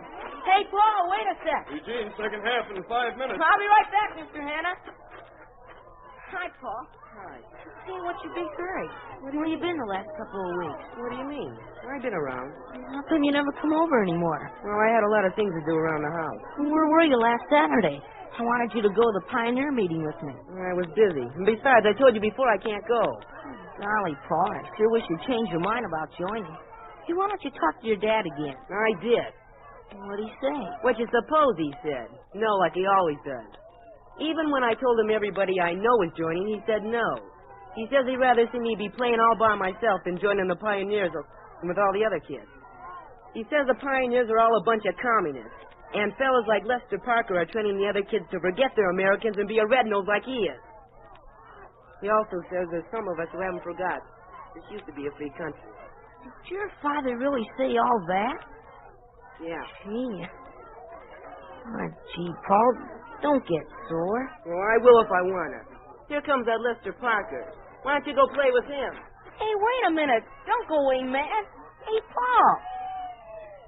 Oh, heck. Why do you have to get so sore? It's because his father won't let him join. Hiya, Gene. Oh, hi, Lester. What's the matter? Oh, nothing. Paul's mad at me, that's all. I saw him talking to you. What's he mad about? Oh, just because his father won't let him be a pioneer. He gets sore. Doesn't have to get sore at me, does he? I didn't do nothing. Why won't his father let him join? Well, I don't know. He says the pioneers are a bunch of red-noses or something. They forgot this used to be a free country. Oh? Where does his father work? He's foreman of the Springfield Dye and Tool Works. He's our scoutmaster, too. He is, huh? Yeah. What you want to know for? Oh, nothing special. Just wondered.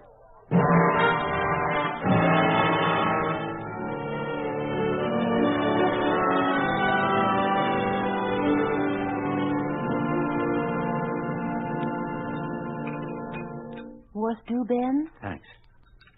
Oh, what'd you do at school today, Jean? We played football. Did Paul Gerard play with you? Paul. I tried to get him to join the Pioneers with me, but he wouldn't do it.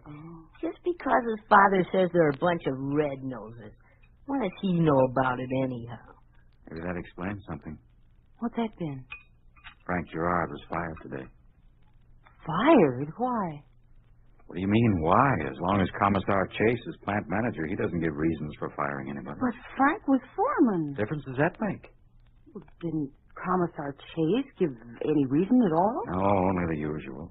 It had been brought to his attention that Frank had expressed thoughts contrary to those of the party. Oh, that's terrible. Frank Gerard, of all people. Who reported him? Oh, you never find out things like that. Well, do you think it's someone at the plant? I doubt it. Frank has enough sense not to say anything when he's surrounded by a bunch of communist informers. Then who could... Must have been someone else, a friend of Frank's, someone he trusts. Oh. Or maybe Paul heard him say something against the communists and innocently told it to someone else who has a communist connection. Oh, Gene, what's the matter with you? Nothing. You want to break that plate? No, it just slipped. The knife I made. Oh, dear. Who can that be right in the middle of dinner? Gene, go see what that is. Okay, Dad. I don't know why people have to ring your bell just when a person's eating. You know, I never saw it to fail. Wonder what's wrong with Gene.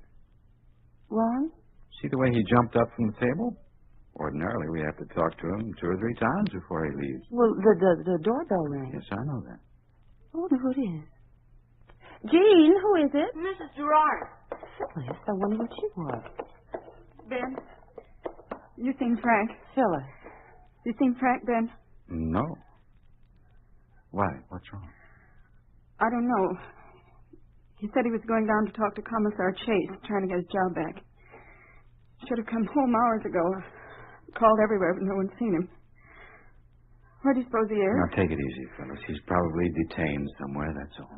Well, then why didn't he call me? Always has before when he was going to be late. I'm sure you know where he was, Ben. I'm sorry, Phyllis. I know something's happened. I just know. No, he's all right, Phyllis. I've told him over and over again not to say anything about the communists. I told him someone would report him if he did. He wouldn't listen to me. He hates them so. Look, dear, come here. Sit here. Now, let me get you a cup of coffee. He only joined the party because there was no other way out. He never really believed. Oh, Mary! No, dear, please. Then can't you go out and see if you can find him? Where would I look? Phyllis said, Joe.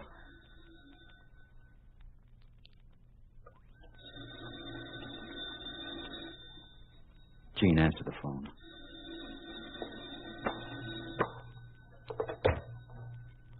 Paul?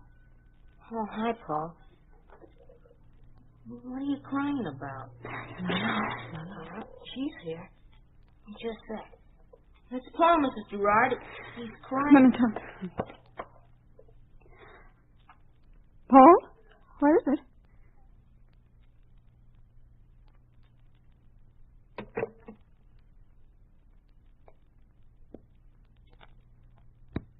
Frank's dead. Oh, no. They found him in his office. Gun in his hand. Frank's dead. Marion, you better go with her. Yes. Come on, Phyllis. I'll take you home. Frank's dead, Marion? Yes, dear. Frank's dead, Marion. He's dead. No, don't think about it, dear. Don't even talk about it.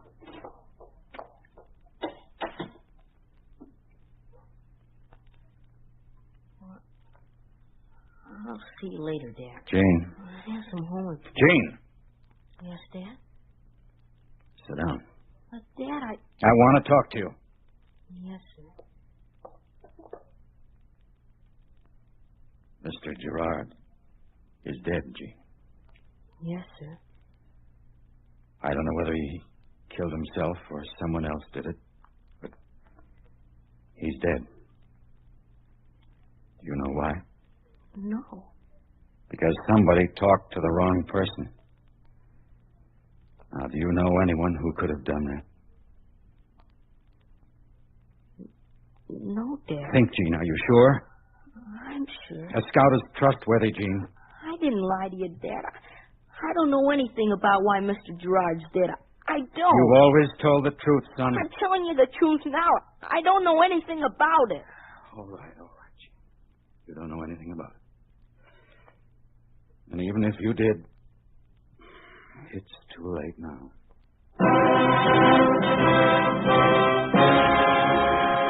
You are listening to The Pledge, a story of the way things could be if communism took over. A picture of what life would be like under a communist regime in an ordinary American town. A town we call Springfield, USA.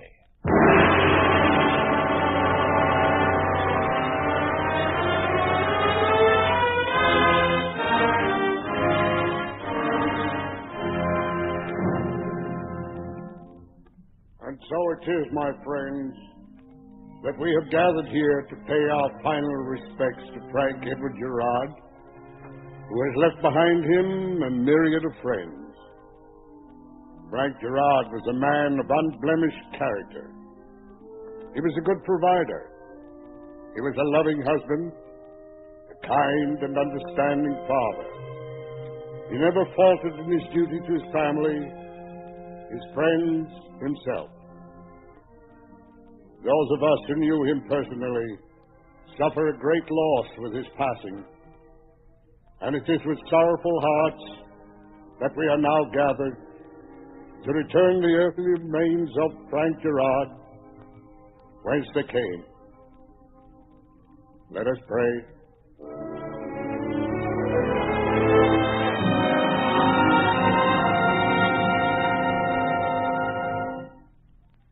So the funeral's over, and Frank's gone. Yes. Poor Phyllis. And Paul. Don't forget Paul. Pretty tough on him, too. Don't you think so, Gene? Yes. How could they do it to a man like Frank? He never hurt anyone in his whole life. Why would they kill him? They said it was suicide. Suicide? Oh, Ben, you know better than that. Frank had never committed suicide, no matter what happened. He always fought for the things he believed in. And that's probably why they killed him. How far are they going, Ben? They have our government, our industries. Now what do they want? Our souls?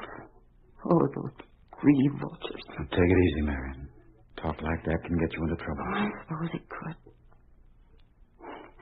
Thank God only my husband and son hear me. That's what I mean. What? You're alone with your husband and your son. You certainly wouldn't inform on me, would you? No, I wouldn't. But you forget that Gene is a member in good standing of the Pioneers. What? Dan, how can you think of such a thing? Oh, I don't say he'd ever do it deliberately. I don't think he could. But they'd find some way to make him turn informer. I wouldn't do it, ever. Mom, you know I wouldn't. Oh, of course I do. And I didn't tell him, Mr. Gerard. Honest, I didn't. Oh, I know, darling, I know. Paul thinks I did. He won't talk to me anymore. And Dad thinks I did, too. Ben, could you accuse your own son of such a terrible thing? I'm not accusing him of anything, Marion. It's the communists. I wouldn't trust any one of them as far as I could throw an elephant. I know how those pioneers work, and if Gene knew something they wanted to know, you can be darn sure they'd find it out somehow.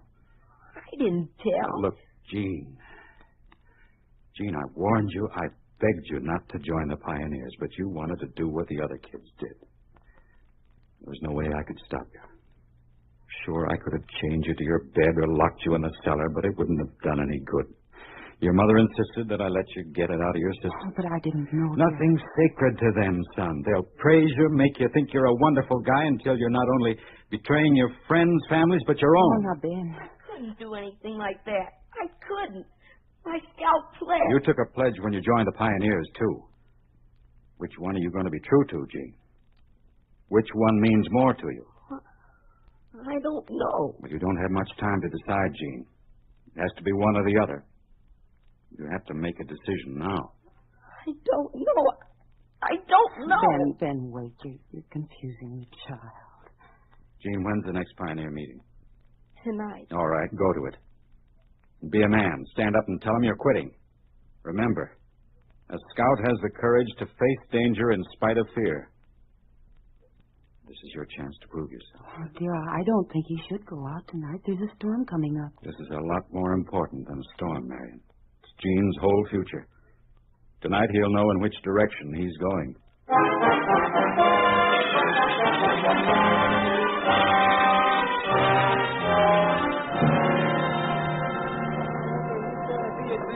And the last commendation from the Central Committee goes to Pioneer Elsa Hudson, who is responsible for exposing anti-Soviet American action in her father's mill. I have requested that Pioneer Hudson be advanced to the next group. I knew that. That takes care of the old business. Now for the new business. Comrade Parker. Yes, Comrade Morrison? I want to ask you a question. Go ahead. I want to know why you made me tell you about Mr. Gerard. No special reason.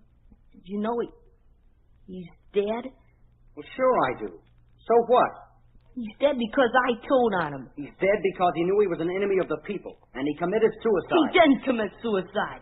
Somebody killed him and made it look like he committed suicide. And he wasn't an enemy of the people. He was a good man. Why, a scoutmaster couldn't be anybody's enemy. Yeah? What's so wonderful about being a scout? Everything is. Scouts are loyal and kind and trustworthy. No. Scouts don't snitch on people. And they're worthy citizens of their country. Only loyal pioneers are worthy citizens of their country. Scouts wouldn't bring disgrace on their city by being dishonest or a coward. Forget about the Boy Scouts. Your duty is to defend the victory of communism. My duty is to God my country. There isn't any God. God's a fairy tale. Just something that people dreamed up to explain something they didn't understand. There is a God. You can't believe in middle-class junk like that and still be a loyal pioneer. Then I don't want to be a pioneer anymore. All right, then get out. You're expelled from the Pioneers right now. And the rest of you aren't to have anything to do with him or talk to him. Ever. I don't care. The pioneers are bad, and everything you tell us is bad. Just like my father said. I should have listened to him when he tried to tell me. He told me the communists aren't any good. He told me nothing's sacred to them, and that they're making a bunch of stool pigeons out of us kids. He knew I told on Mr. Gerard. And you made me lie to my father. You made me break my scout pledge. But I'm not going to break it anymore. I'm going to be a good scout from now on. Yeah?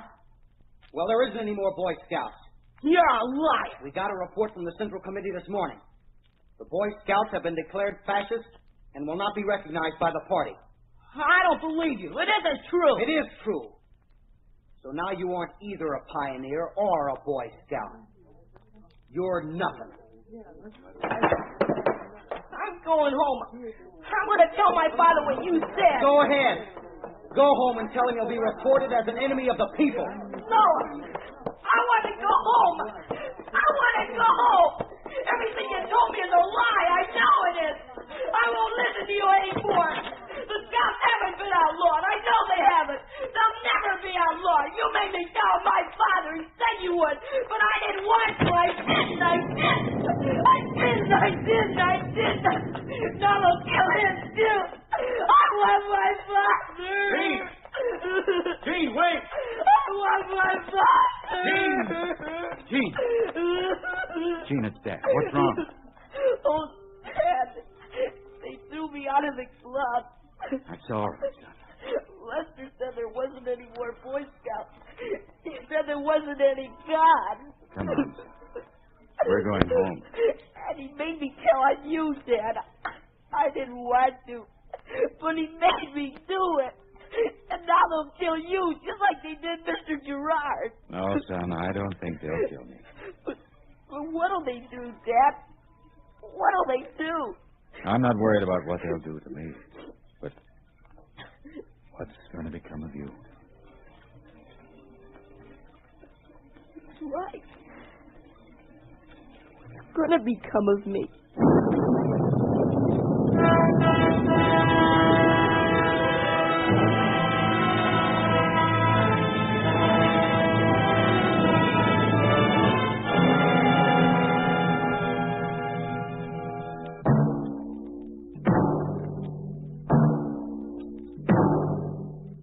You have just heard a story of what happened to a Boy Scout who was forced to betray everything in which he believed.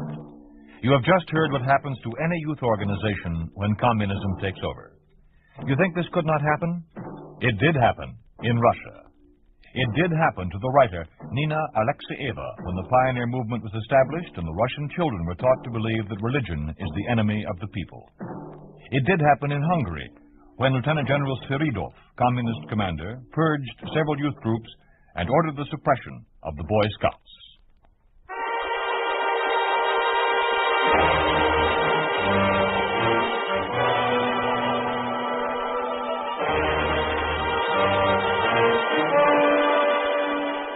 You have been listening to If Freedom Failed, starring Jeffrey Silver as Gene Morrison in The Pledge. Whitfield Connor was Ben, and Ann Morrison was Marion.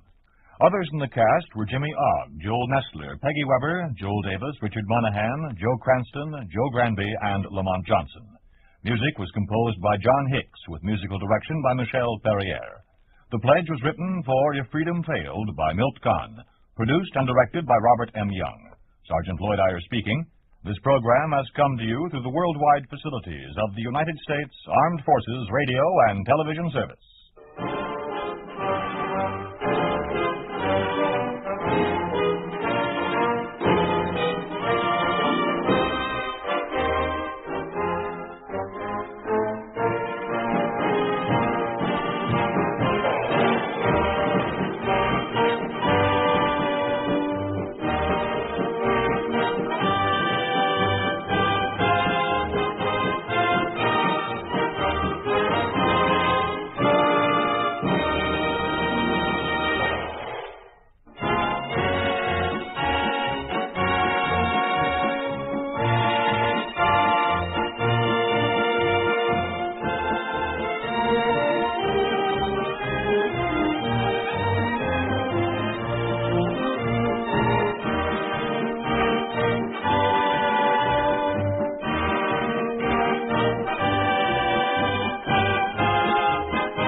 This is Chesterton Radio, your home for podcasts of works by G.K. Chesterton, plus drama, comedy, mystery, science fiction, big bands, and much more.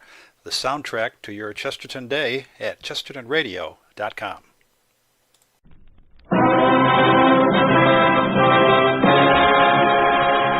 If freedom fails.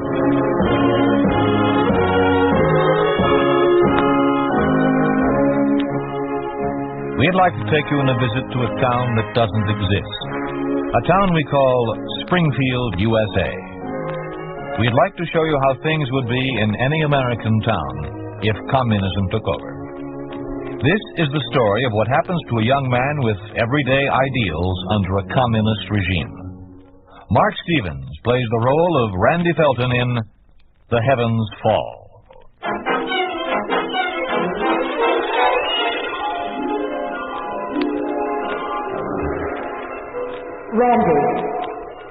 Randy, can you hear me?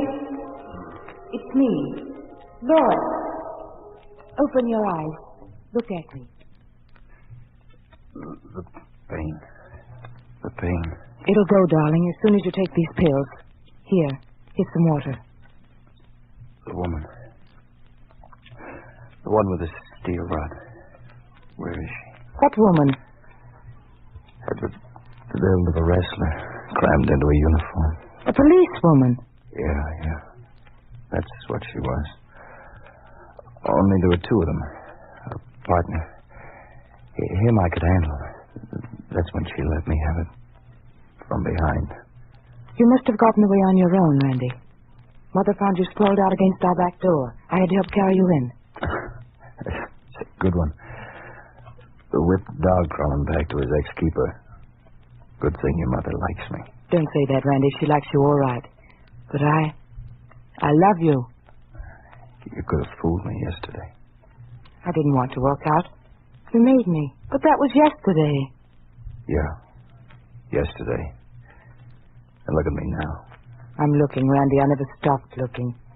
Now tell me, how did it happen? You were around when it all started. Only then I couldn't tell you. It began at the law school when Randy, my boy, I must say I've been hearing nothing but nice things about you. That is, as far as your work here is concerned. I may even take the liberty to predict that someday I shall boast, there goes Randy Felton, one of my brood and the most brilliant lawyer in Springfield.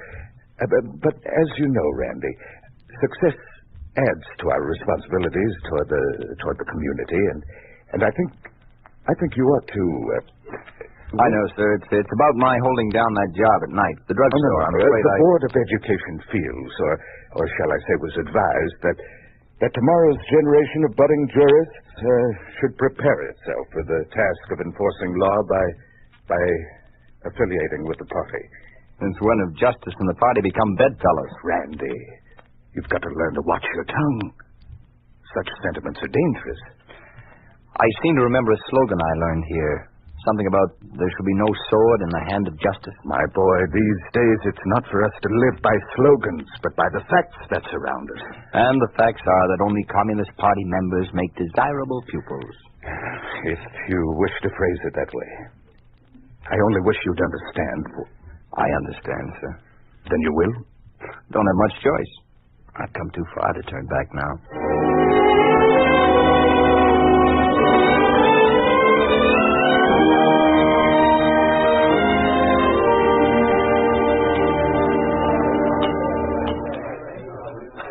Here you are. One reporter's delight. Good to the last scoop. Thanks, Randy. Hello, honey. Hi. That's all? Just hi? It's an accepted form of greeting. Okay. Pull up a grouch and sit down. What grouch? The one you're bearing. I'm all right. Suit yourself. Love someone? Very much. Someone I've seen? Whenever you're shaving. Huh? At least the mercury's back to normal. How about a Coke? Fine.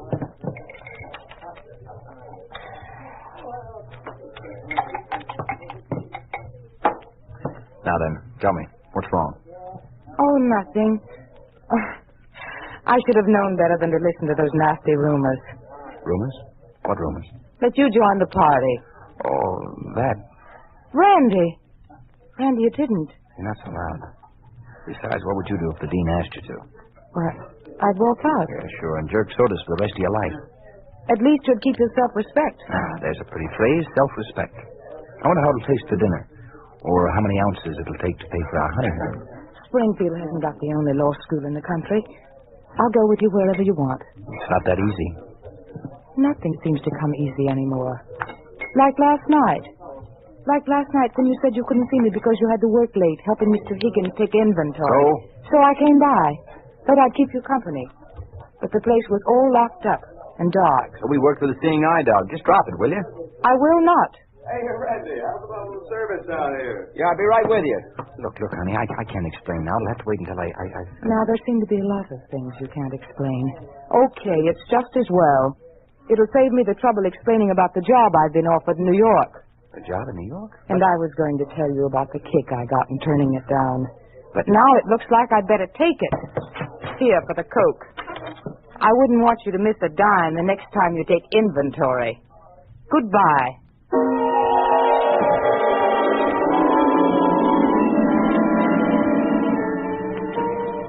If I only could have told you then about how we were trying to help Sanders. You mean Sanders is running for mayor against that commie? Yeah. Needed a push. Had no campaign funds. Probably the last non-red will appear on the ticket in Springfield. Remarkable guy, Sanders. With all the odds against him, he refused to budge. Stood his ground. That's why he needed us more than ever. Then I went to see Bert last night and laid it straight on the line. It's going to be rougher than we figured. Looks like the party's out for blood. This being the night before election, police patrols are being doubled. Johnson's got an in with a desk sergeant at the 5th Precinct. He found out that most of the patrols are reserves, staunch party members who managed to get their schedule and are out of their beat. Got a cigarette? Huh? Oh, yeah, here. Pay any attention to what I said. Every word. Easiest layout you could wish for. Meaning what? You don't need me. Any half-baked kid could tack up those posters. You figure the time and the place. That's all there is to it. I'm afraid not. You got to work in pairs now. One just for a lookout. Patrol schedule's unreliable. Okay. Where's the stuff and where does it go? Thanks, Randy. I guess you and Joe can handle Barn Street. I can handle it alone. I told you, you'll need a lookout. When I need a nursemaid, I'll ask for one. Sure, Randy, sure. Only the cops travel in pairs. And if there's trouble, you'll need some extra hands. There won't be any trouble. Have it your way. Just time yourself and hurry. Get there before 11. There's a patrol due sometime after that. Like I said, it'll be a cinch.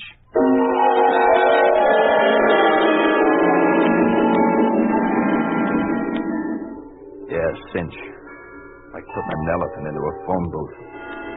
When I left Bird with the posters tucked under my arm, it was already 10:15. I didn't want company, because I was going to look you up first.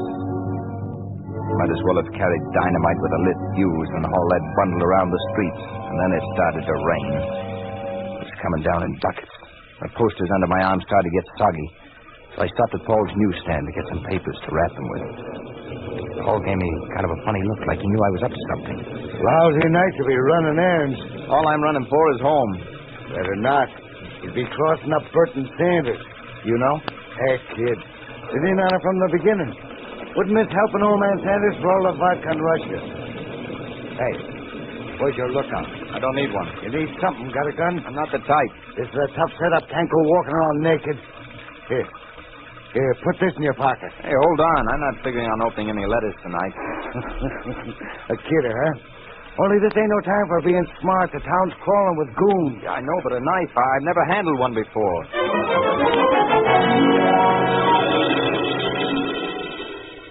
If an icicle could burn, the knife in my pocket felt like one that did. By then, I really needed seeing you more than ever. I went straight to your house. The rain wouldn't let up.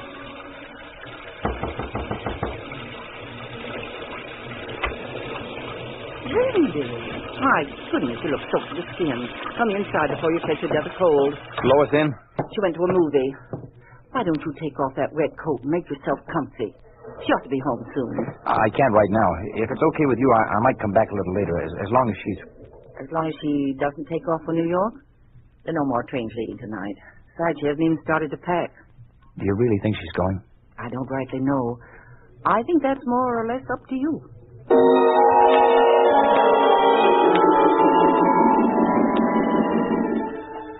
Up to me. Up to me. That's all I could think about after I left your house again. The rain had stopped. Whatever move I made from there on seemed to come automatically. My thinking wasn't too sharp. If it had been, I probably would have looked at the clock before I headed for the street corner where Bert wanted me to tack up those posters. I wish it would start to rain again.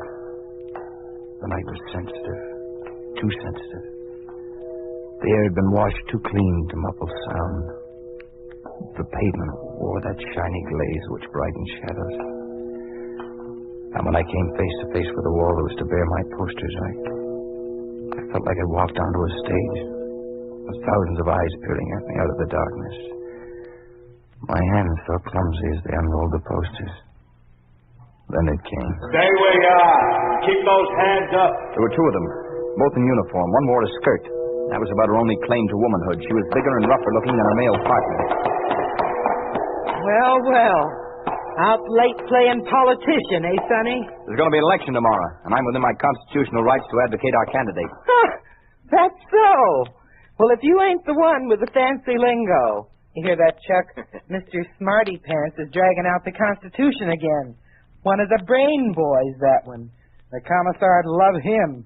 Let's see your identification papers. What if I won't show them to you? You will, or I'll... You'll nothing. Here they are. Oh, here now. Let's have that knife. Stay away. Oh, Brainy's a wildcat. Go to it, Chuck. The kid's bluffing. Now, you wouldn't want to get hurt, would you now? It'll all be over in a minute. I simply reach over like this and then... And then what? To play rough, huh? Chuck, the knife! I can't. My wrist, he's got it. Get the pipe. Hit him. Ow! You little rat, I'll teach you to...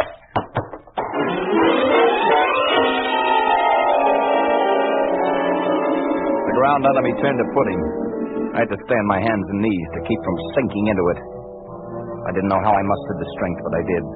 And an upward kick with one foot set the big woman reeling against the wall. I heard the lead pipe bounce on the pavement. Then I ran, stumbling, but I ran. Didn't know where, didn't know how, I just ran.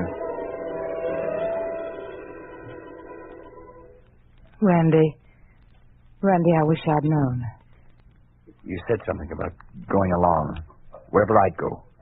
You still want to? Want to? Do I want to breathe? But we have to go separately. I'll go first. I'll get word to you somehow, through Bert. I don't care. I want to leave town immediately. They must be looking for you everywhere. Yeah. Yeah, Only what? Nothing. You mustn't stop anywhere. Today's election day. If things go well, I might not have to leave. Darling, let's face it. What are Sanders' chances outside of a miracle? None. And the age of miracles is over.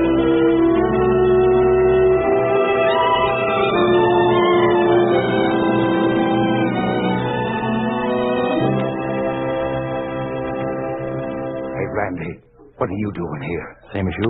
Waiting in line to vote. You nuts, the whole goon squad's looking for you. They haven't got my name yet, have they? No, but they can't mess with that description. Got you down to a T. Next, please. Step forward. Don't worry. I'm skipping right after this. Yes, sir. Name, please? Randy Fulton. Let's see. Felton. Ah, here we are. Registered as living at 86 Dayton Way? Yeah, that's right. Here's your ballot. Thanks. Are you familiar with the procedure? Sure, I voted before. Well, there have been a few minor changes since then. Now, if you wish to vote for Hollingsworth of the People's Party, you need not even place a cross behind his name. Merely deposit the ballot in this box right here. Now, isn't that simple? Yeah, very. But how about Sanders' name? It's not on the ballot. Oh, well, there's an empty space provided for those who wish to fill his name in, but then, of course, you'd have to go to the voting booth over there to do so. But you see, this way we save you all the fuss and bother. I like being bothered. Suit yourself, young man. After all, it's still a secret ballot. Oh, secret ballot, my foot. Will you please help yourself to the booth? Others are waiting. Hey, you better oil up these curtain rings. For the use this booth's been getting, they've rusted to the rod. I'm next. My name is... Just a minute, sir. If you'll excuse me, I'll have to make a quick call. Be right back.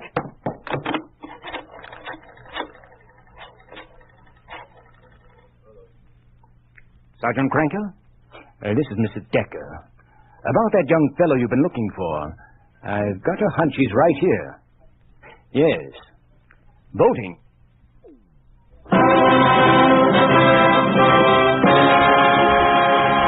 You are listening to The Heavens Fall, starring Mark Stevens. A story of the way things could be if communism took over. A picture of what life would be like under a communist regime in an ordinary American town. A town we call Springfield, USA.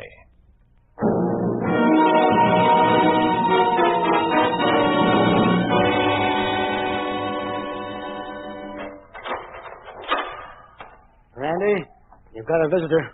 It's that lawyer they've been sending. I don't want to see him. Some kind of a professor. Says he's the dean from your law school. Dean, what does he want? Make more speeches? No, just offer whatever help I can give. Last rites are usually administered by a priest. Please, my boy, give yourself a chance. Embittered emotions rarely turn the wheels of justice. Ah, nuts. The wheels got jammed a long time You're ago. wrong. Examine the facts, my boy.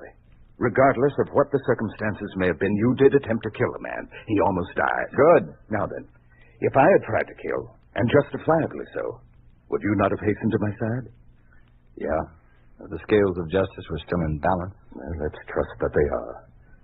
As long as you're on trial, you must retain that trust. Look, Dean, I realize you're my elder.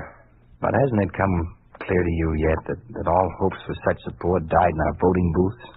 The timid clutch their bread and keep their silence. They close their ears to the cries of those that dare to be strong.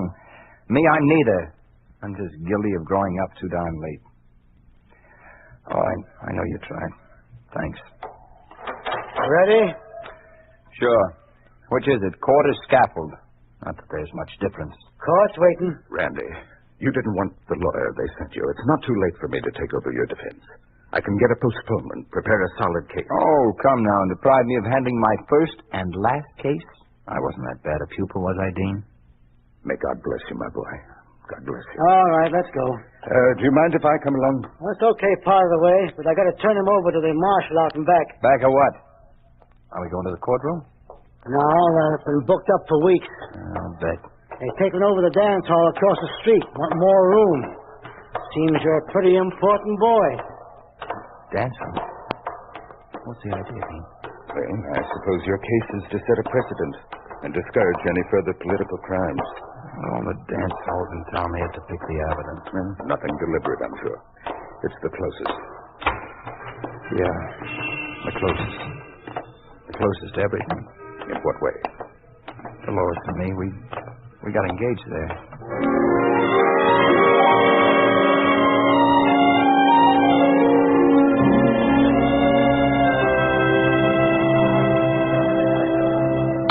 Hear ye, the 12th District Court of the People in the Soviet States of America is now in session. The Honorable Judge Dawson presiding. All those having grievances, draw near. Gentlemen, I see the first case on the calendar is the case of the People versus Randolph Felton. Are you ready to proceed? The government is ready, Your Honor. I'm ready, Your Honor. Mr. Felton, you still wish to proceed without counsel? I do, Your Honor. Very well. Will the prosecutor call his first witness? Will policewoman Jean Barton please take the stand? Those other witnesses, who are they? I've never seen them. They're supposed to have witnessed the crime. Remarkable how I managed to escape from a street cluttered with this many witnesses. And such questions should be placed before the court. Oh, what good would it do? You have more friends than you think. Give them a chance to show their faces. The only face I like seeing kept away. You mean Lois? Yeah, sure. I'm glad I asked her to stay away. There's too much of the past clinging to these walls. You listen real hard, you can hear it.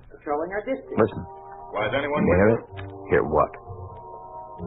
Why, the music. It resounds from the rafters. Like it got lost up there so it could stay. Stay there for always. Maybe you can hear it now. Maybe I can. Sure. Sure you can. It's just like then. Flowing, soft and easy. Like heavy colors that made a picture.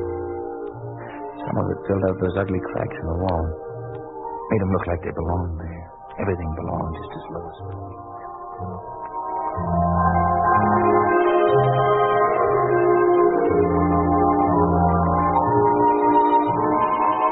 Dance nicely.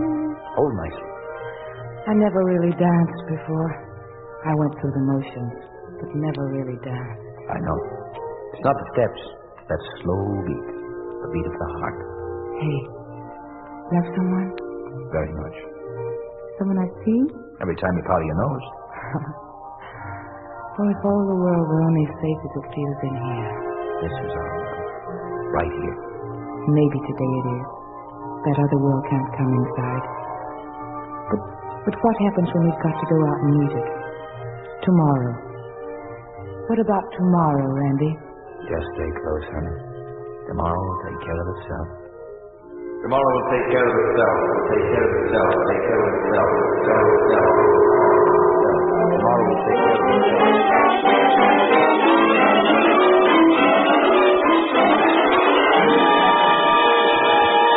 Mr. Felton! Mr. Felton, I'm addressing you! Yeah, but tomorrow didn't take care of itself, did it? I beg your pardon? Never mind. If the defendant finds it within his power to gather his faculties, I'd like to repeat the question. By all means, do. Does the defendant wish to question the witnesses? No question. Your Honor, with the court's permission, I would like to take the stand and subject myself to cross-examination by the prosecutor. Has the prosecutor requested your testimony? No, Your Honor, but under the circumstances, I'm sure the prosecutor will have no objections. Well, this is highly irregular. However, if the prosecutor finds this agreeable, you may take the stand. I see no objections. Thank you, Your Honor. Your name? Benton Caldwell. Occupation? Dean of the Springfield Law School. Are you familiar with the defendant? Yes, he's been my pupil. And since it has been my task to build his knowledge and shape his destiny, I feel that I share the responsibility of his actions.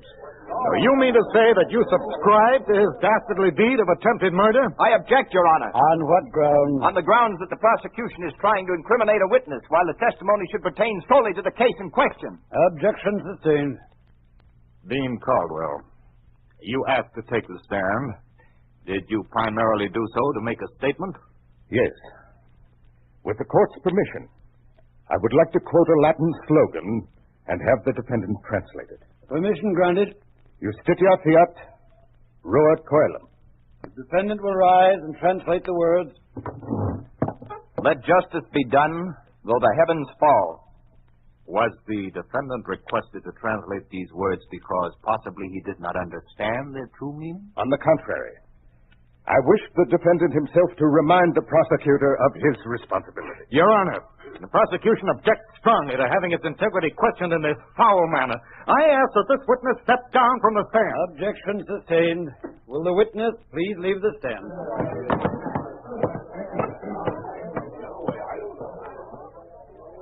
Without calling the defendant to the stand, I would like to ask him whether he fully understands the meaning of the words that he has just translated. I do indeed. In that case, doesn't your belief in justice prey on your conscience? Does it not fire you to seek repentance and admit the wrong of your criminal act? It took me 5 years to learn how I could best benefit this community, namely by doing everything to rid it of the red pestilence. It would take me another 5 years to find one single reason why I should not have done what I did. You mean you would repeat your criminal acts were you given the opportunity? I would not only repeat them, I would multiply them. And I would do it so precisely because justice must be done though the heavens fall. And today, right here in this very place, the heavens have already begun to fall and shall keep on falling until all of us are crushed beneath. Your Honor, in order to spare the court any further theatrical recitations, I hasten to make my recommendation as to the defendant's deserving punishment. A mentally unbalanced killer is a trivial menace to society in comparison to this cold-blooded, calculated would-be murderer who admitted right here and now that he would complete the job of killing and keep on killing anyone who would stand in his road of treason against the Soviet government. Nothing but capital punishment could still his thirst for blood. And I thus ask the court to find Randolph Felton guilty of attempted murder in the first degree as well as of high treason, punishable by death.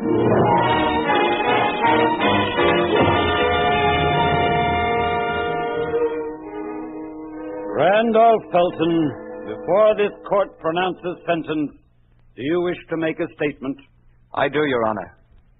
at the risk of being labeled a dramatist by the prosecutor, to whom sincerity is nothing but an affectation, may I say I consider my life a worthwhile price for freedom. For I am sure this court may put an end to my individual strive for liberty. The new dawn will see thousands of others whose plain, downright sense of human decency will compel them to arise and protest. And protest they will in such growing force that none of the self-appointed few will be able to stem the sweeping tide of freedom. Order in the court! Order in the court! Your Honor! Your Honor, if it pleases the court, may I remind the defendant and all those witnessing his underhanded methods of misrepresentation that only recent statistics reveal a conspicuous absence of these thousands that may arise in protest. And where are these thousands? Surely they had no better chance to show their protest than during our recent election. Yet, given that chance, these thousands went to the polls the other day and cast their vote in favor of the Communist Party's candidate for office. Yes, Mr. Randolph Felton. Let the facts and figures speak for themselves. 10,306 citizens voted for the party's candidate, whereby only 10 votes went to his radical and capitalistic opponent. Correction. Only 10 votes were permitted to go to him. I repeat, Mr. Felton, 10 votes. 10 citizens protesting. And where are those 10 now? Why aren't they at least here to plead your case? I'll tell you why. They bring to mind a poem about 10 little Indians. In this instance, it would begin, 10 little Indians were standing in line. One of them cheated, and then there were 9. And would end, one little Indian thought killing was fun. He was hanged by the neck, and then there were none. Do you understand, Mr. Felton? And then there were none.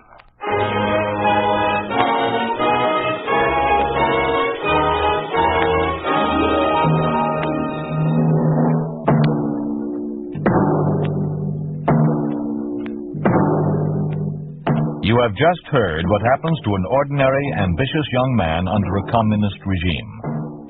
You have just heard what would happen to any young American if communism ever took over. You think this could not happen? It did happen in communist-occupied East Germany. It did happen to Hermann Josef Flade, who was tried for warmongering and attempted murder. It did happen at the Olbernhau Ballroom in Germany, where Flade openly defied communism. Hermann Josef Flade was to be beheaded, but the execution was delayed. Flade's voice had been heard by too many. He was finally sentenced to 15 years in prison.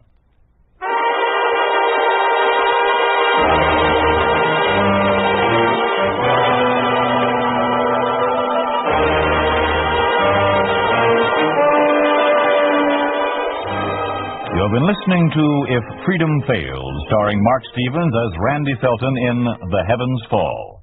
John Stevenson was Bert, Ben Wright was the prosecutor, Stan Waxman was the dean, and Georgia Kirkwright was Lois. Music was composed by John Hicks, with musical direction by Michelle Perrier. The Heavens Fall was written for If Freedom Failed by Peter Brook, produced and directed by Will Scott. Sergeant Lloyd Eyre speaking.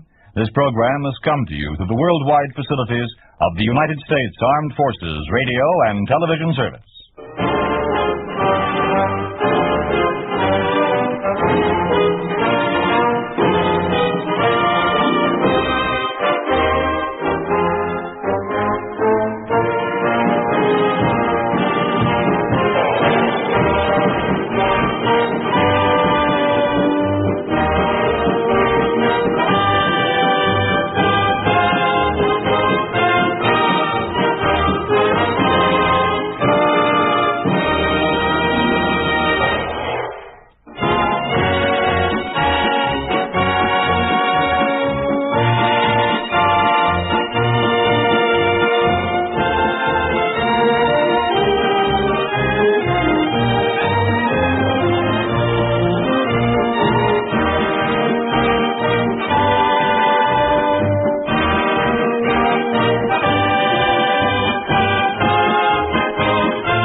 This is Chesterton Radio, the true, good, and beautiful at chestertonradio.com.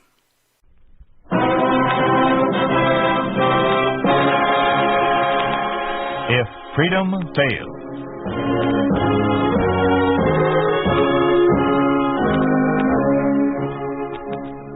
We'd like to take you on a visit to a town that doesn't exist.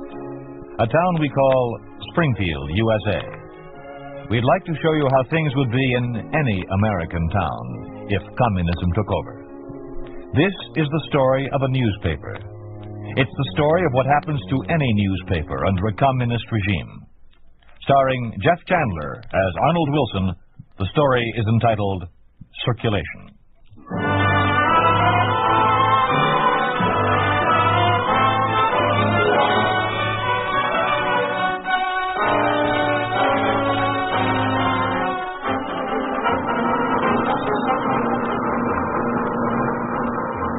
Wonderful plant, Mr. Wilson. Wonderful plant. The most modern in the country, Mr. Gordon. We turn out over 100,000 newspapers daily.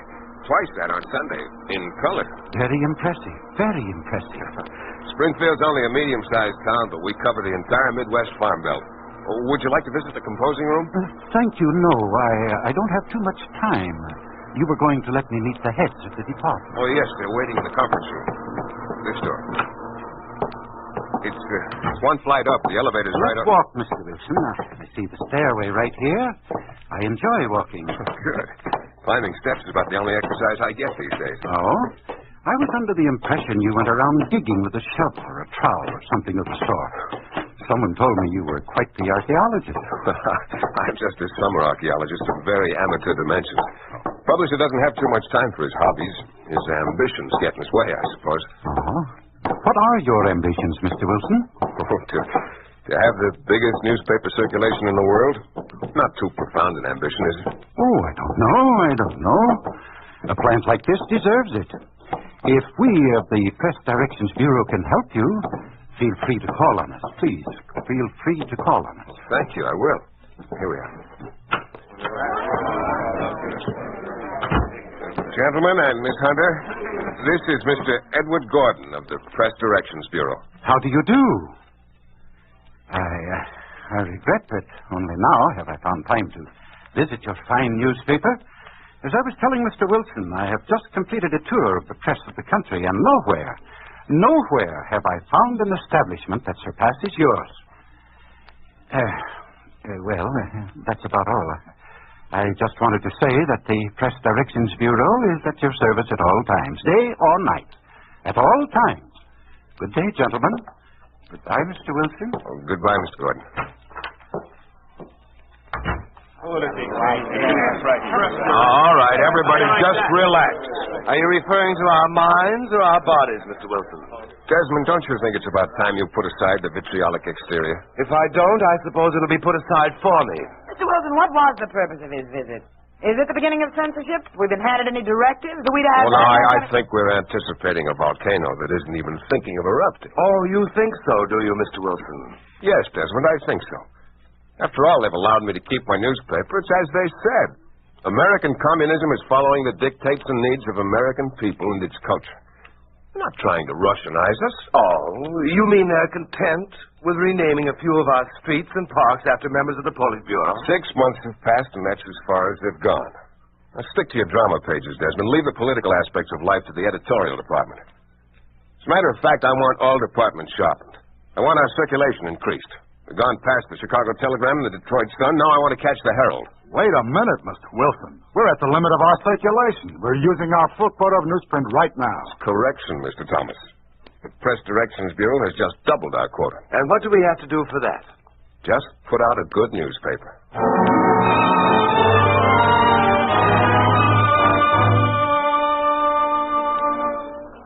Copy, boy.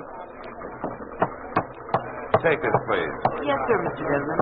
The boss wants to see you. Right. He wants you to bring a copy of your latest review. Right. On the carpet again, Desmond? Why break precedent? Whatever it is, deny it, Desmond. I always do. Ah, Desmond. Come in, sit down. You know Mr. Gordon, Press Directions? Yes. Oh, yes, we have met.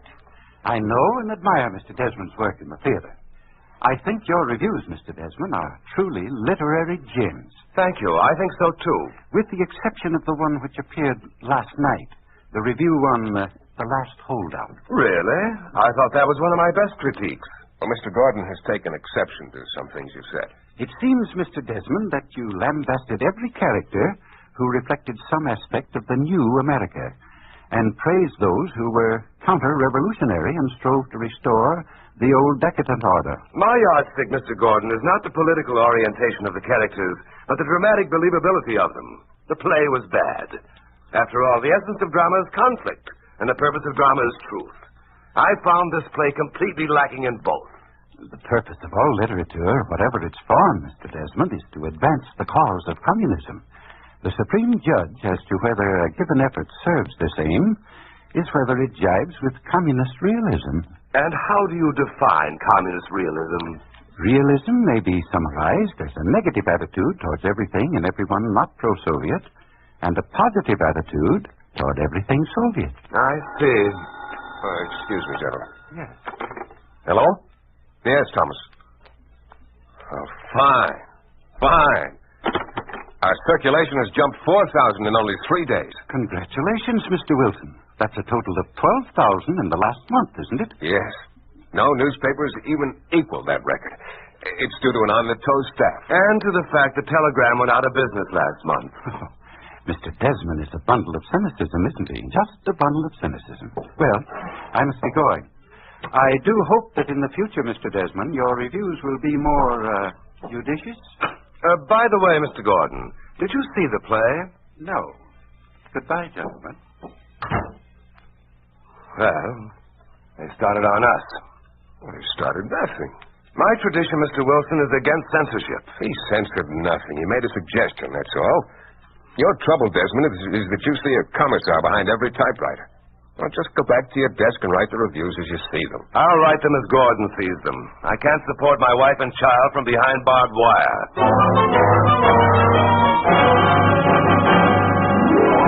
Look, Mr. Wilson, I've been advertising manager of this sheet for 25 years. What am I supposed to do? And what are the other people in my department supposed to do? Well, they still have jobs with this paper, Jameson. But not in advertising. Well, now, get it through your head. The state has decreed no more advertising. Might be a good thing, too. Too often the advertisers have tried to interfere with our policy. Now, look, Jameson, your people can be absorbed into one of the other departments. The paper's still growing. We can be the biggest in the world.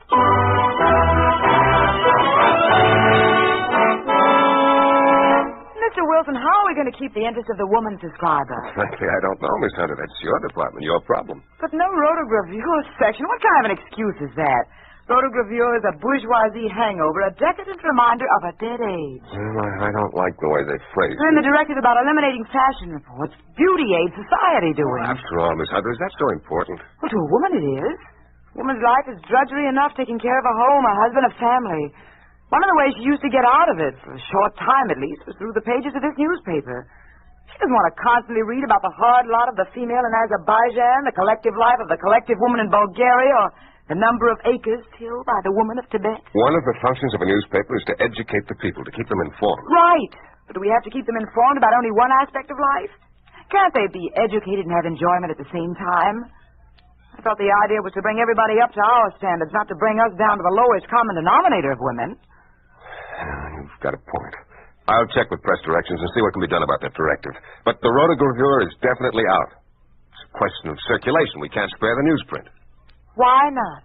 Because our new quota carries the stipulation that the newsprint is to be used to report only upon those things connected with communist realism.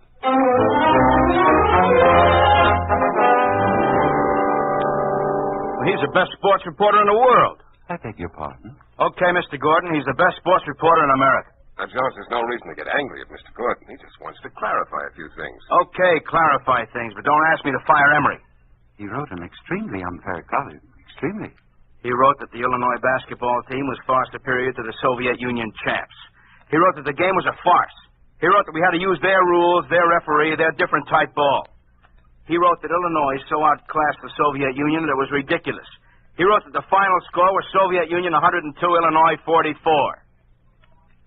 He wrote that this state of affairs prevails in every sport in this country when a Soviet Union team visits the United States. He wrote that it's a must that American teams lose to Soviet teams. An extremely derogatory and a discourteous way to write about a brother country. That's why he's to stop writing. That's why he's to be discharged. Or at least that's my suggestion, Mr. Wilson. Emery should be discharged. The sports reporter in the world. In America. I hope my suggestion meets with your approval, Mr. Wilson. It would please my office considerably if you discharged Mr. Emery. Considerably. Well, I'll tell him. Oh, wait a minute, Jones. Have Emery report to Desmond in drama. Let him work there for a while.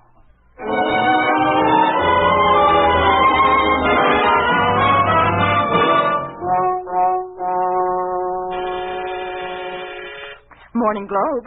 Just a moment. I'll connect you with classified. Morning Globe. Yes, Mr. Wilson got back today.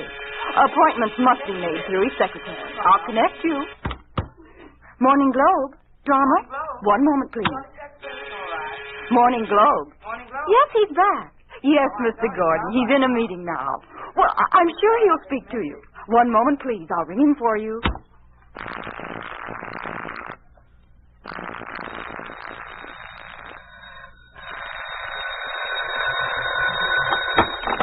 Hello? Hello, Wilson? Yes. Gordon, how are you? Enjoy your vacation? Oh, I had a wonderful time, Mr. Gordon. Swinging a pick in some old ruins in Yucatan isn't my idea of fun, but I suppose that's what makes horse races. It's like yogurt. One has to cultivate a taste for it. Yeah. Well, I'm glad you're back anyway, Wilson. Just wanted to tell you how happy I am with the progress your paper's made. Well, thank you, Mr. Gordon. If you need anything, just call on me. I will. I'll drop in to see you one of these days. Fine. Goodbye. Sorry for the interruption, folks. Well, now, I wanted you all here to tell you how much I appreciate what you've done while I was away. Our circulation figures have passed the heralds. We now have the largest circulation in America. I want to congratulate you. Why? Well, just what does that mean, Mr. Desmond? We had nothing to do with it. The Sun was put out of business in June. Seems that every other day another paper goes out and our circulation goes up. Everything we touch turns to circulation, like King Midas of old. The establishment smells of circulation. Well, it's not our fault the sun went out. Admirably phrased. The sun went out. Desmond, I think it advisable that you not start drinking so early in the day. I drink all day long, Mr. Wilson. You would, too, if your typewriter vomited all over you every time you wrote something. Yeah, a lot of us have started drinking. Sports department's become a saloon. You may as well face it, Mr. Wilson. The Globe's like a morgue. We all feel like obituary writers. Well, I thought this was an occasion for festivities. Instead, we're having a delightful wake. It's no wake. We've attained our goal, the largest circulation in the world. Yes, the largest circulation of unread newspapers in the world. Well, you should be in crossword puzzles, Desmond. You're talking enigmas. It's no enigma, Mr. Wilson. I'm circulation manager, and it's too blasted plain to me. I admire the fight you're putting up against realism, Mr. Wilson. Not communist realism, good old American realism. You remember red, white, and blue realism. The realism that says 2 + 2 = 4. The realism that says if nobody is reading your newspaper, there's a reason. What's he talking about, Thomas? Our newspapers stay unopened on doorsteps. They go into garbage cans without being read. They're used for insulation, for drawer linings, for shelving. But nobody reads them. Why not? Because we're just a blown-up daily worker. Don't pretend you didn't know what was happening, Mr. Wilson. Most of us can't run away on expeditions to Yucatan to escape growing realization. Oh, that's ridiculous. Why do people buy our paper if they don't read it? They all have to take out subscriptions through their workers and cultural organizations. If they don't, they're in trouble. Why us? Why not the Daily Worker? Because the Daily Worker had a lousy reputation. The Press Directions Bureau wanted our prestige. People used to read us, you know. You see, Mr. Wilson, the Sun and the Telegram refused to print the nonsense we do, so they were killed. And we inherited their circulation. Oh, you've constantly referred to those papers as having been killed, Desmond. Just how... Simple. They were refused newsprint. They were plagued by a constant series of strikes that weren't strikes in the true sense. News dealers who handled them were beaten up. Their delivery trucks were sabotaged. Shall I continue? Is that true, Thomas? Yes. Anybody who doesn't print their handouts ends up the same way. We can only print what they want us to. We don't have an opinion left in any department. Morton, you haven't said anything. That's the same thing in editorial, Mr. Wilson. We get directives on the subjects that are safe. Where have I been while all this was going on? In Yucatan, digging. If you want to keep your job, Desmond, shut up.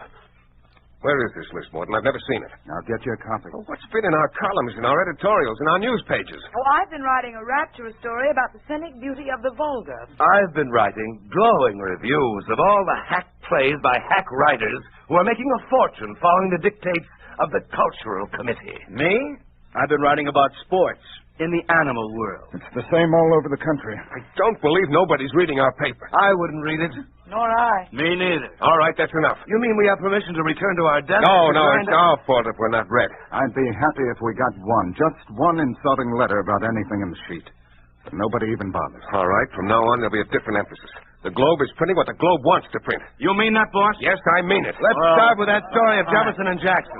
Hey, yeah. Wait a while. Perfect beginning. What story? Supposedly, there's been some discovery of unknown papers of Jefferson and Jackson's in an Indian pueblo in New Mexico, of all places. Slipped into a wire service report, but there was no follow-up on it. Well, get a reporter out there. It won't do any good. We have a special directive on early Americans, especially on Jefferson, Jackson, Madison, Payne, dozens of others. We can't print anything on them. Why not? They said too many things about democracy. They said too many things about the right of the people to revolt. You see, Mr. Wilson, in these times, Jefferson, Jackson, and Payne are considered counter-revolutionary. Just a minute. Yes, sir. Get me Gordon of Press Directions. I refuse to believe I've been that poor a judge of men. Somehow there must be a mistake. Mr. Gordon, sir. Thank you. Hello, Gordon. Speaking, Wilson. Something wrong? I don't know. You've mentioned quite often that were I in need of anything, I simply had to call upon you. Absolutely. All right, I'm calling on you. Name it, Wilson. My staff tells me that they have orders from Press Directions to write only upon certain subjects. They tell me that there are subjects that are forbidden. They tell me I've also... been telling you bundles of misinformation. Bundles of it. You deny, then, that you ever sent any directives ordering... Of course I deny that we sent any directives ordering anybody to do things. The directives we send are merely suggestive. Suggestive, that is all. Suggestive. And what happens if these suggestions aren't carried out? I don't understand. If your suggestions aren't carried out, are newsprint quotas cut? Are news dealers attacked? Are trucks sabotaged? Mr. Wilson, you must have been reading some peculiar brand of science fiction. Naturally, we hope that any suggestions we offer are accepted. If they are not, we try to make other suggestions that will be accepted. Newsprint, news dealers, and trucks. Please, Mr. Wilson, remember this is Soviet America. Then I can print anything I want. Why, of course, as long as it isn't libelous. As long as it isn't libelous. Thank you, Mr. Gordon. Well, to coin an old expression, the proof will be in the pudding. Morton. Yes, sir? There'll be no editorial tomorrow. No editorial? I thought we were going to town. We are. On the editorial page, I want printed the Declaration of Independence and the Constitution of the United States. How will I lead into it? Since when do those documents need a lead-in? Just print them without comment from us. Let's see if it'll elicit comment from them.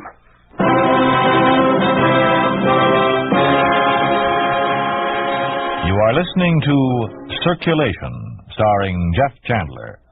A story of the way things could be if communism took over. A picture of what life would be like under a communist regime in an ordinary American town. A town we call Springfield, USA.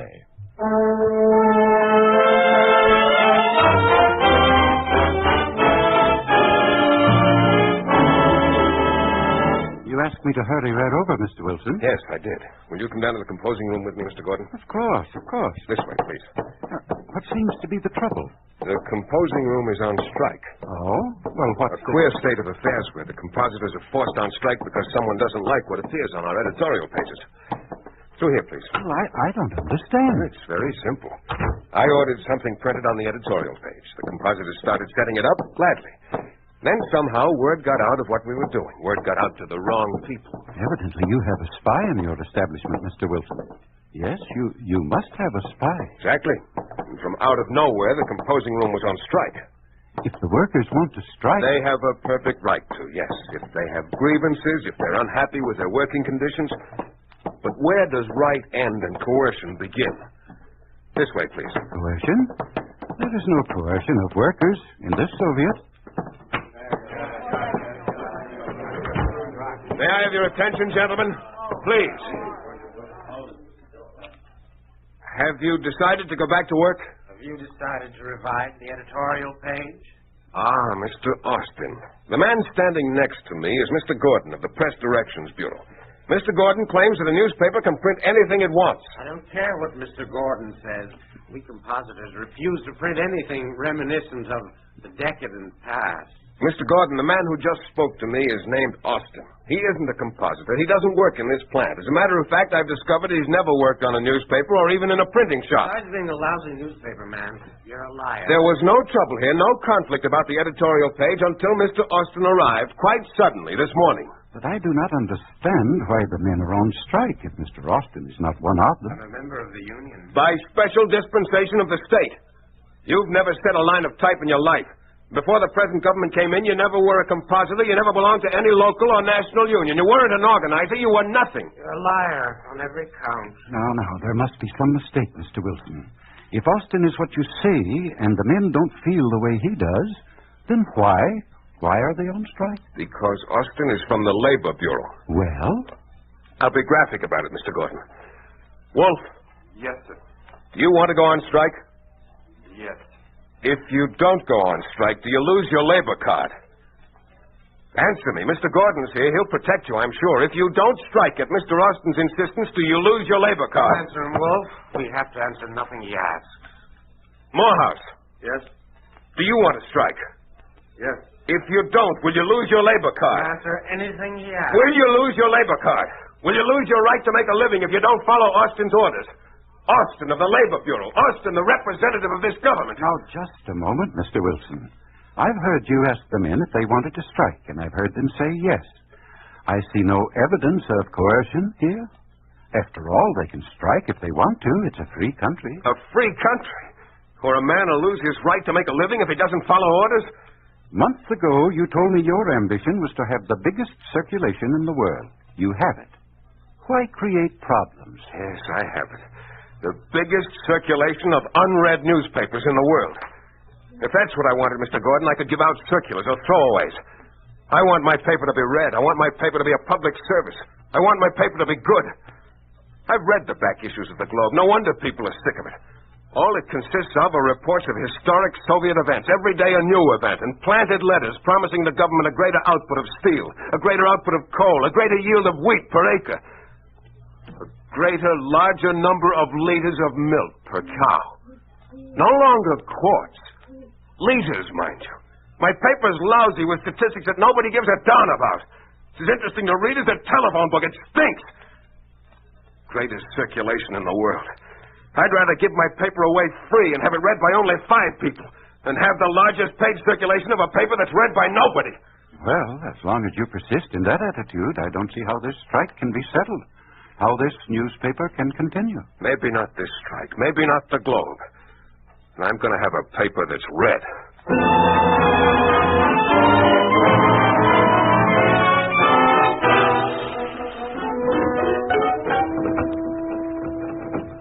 Well, this new place isn't much of a plant, but for printing. Let's free one of them. It doesn't look nearly as good as the Globe. And it's not as big. But it smells a lot better. Oh, you're right there. All we have to do now is distribute it.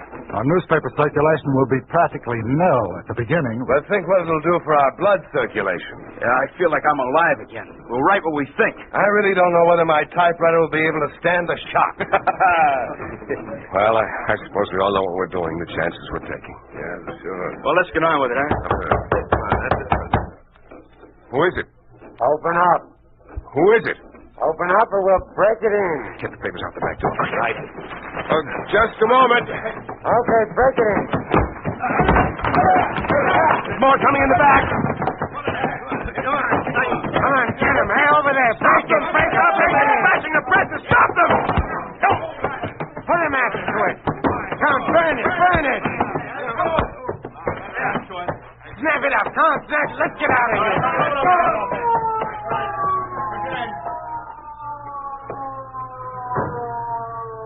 All right, Mr. Wilson. Yeah, I guess so. Your eye, Desmond. Yeah, my eye. Jones's nose. An arm here and a leg there. Nature will repair those little details. A press. Wilson, what's going on here? You've arrived too late, Mr. Gordon. As you see, our plant's been destroyed. Oh, I'm so sorry. Why don't you give up this wild idea, Wilson? I'm not giving up. They're not going to stop me. Well, it looks like they have. Do you want to make a complaint? I have a strange suspicion that a complaint would do no good. And I have a strange suspicion that every time you start again, this is going to happen again. By whose orders? Orders? The Press Directions Bureau doesn't want to see an honest newspaper printed. The Press Directions Bureau is glad to see unrealistic newspapers unable to go to press. Oh, press directions or not, I'm going to put out a newspaper.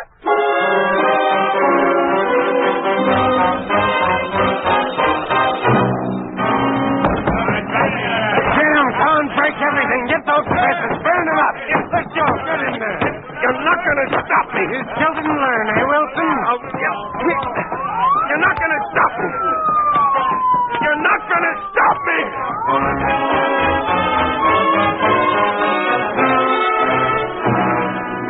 Still printing, Wilson? Come on, get those presses. Smash them. Smash them. Get in there. Break them up. You're not going to stop me. You're not going to stop me.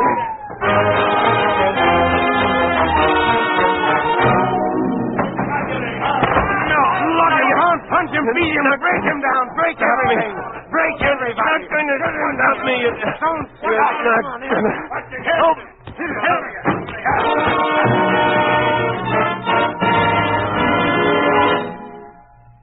Well, Austin, has he been stopped? He's been stopped, Mr. Gordon.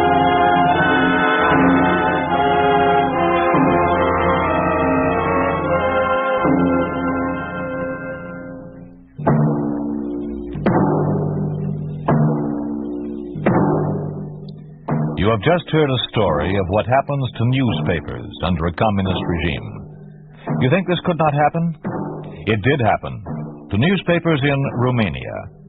It did happen to the Viitorul and the Voptatia, two Bucharest newspapers.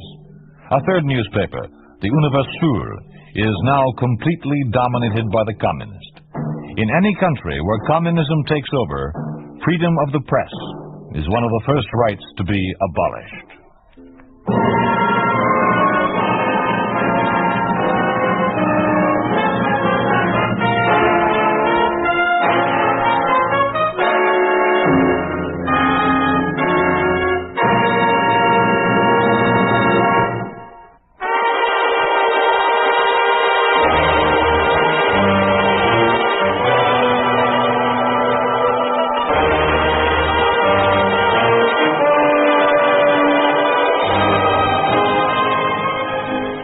Listening to If Freedom Failed, starring Jeff Chandler as Arnold Wilson in Circulation. Griff Barnett was Gordon, Carlton Young was Desmond. Others in the cast included Betty Lou Gerson, Crane Whitley, Joel Nestler, Earl McDaniel, Sanford Wolfe, Peter Leeds, Jack Crucian, Lee Arnold, Stan Waxman, Paul Richards, and Lamont Johnson. Music was composed by John Hicks, with musical direction by Michel Perrier. Circulation was written for If Freedom Failed by Fred Freiberger. Produced and directed by Will Scott. Sergeant Lloyd Eyre speaking. This program has come to you through the worldwide facilities of the United States Armed Forces Radio and Television Service.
If Freedom Fails.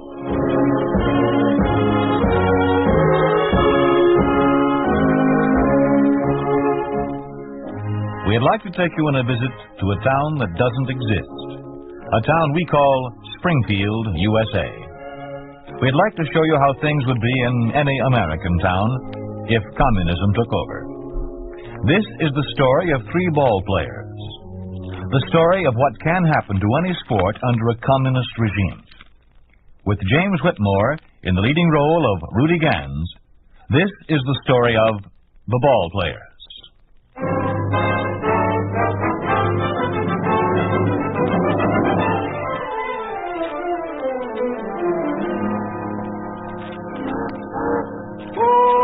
So that was Springfield, huh? Yeah, that was it. What league did you say they played in? Midwestern League. Never heard of it. Any of you guys ever hear of it?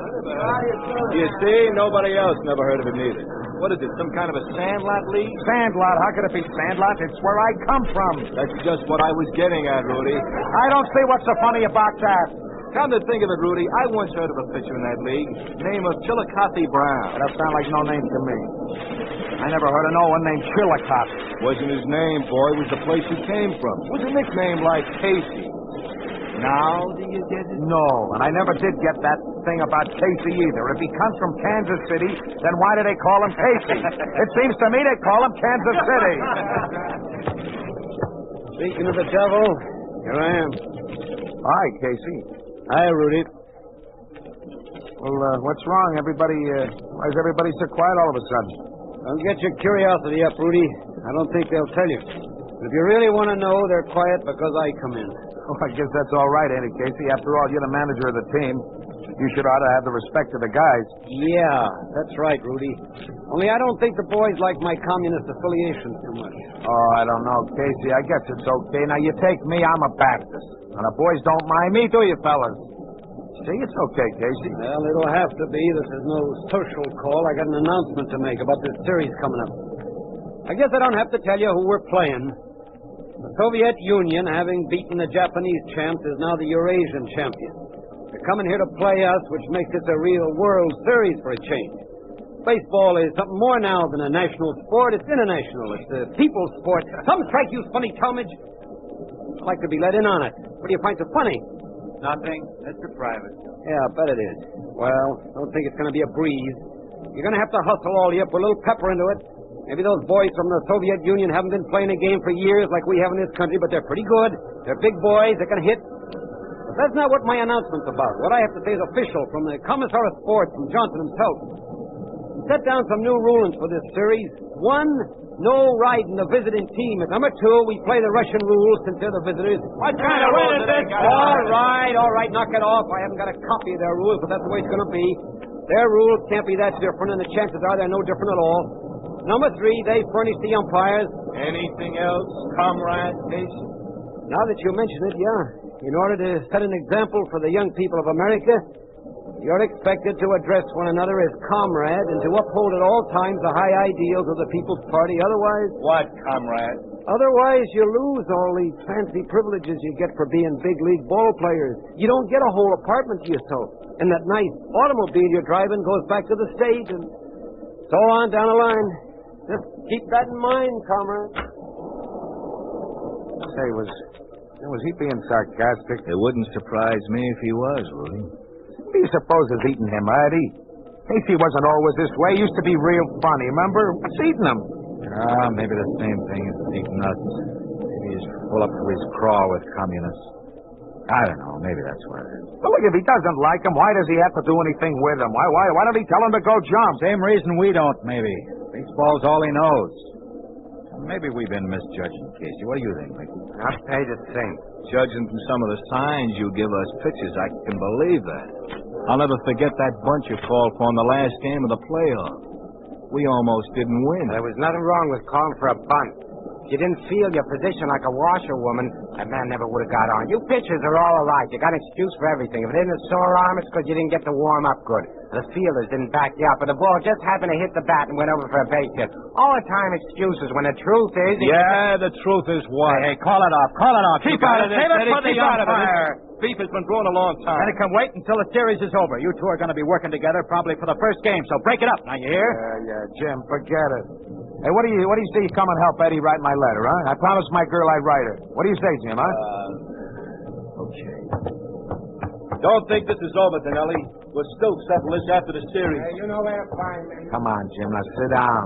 You getting the pencil and paper ready? Yeah. Rudy, why don't you go to night school, eh? A man your age ought to be able to read and write. Well, I would, Jim, but we play so many night games. Now, what'd be the point of it? Anyway, I only want to write to this gal till she says she'll marry me. After that, it won't matter none. You ready, Eddie? Yeah, sure. Well, dear Effie, well, kid, here we are, heading into New York for the World Series.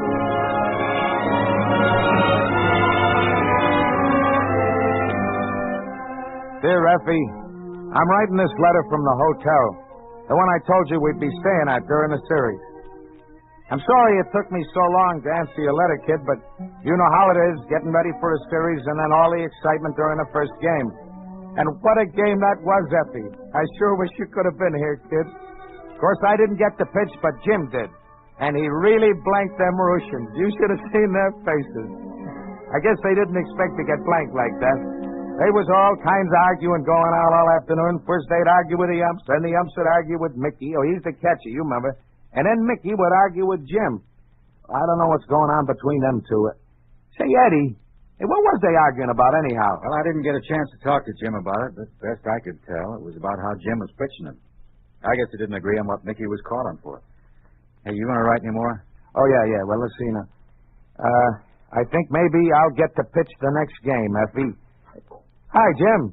Hi. Where you been, boy? I've been worried about you. I had a meeting with Casey. What about? About the game today. I'm suspended for the series. Also, $50 fine.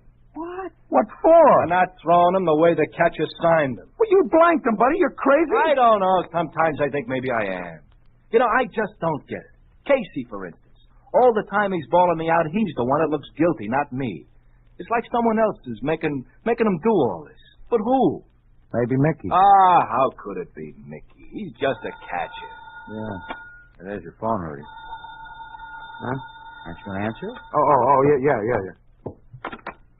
Hello? Yeah, this is Rudy. Oh, hi, Mickey. Yeah. How are you? Huh? Sure, if you want, huh? Oh? Okay. All right. He says he wants to talk to me in private. Huh. Well, what do you want to talk to me in private for? Well, you're probably pitching tomorrow. Maybe he wants to talk the game over with you. Oh, yeah, I guess that's it. Say, you fellas mind waiting in one of your rooms? No, come on, Jim. Call us when he leaves. Yeah. Rudy, if you shake hands with him, count your fingers afterwards. Oh, yeah.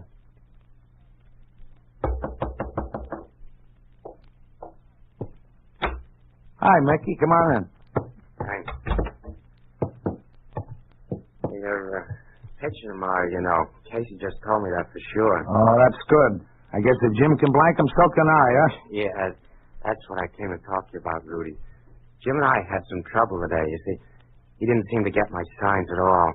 I asked for a fast one outside, I get a curve inside. Maybe his eyes ain't so good. You know, maybe he needs glasses. What? You're serious, aren't you, Rudy? No, his eyes are all right. He just didn't like the way I called him. He wanted to throw him his way. Yeah, well, I guess it don't matter none, Mickey. Yeah, we won. That's what we wanted to do, wasn't it? Yeah, perhaps, yeah. But I was talking to Commissar today, Rudy. He was very upset about the way the game went. Blamed me at first till I explained to him that I called him different from the way that Thornton pitched him. So when we got that straightened out, he said to me that he hoped I'd have an understanding with you, Rudy. Said he hoped you'd pitch him the way that I called him. Said he was sure you would because he knew you really liked to play ball. Said he thought you had quite a future, even though you're not a southpaw, Rudy. Said it wouldn't surprise him if you went a long way. See, that was nice of him. I didn't even think he knew who I was. You know, after all, I just come from the Midwestern League. He knows, Rudy. He's been watching you, see. So I hope you won't disappoint him, Rudy, because he's a funny guy, the Commissar. One day he likes you fine, but you cross him up or disappoint him, and he changes. Just like that. All of a sudden, you're suspended, and the next thing you know, you're working on a labor battalion. Like I said, he's a funny guy, that Commissar. Like a woman. Just don't know how you stand with him. Unless, of course, You do like he wants you to. Yeah. Well, that's all I wanted to talk to you about, Rudy. Just wanted you to know that you're pitching tomorrow for sure. Yeah, well, thanks, Mickey. I appreciate it. Night. You can come in now. Hey, he sure stayed long enough. What do you want, Rudy? Oh, nothing. You just want to tell me I'll be pitching the next game? Nothing else? No. How about finishing my letter, huh? Yeah, sure. What else you want to tell her? Oh, well, I guess you can tell her I'm going to pitch the next one.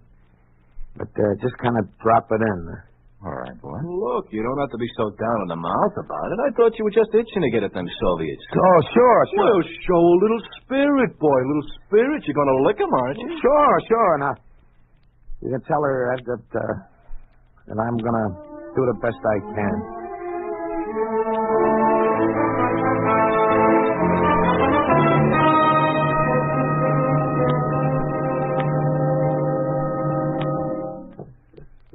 I wish they'd hurry up in there. We ain't wrote my letter to Effie yet. Oh, Rudy, is that all you think about? Here's the two of us suspended and waiting to see the commissar. All you can think about is having Eddie write you a letter. All right, leave him be, Jim. He only wants to write her about the game. After all, she's his girl. I don't hear no talking in there. Hey, why do you suppose Casey and Mickey Ganelli went in ahead of us? I guess Mickey's telling him, the commissar, how I didn't pitch him the way he signed for, huh? I was all set, you understand? But when I got on that mound, I began to wind up. Something come over me, and I throwed him like I seen him. Oh, hi, Casey. Come on in, boys. Shut the door, please. Yes, sir. I believe this is the first time we've met. For your information, my name is Johnson. You may have heard of me. I'm Commissar of Sports. Now, let me see. You there. Well, who, me? Yes, you. You're Talmadge, I suppose. I'll take odds you're Talmadge. You might lose. No, you fit the description too well. I knew before you came in here that if anyone was to shake his head disapprovingly, it would be you. Yeah? How'd you know that, Commissar? Because I'm Commissar of Sports and have to know these things. You're all alike, you big strapping athletes that have just a smidgen of mentality. The Thorntons and the Rudy Ganses don't much trouble me. But you semi-intelligent brutes, you do. I don't get this. What are you talking about? It isn't important, Rudy. And don't let that other thing bother you. What other thing? The fact that you want to haul off and sock me. How did you know? Because, as I said before, I'm Commissar of Sports and have to know these things. That's why I'm not worried about you three lads, in spite of what's happened. You mean the games? The games? Yeah. Us not pitching them the way Donnelly signed for. Well, I wasn't particularly pleased with your behavior, but that wasn't what I was referring to. Now, I mean this. These charges and allegations concerning you three. We can't see them from here, Commissar. What are they? Well, I won't bore you with reading them in toto, but they mostly concern some very nasty business about a payoff. What kind of payoff? Who pays off to who? That's right, Talmadge. I knew I could count on you to get us right down to the core of the matter. I like you better all the time. According to these charges, certain gambling elements have paid off you three lads to throw the series. That's a lie. Of course it is. There, Casey, you see? What did I tell you? It's a lie. Of course it is. You're darn tootin' it's a lie. If we was going to throw the series, would we have won 2 games like we did? No, I expect not. But then, according to these charges, you wouldn't have begun to throw the series until the 3rd game. That would be your game, Talmadge. And you must admit that would be the clever way to do it. Wouldn't it, Talmadge? I don't know what you're talking about. What are you driving at? All this shilly-shallying and sweet talk makes me nervous. Now, what's it all about? You do get excited, don't you, Talmadge? I've told you all there is. The details are here with proof. It's another Black Sox scandal. Statements of witnesses, canceled checks, confessions from the gamblers involved.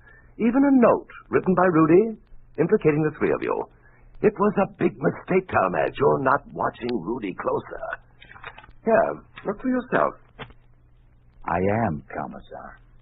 Only I think somebody else made the mistake. This note isn't in my handwriting. But naturally not. It's Rudy's. It isn't funny, Rudy. It is from where we're standing, Commissar. Rudy here, he can't even write X's backwards. Eddie writes all his letters for him. Everybody knows that. What? I'm sorry, Commissar. I would have told you, and I never figured... Shut up, Danelli! What are you smirking at, Casey? Get out, both of you! Get out! Get out!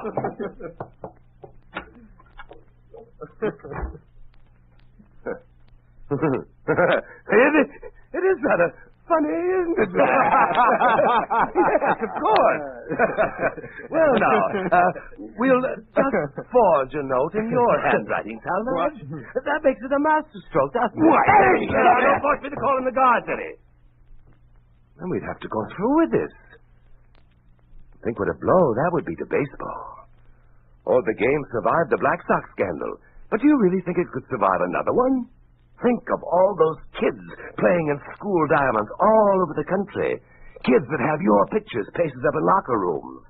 What are they going to think when they discover that their little tin gods are no more than cheap little tin horns? And what about those women who fill the parks on Ladies' Day, ogling your bulging with all attractive biceps? Or the workers who throng the players' gates and welcome an opportunity to shake your hands? Who will want to shake your hands when this ugly business comes to light? Okay. What deal do we have to make? The same one you've had all along. Let the Soviet Union win tomorrow, Talmadge. That will make the series 2-1. 3 wins are required. Thereafter, you two will be expected to follow suit. And it doesn't have to be obvious, you know. You can still make it look good to the fans. I have a question, Talmadge. Suppose we agree. What happens then? I tear up this folio. There's no gambling scandal, and we're the best of friends. Eddie? Okay. Eddie, you mean you're going to throw the game? Sure. What choice have we got? What would be the point of a big grandstand play? Who would we be heroes to? Who'd know what we did and why we did it? Once this stuff hit the papers, we'd be bums. This way we just lost the series. Might as well face it, we don't have choices anymore. Gave that all up when we let these communists take over. That was the time to fight back, not now. All wasted now. Eddie, you surprise me. You're smarter than I thought. Well, how about you two? Yes or no? Okay. I guess so. Then it's done. Would you lads care for the pieces as a souvenir? No, thanks. You mind if we go now? You interrupted us in the middle of a letter to Rudy's girl, Effie Bell. Yes, by all means go. Effie Bell must have her letter. Thanks. Eddie. What? Give Effie Bell my love, won't you? Sure. Only what would she do with it? You are listening to The Ball Players, starring James Whitmore. A story of the way things could be if communism took over. A picture of what life would be like under a communist regime in an ordinary American town. A town we call Springfield, USA.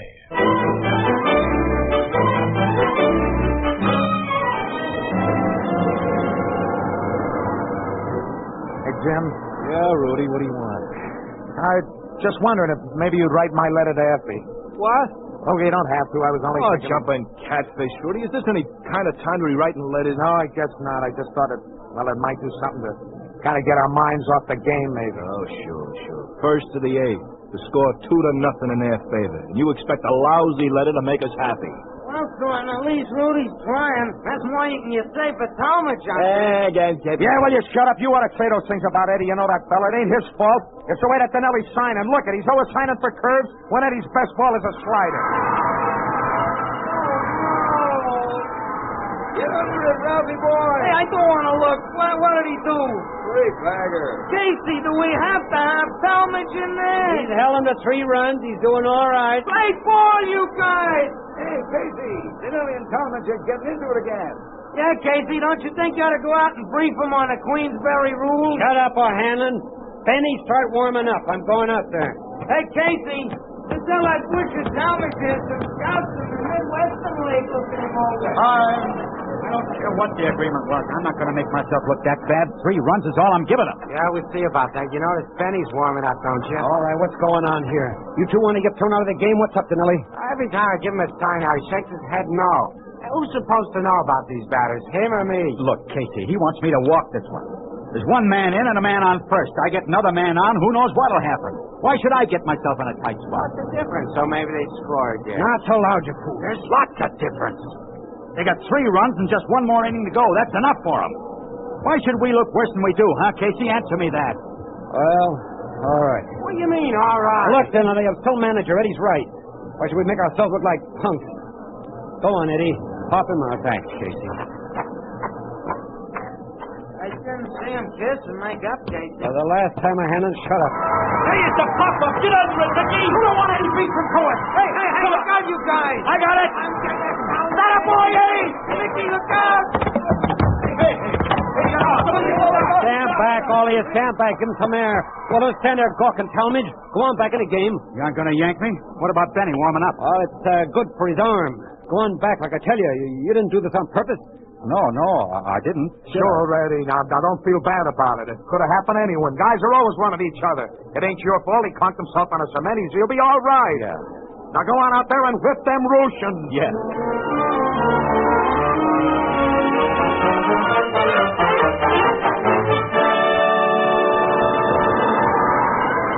Hey, we're really rolling now, huh, guys? That's 3 men on. Boy, I wish I could get in that lineup. I got that dumb Russian's number. When a curveball of him begins to break before it leaves his hand. It's so slow, I could probably write my name and address on it while it's coming up to me. If I can write. Rudy. Yeah, Casey. I want you to go in and pinch hit. Me pinch hit? With my batting average? You're not yanking Eddie, are you? No, you're going in for the third baseman, just to pinch hit.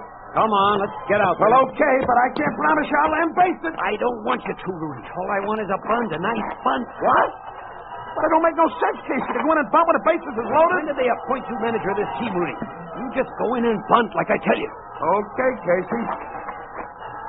Dance for Brubaker. Dan, batting for Brubaker. Okay, Uncle Joe. Better stand back, comrade catcher. I swing pretty wide. Sorry, that wasn't it, comrade. You're wasting your breath, gang. They don't understand English. That don't matter to me, umpire. I just like to hear myself talk. Come on, you big horse. Pitch me a good one. That still ain't it. I like him fast, a little bit slow, slightly outside, and through the middle and up a little bit. Strike that one. Between you. Hiya, comrade. So that one landed. Coney Island, maybe? You know, you comrade infielders ought to be playing farther out, so your outfielders can play outside the park. Say there, is it true you're all going to get motorcycles so you can get those long ones? Well, it's the end of the line, comrade. See you in Siberia. Hiya, Casey. Well, I told you to bunt. I know you did, Casey. But with all them men on base, I just couldn't do it. Especially the way them Russians was grinning like the game was in a bag. I know you told me, Casey, but I just couldn't do it. I just couldn't do it. All right, Rudy. I hope I don't get you no trouble, Casey. Oh, it doesn't matter, Rudy. Well, that's the inning. Stands 4-3 now, doesn't it? Sure, Casey, but why? Oh, nothing. I was just thinking. Got any instructions for me, Casey? Oh, no, I guess not, Eddie. You just go in and pitch it the way you feel it. Okay, Casey, I will.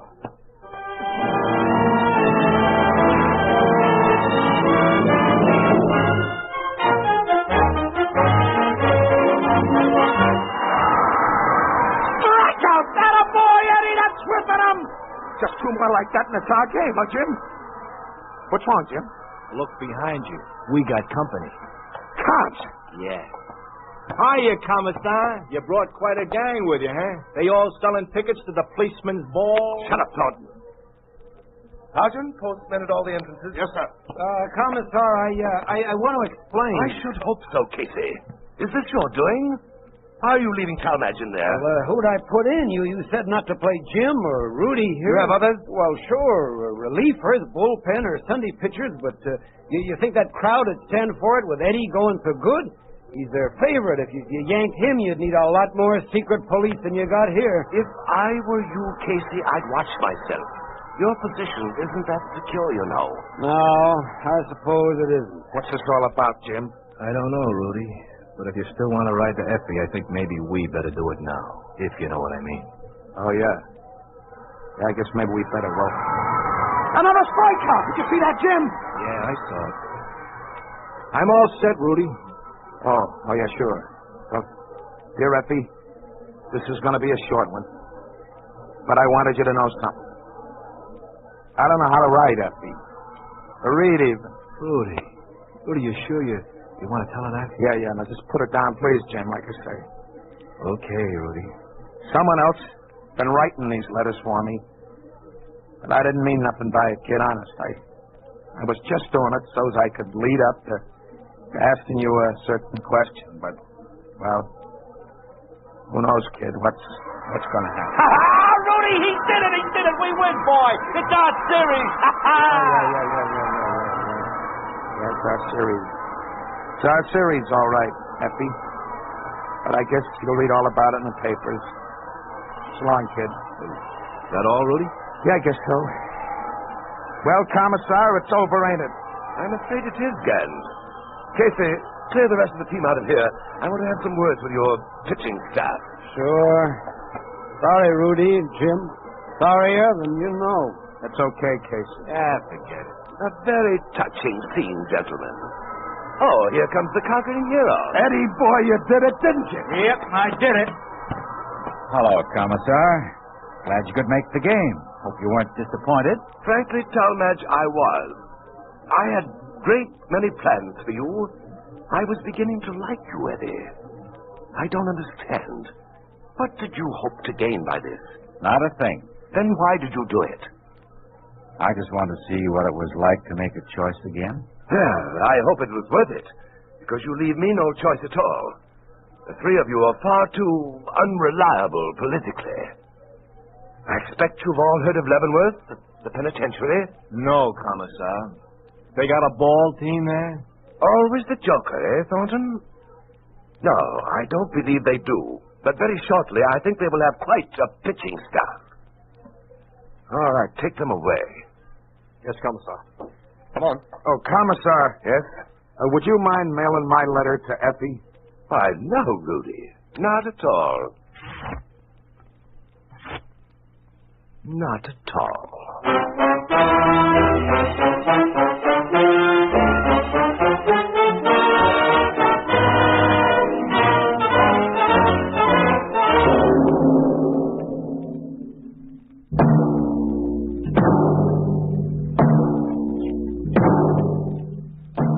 You have just heard what happens to an athlete under a communist regime. You have just heard what would happen to any American athlete if communism took over. You think this could not happen? It did happen to the forward line of a world champion amateur hockey team. It did happen to three Czechoslovak athletes, Vladimir Zabrodsky, Stanislav Konopashek, Václav Rosina. These three athletes were arrested and thrown into prison for being politically unreliable.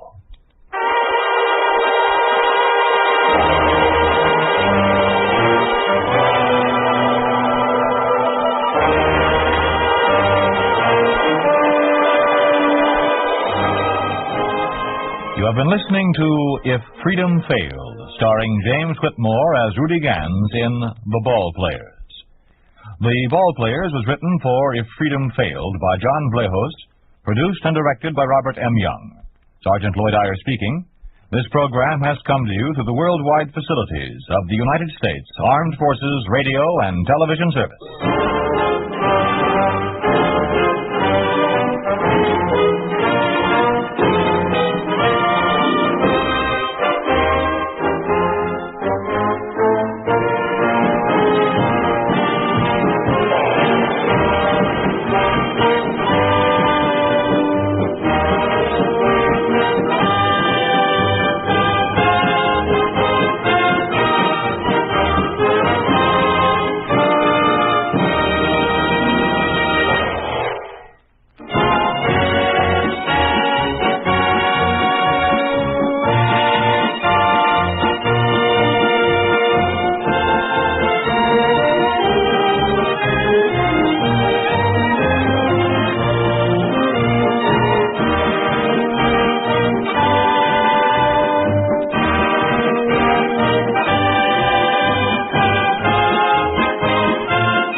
Communism failed.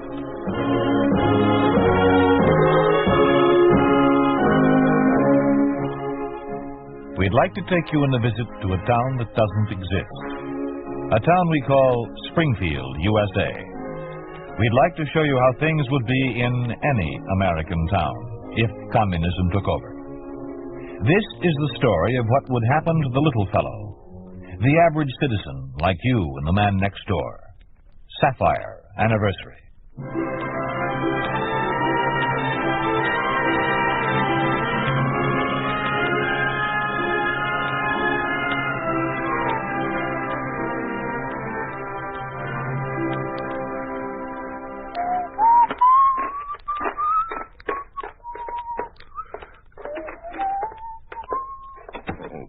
Kate.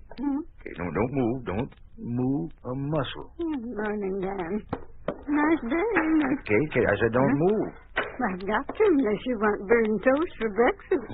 Kate, standing by the window with the sun in your hair, making it like silver. Well, it was downright beautiful, and I... Full of old springtime blarney, aren't you?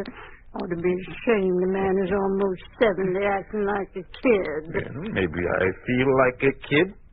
It's likely when a man's got a wife who looks prettier than the day he married her 45 years ago, come a week from Tuesday. No. A talented woman who makes the best popovers this side of the Rockies. So that's it. I didn't taper off on the poetry because there wasn't enough flour for popovers this morning. You'll have to settle for eggs and plain old toast. Go on, sit down. Okay.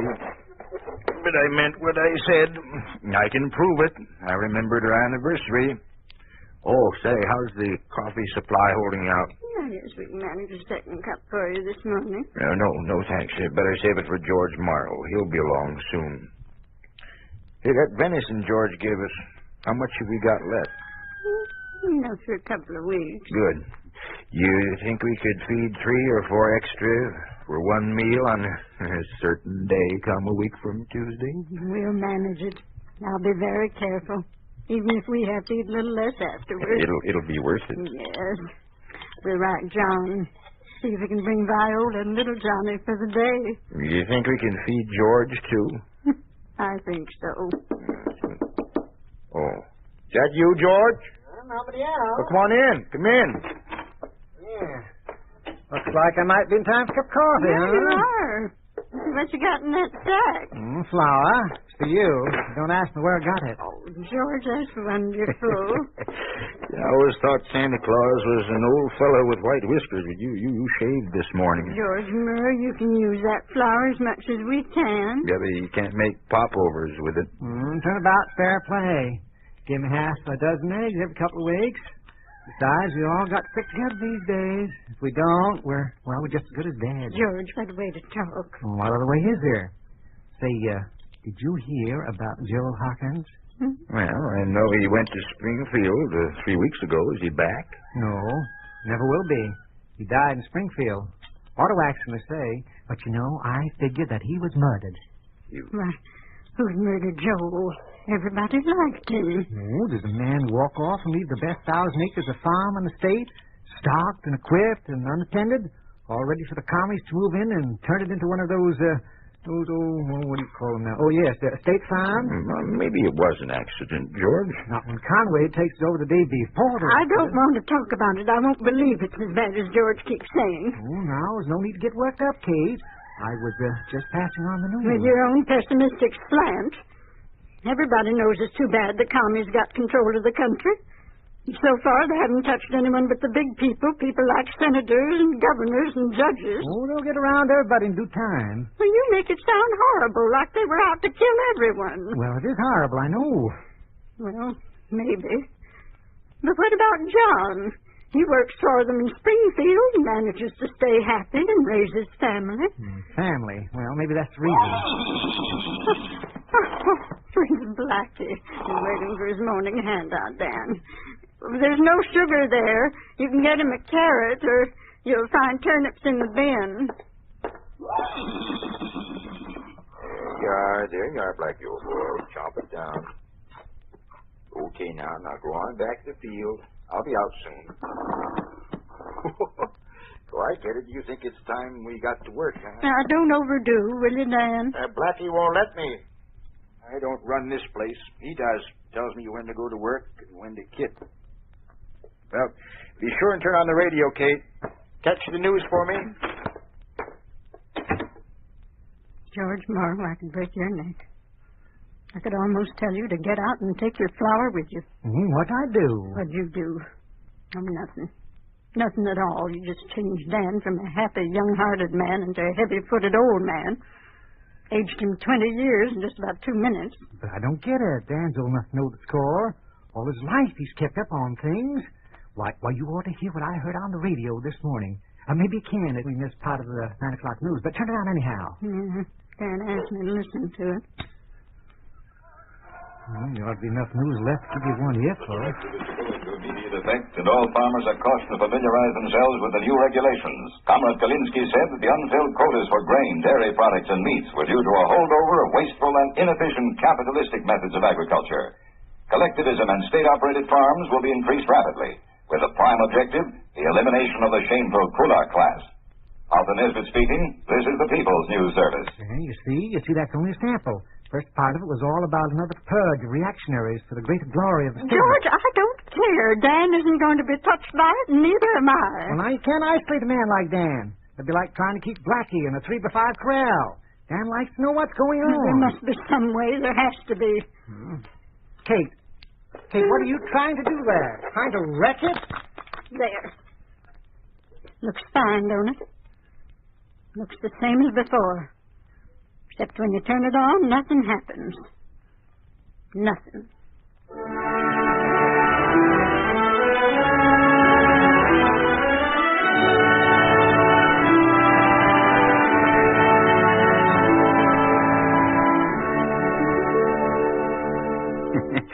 And that's what Blackie did. Kate, that horse is practically human. Next to you, he's the most important member of this household. He's a friend. He's as good a friend as George Morrow. Well, he's cheered you up. I'm thankful for that. Speaking of George, Dan, you mustn't take everything he says seriously. He always is looking on the dark side of everything. Let's forget it for now. Did you catch the news for me? I tried, but radio's gone dead. Dead?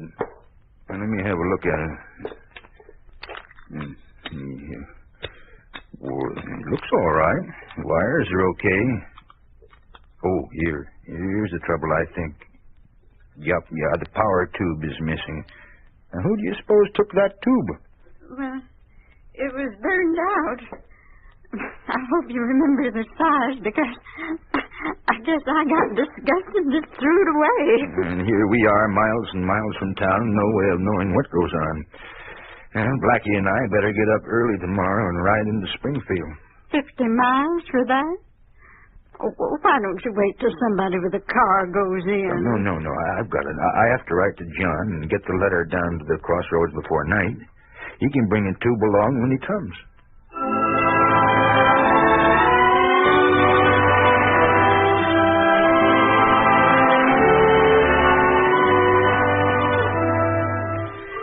Dear John, I hope this finds you, Viola, and Johnny happy and in good health.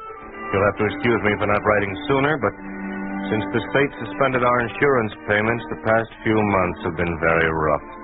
We've had a big readjustment to make, but I'm glad to say we've made it. I guess you'd call it a shaky sort of economy, since it depends on the strength and intelligence of an animal, but when you figure this animal is a certain horse named Blackie, then it doesn't seem so risky. It sounds a little frightening to me, John. You mean they actually depend on that horse? Well, honey, there's no choice for Dad. He and Mom have to grow their own food, otherwise they wouldn't eat. Dad's not strong enough for heavy work like plowing and cultivating and hauling, but Blackie is, and that's the economy he's talking about. Still frightens me. Go on, read the rest of it. A week from Tuesday, your mother and I celebrate 45 years of marriage. Our sapphire anniversary. While we don't expect you to bring us a pocket full of star sapphires, we would like you, Viola, and Johnny for the day. The country air will do you all good, and it'll mean everything to us to have the family gathered around the same table once more. When you come, please bring along a power tube for the old radio. We need it desperately because radios are only contact with the outside world. Unless you count the news that filters fourth hand through George Morrow. Thank you, and don't disappoint us. Love, Dad. Well, Vi, this time we won't disappoint him.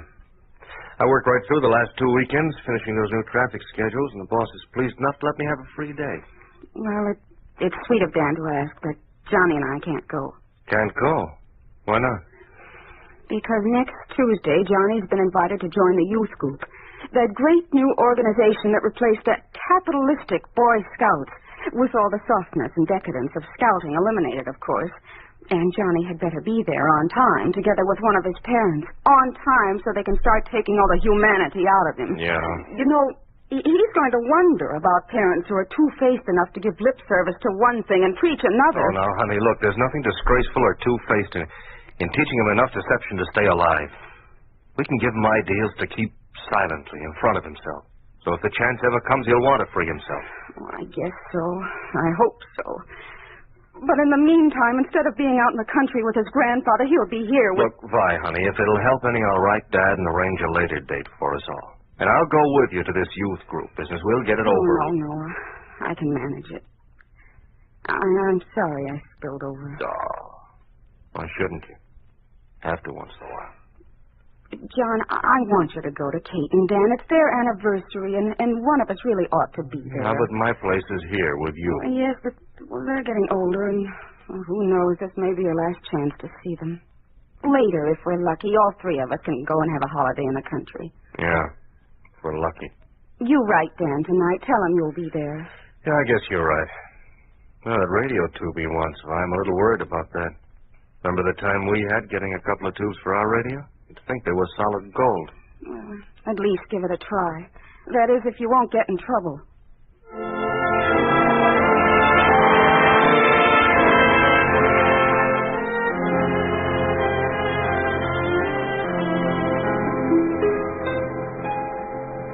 Comrade Ward, if it's too much to ask, just forget. You say a radio is a necessity for these parents of yours, Comrade Proctor. Yes, sir.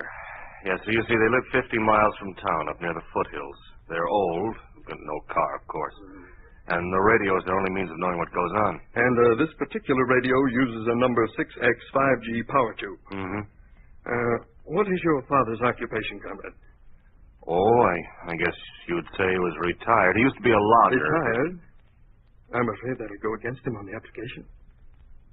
He has no work of any kind at the present time. Well, he does farm his place. His place. He farms it. I suppose you fill out this form and we'll send it through. Be sure to identify him as a farmer and answer all the questions. Yes. How long do you think it'll take before he can get the tube? Comrade Proctor, I can give absolutely no assurances as to that. Your request may or may not be approved. However, we should know that within a couple of days. A couple of days only because of your good record with the traffic bureau, you understand? Oh, yes, comrade. And I'm grateful to you.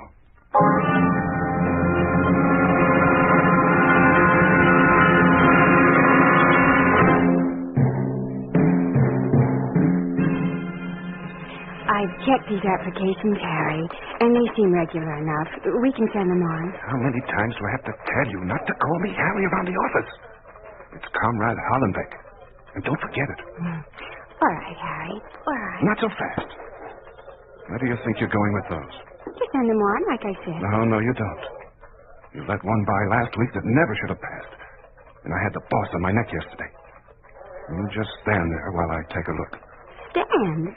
Well, can I sit, comrade? Oh, the boss will be here any minute. You stand. And show the proper respectful attitude, too. This one's in order. Yes, and this.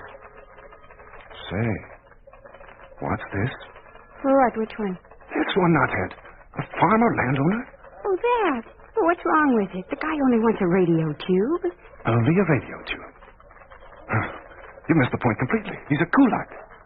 I've told you at least 100 times. Information given by kulaks goes on 496. And you send that on to Comrade Malenkov's office. And I'm supposed to guess these things? Oh, sometimes I marvel at your stupidity. Sometimes I wonder why I don't get rid of you. You want me to tell you, comrade? No, shut up. Listen, I don't propose to get in trouble on account of you. So you just watch your step. Or your number 96 may end up on Malenkoff's desk.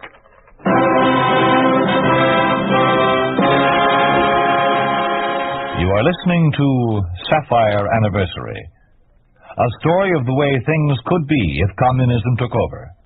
A picture of what life would be like under a communist regime in an ordinary American town.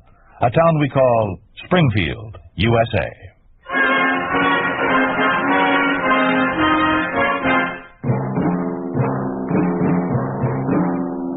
What are these, Conrad? More 96s ready to be processed.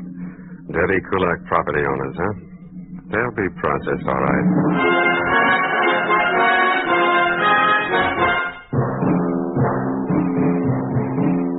Dan Proctor, age 68. Occupation farmer. Owner 5 acres arable land, 5-room cottage furnished. 12-year-old black stallion, 10 chickens. No listing of property in Ministry of Agriculture tax records.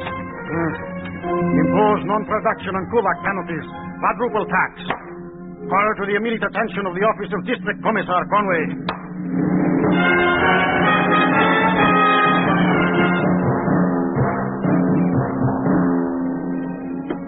Oh, if there's John with me looking this way, answer it, Dan. Give me a second to powder my nose.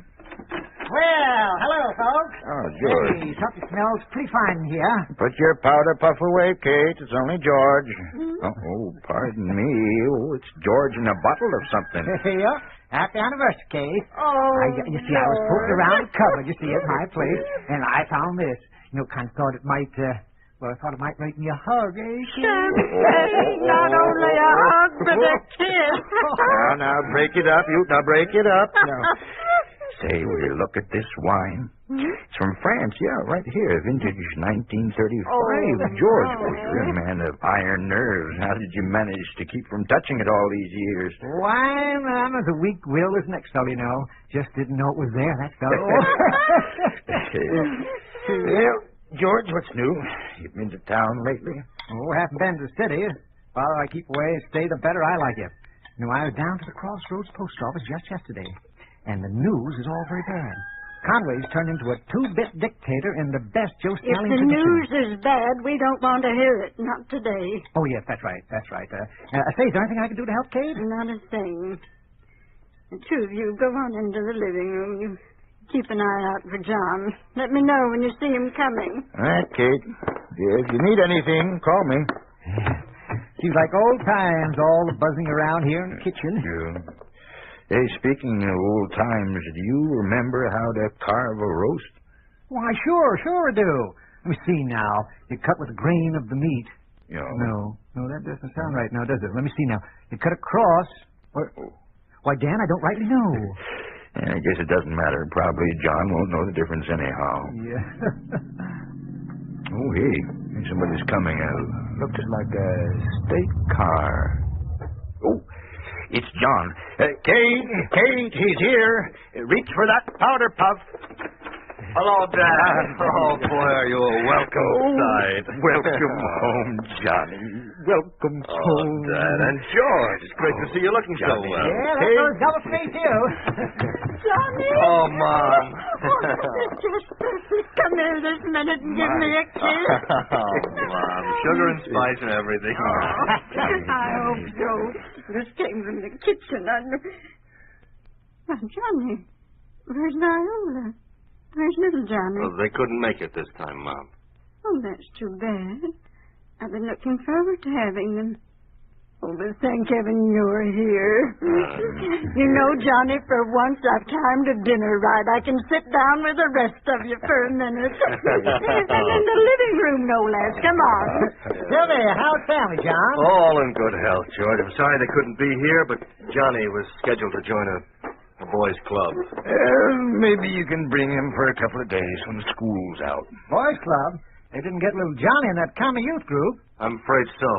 Seems to be no way out of it. George, nothing unpleasant today, please. Okay, now I'm sorry. Hey, I guess I almost forgot to say happy anniversary, you two. I hope Vi and I look as well and happy as you two after we've been married 45 years. Your mother is one in a million, Johnny. Well, look, just look at her now. Look at her. I swear she gets younger every year. Yes, you does. Yes, you do. And today she looks just like a bride. Come on, let's go in the kitchen. Sit down. Oh, Dad, I brought that power tube you wanted here. Oh, thanks, John. I really appreciate it. A little thing like that, you'd be amazed at the red tape involved. Forms, requisitions, applications. I think sometimes I spend half my life filling them out. That's accepted commie technique. Kate, the table looks wonderful. Dan, will you ask the blessing? I certainly will. Father, we thank thee for this evidence of thy bounty. We thank thee for 45 years of happiness. For our son John, our friend George, protect and care for Viola and little Johnny. Amen. Amen. Now, well, who do you suppose that could be just when we're ready to eat? Better answer it, Dan. Yes, you weren't expecting anyone else, were you? No. Well, you better start eating before it gets cold. Why didn't anybody drive in? But I guess you can out here in the kitchen. Well, start in, please. Your dinner's going to be ruined. Wonder why Dan's taking so long. The rest of the family's out here at the table. Come on, say hello. Kate, here's Paul Conway and Mr. Headley, his assistant. We've met before. Good afternoon, Mr. Conway. Mr. Headley? Good afternoon, Citizeness Proctor. This is George Morrow. This is my son, John. Oh, yes. The driver of the state car from the Traffic Bureau. Yes. I work in Springfield. Well, won't you both have some dinner? There's enough for two more. So I noticed. It looks very good. Surprisingly good. But, we're here in a matter of business. Your taxes. In accordance with the new directive. Oh, so that's all. We have that saved, haven't we, Kate? All $30. It happens to be considerably more. Your land tax has been increased to $120, due and payable now. $120? That can't be. It can't be. Plus, the quotas you evaded the past quarter, since they were put into operation by the Ministry of Agriculture. Read the listing, Comrade Headley. Ministry quotas required and not met. 12 dozen eggs, half the produce of the vegetable plot, 500 pounds of hay, 60 gallons of milk.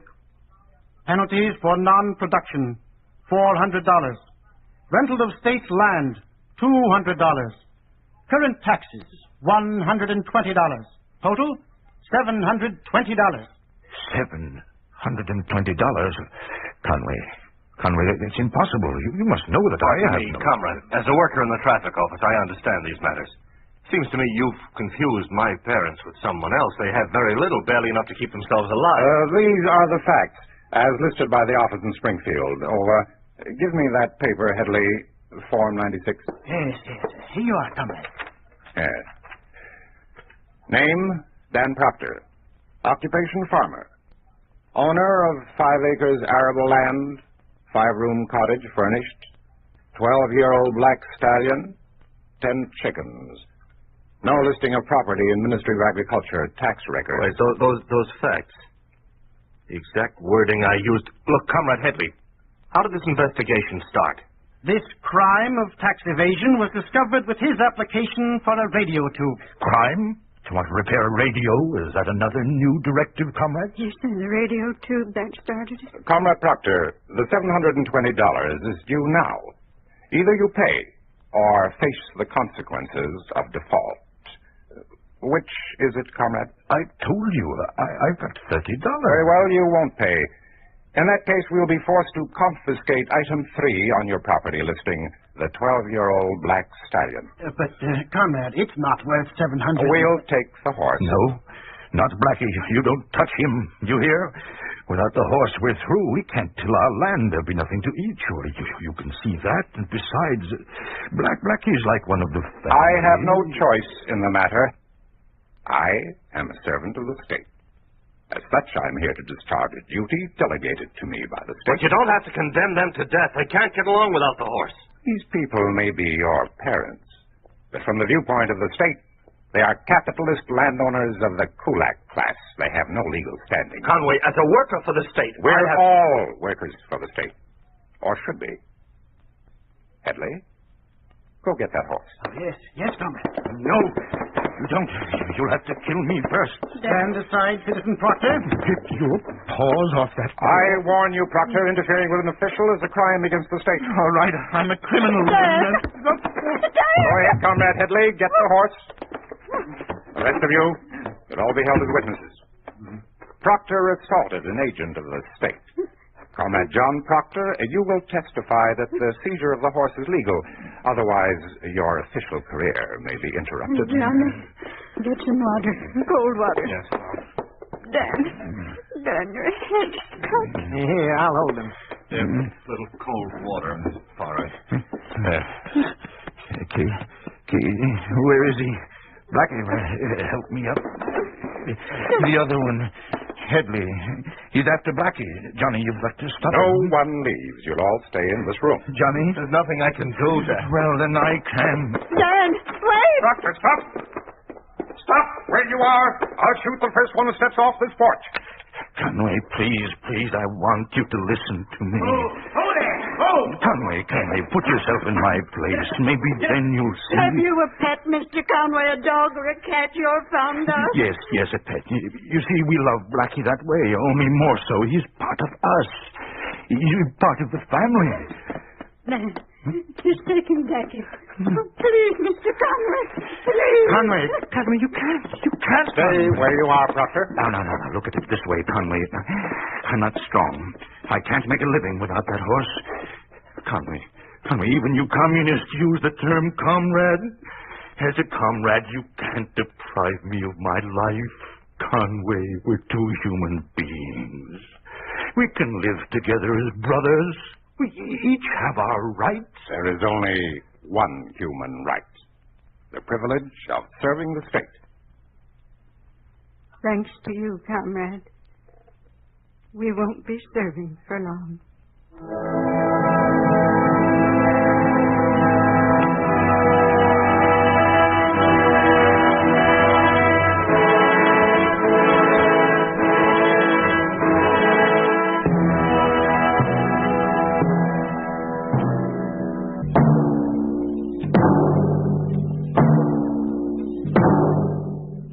You have just heard a story of what happens to the little fellow under a communist regime. You have just heard what would happen to any American family if communism took over. You think this could not happen? It did happen in the town of Salsk in Russia. It did happen to the family of a farmer named Vasya Golovachy. Because of non-payment of taxes, the communists took from the Golovachys the one thing that kept them alive, their cow, and thereby condemned them to death.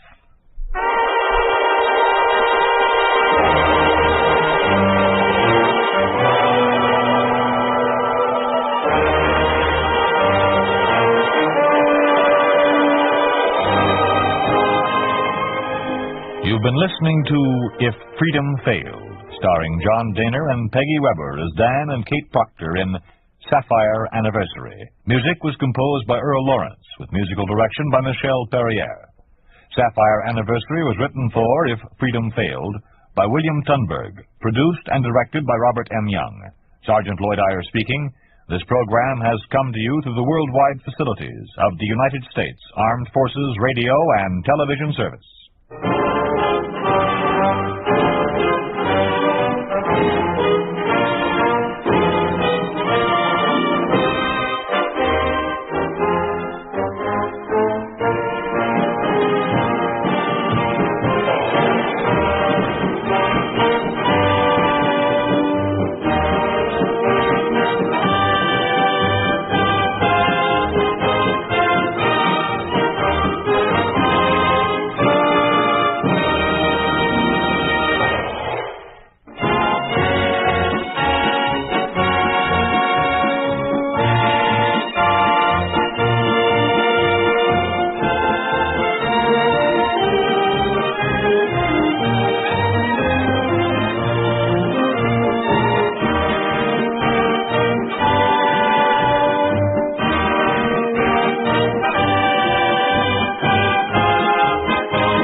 failed.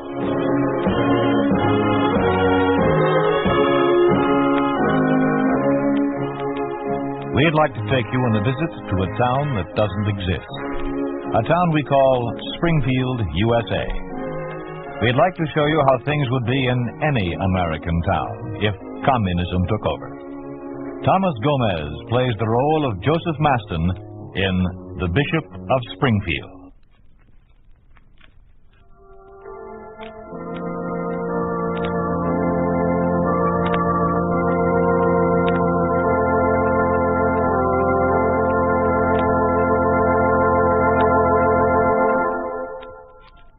My dear brethren, what doth it profit a man if he gain the whole world and suffer the loss of his soul?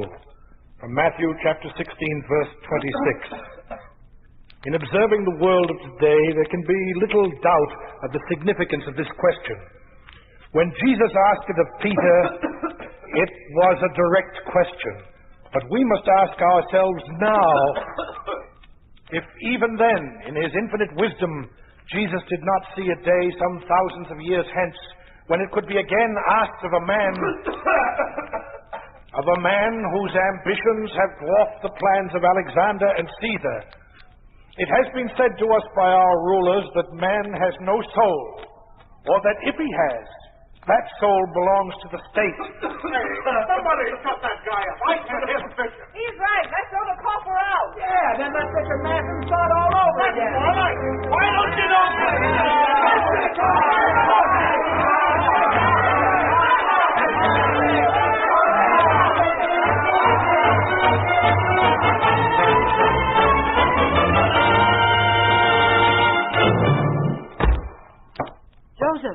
Joseph, what happened? It's not even 11:30 yet. They were there again. They? Yes, they. Who else? The whole local contingent. Every communist in Springfield who wasn't busy plotting some other inspired evil. Oh, Mother, I'm sorry I shouted at you. I hope my soul proves to be stronger than my body. What happened? The usual. Nothing direct. Nothing I could throw back at them. Just a mild riot. Mild enough to break up the services. You couldn't do anything? I didn't try this time. Where's the Reverend Mr. Cleary? In the next room, in bed. Oh, of course. How is he? Oh, he'll be all right. His rheumatism comes and goes with the season. I might as well tell him what happened. Come along if you wish. Francis, wake up. I'm wide awake. Pardon me for saying that not many a man born of flesh and blood can sleep when Bishop Maston blows his top. You'll pardon the expression. That's right. Calm me down. Make me forget my anger. No, I don't mean to do that. You heard what happened? Only too clearly. Francis, what am I going to do? You're the bishop. It's up to you. Every churchgoer in Springfield looks to Bishop Maston for guidance. The communists said we'd still have our freedom of religion when they took over America. We didn't know how all-devouring this new Caesar would be. All up and down the state, they're working feverishly to turn as many men as they can away from God. It's a tyranny. Tyranny that tramples on the most sacred human rights. A tyranny that denies, even in theory, that the individual has a right to develop his abilities, his talents, his tastes. The weaker the opposition, the stronger it grows. I have to fight it. I must.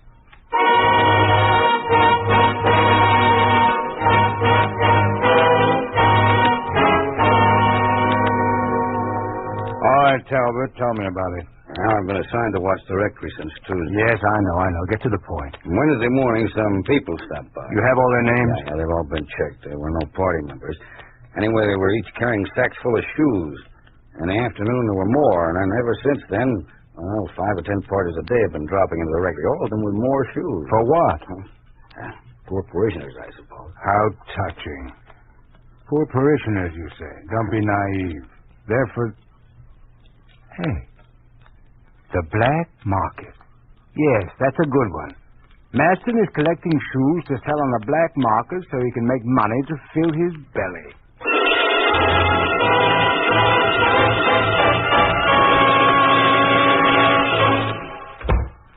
Bishop Maston, come in. Sit down. Thank you. It's good to see you. That's a dangerous statement, Burton, even for a lawyer. Living is dangerous these days, Bishop. That's what I came to see you about. Living? Or dying. or something that is neither life nor death.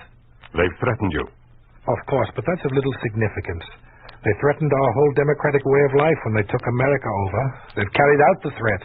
So what's one communistic warning to one Midwestern bishop? What happened? Boss Jeffries paid me a visit. About the separation? Yes, seems I'm one of the few bishops in this part of the country still fighting the Comintern's proposal that we liberate the church and have it join the communist fold. What did you say?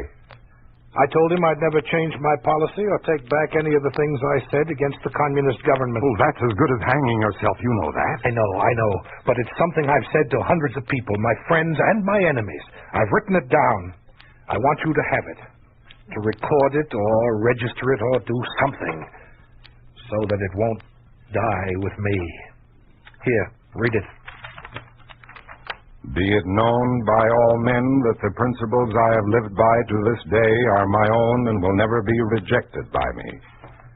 Be it known that any confession that might appear someday over my signature would only be the result of human frailty or diabolical acts through which I might be tricked or drugged. I will never reject my people or my God.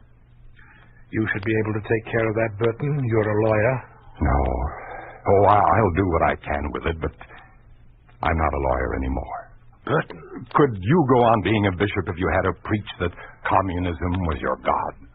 Could a writer who loved liberty go on writing and exalting the theories of communism? Could a thirsty man enjoy a glass of water when he knew it was poisoned? Nor can I practice law and justice when there's nothing left of it but an unholy version that can be revised every minute to pamper the needs of the state. But you're giving up. You can't do that. People are still fighting. Yes, I'm giving up. I'm waiting to die. Bishop Maston, you've got something to turn to, a faith, a soul, a God, something as tangible to you as admittance to the bar was to me when we were a democracy. But they've made a mockery of everything I hold dear. I'm just a pawn in a courtroom when the communists move the pieces. This statement you gave me, well, ordinarily we could buy an advertisement in the papers and print it. We could send it out over the news wires. We could rent billboards. We could hire an auditorium and have you preach it to thousands of people. But what can I do with this statement now? The state controls the papers and the communists control the state. There's only one news wire, the government news wire. There's no such thing as billboards because advertising is capitalistic and opposed to the theories of communism. Auditoriums may be used only by high-ranking party members. The government owns everything, with a possible exception of your soul, Bishop Maston. Come on, I still have an automobile. Only because they had so many here, they didn't know what to do with them. I'll drive you home.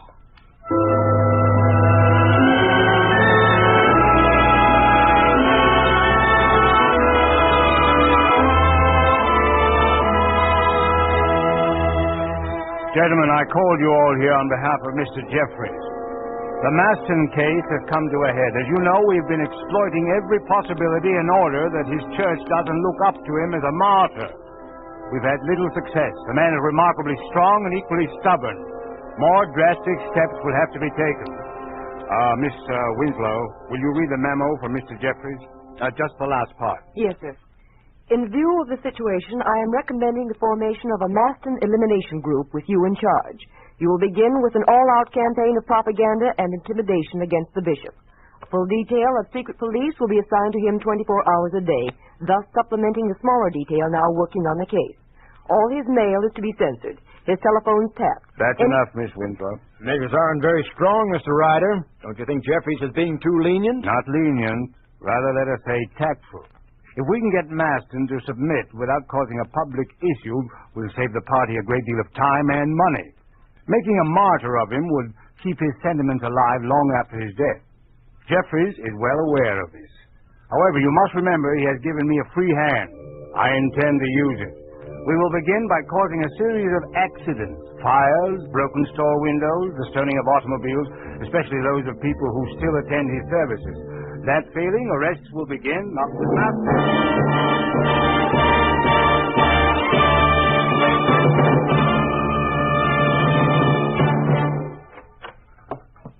Mrs. Chandler, always nice to see you.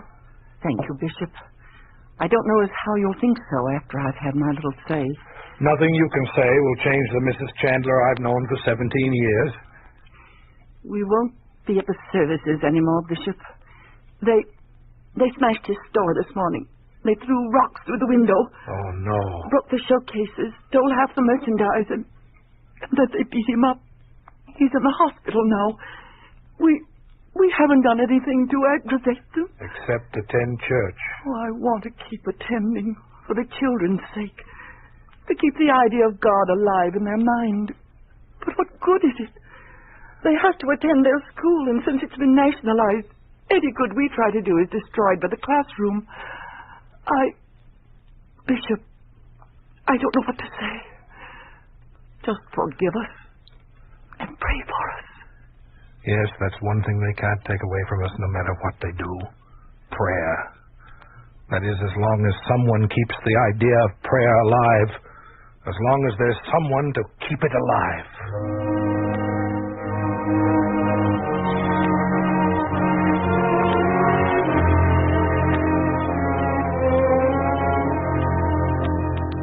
I want the records for the trial completed within the week. Yes, sir. Judge Blackburn is arriving Saturday. He's going to take charge of everything. Conveniently enough, he will also be the presiding judge at the trial. Then there'll be a trial. Yeah, I'm afraid so. I'm sick of wasting time. Everything Jeffrey suggested has failed. One more thing. I want you to arrange for transportation from Moscow for Professor Vasily Gerson. The details are all set. He'll be prepared to leave by tomorrow night. Yes, sir. Should I know that name, Gerson? Sounds familiar.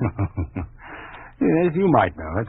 He's been active in every major trial which involved a confession. It's Gerson, you see, who will make certain that Bishop Maston renounces everything for which he has stood.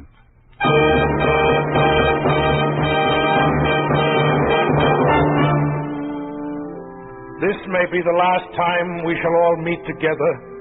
If the Lord is willing, I shall be wrong. Nonetheless, I will make the same statement next Sunday and every week until it is so. For I am now certain that the time will soon come when I shall be waiting my turn in the hangman's cell. What turn of events will bring me there, what knowledge you will have of it, I have no way of knowing. Therefore, before you and God, I will say this. No matter what their intentions are for me, life, imprisonment, torture, or death, I will never alter my opinions on communism or deny my opposition to it. For us to survive, the church must survive separately. It must never become an organ of the communistic government.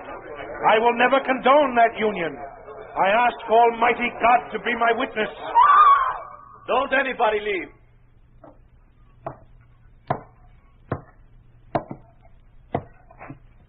You, up there. Your name? I am Bishop Joseph Maston. You're under arrest.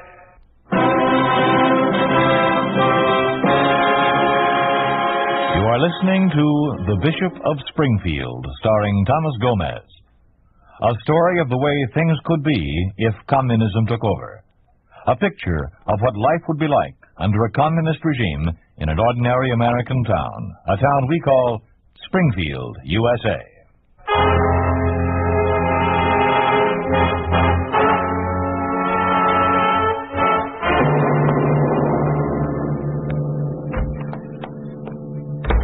Right down here, Mr. Ryder, into the corridor. The door's locked? Open from the outside. You needn't come any further, then. I won't see him alone. Yes, sir. There's light switch just to the right at the end. No, I know.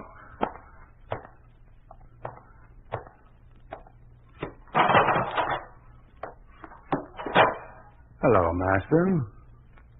It's so dark in here. What's the matter, Master? Oh, of course, the light hurts your eyes. Well, no need for it. There. Hungry? Thirsty, perhaps? Why is it that the strong type is always silent? How long have I been here? About 75 hours. It's raining out. Did you know that? What do you want? So brief, so to the point. I thought you'd like to make a little conversation. You must be awfully... What do you want? Lonely. All right. I'll tell you what I want. I want to bargain with you. Now, that's a fair enough statement. We try to do things justly. I want to make a trade with you. You give me something, I'll give you your freedom. Freedom? Why are you so afraid of me? Oh, come now, Master. We may fool most of the people, the masses, but not your kind. Then I've been right all along. The state is making certain that the church doesn't have a new martyr. Of course.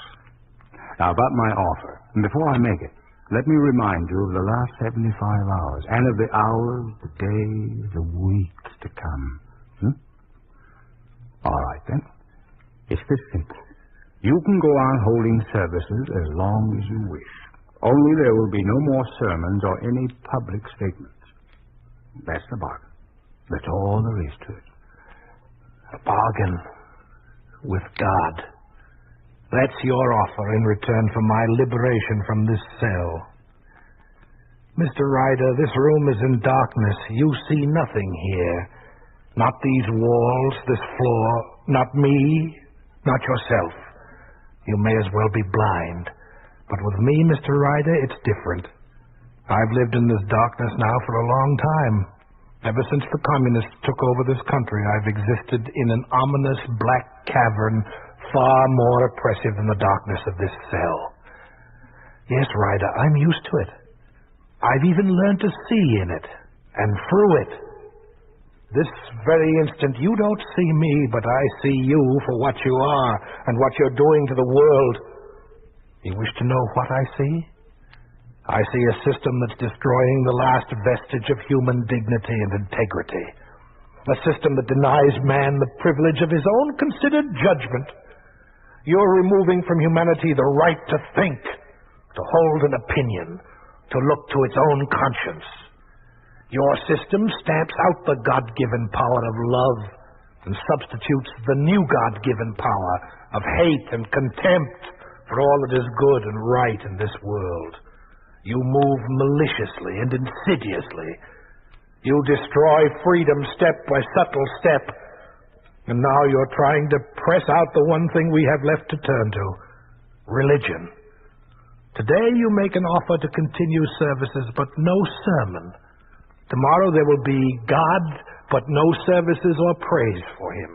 The day after that there will be no God, but the new God. I say again what I've said to all of you before. I will never change my policy toward the communist state. I will never agree to a union between the church and the state.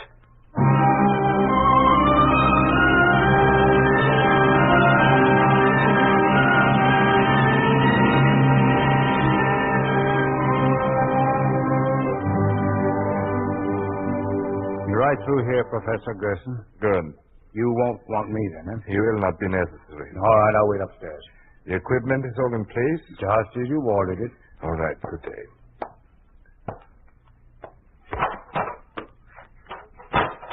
Well, you look very comfortable, Mr. Maston. You like the chair I had placed here and the small light? Who are you? My name is Gerson, Professor Gerson.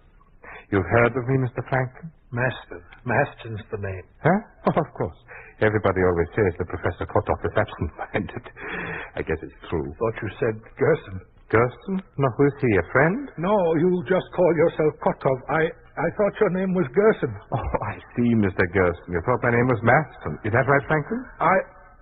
So that's how you work. This is the beginning. Of course. You see what I'm trying to do. You are perfectly normal now, so I am unable to accomplish very much today. Now, drink this, Mr. Gerson. No.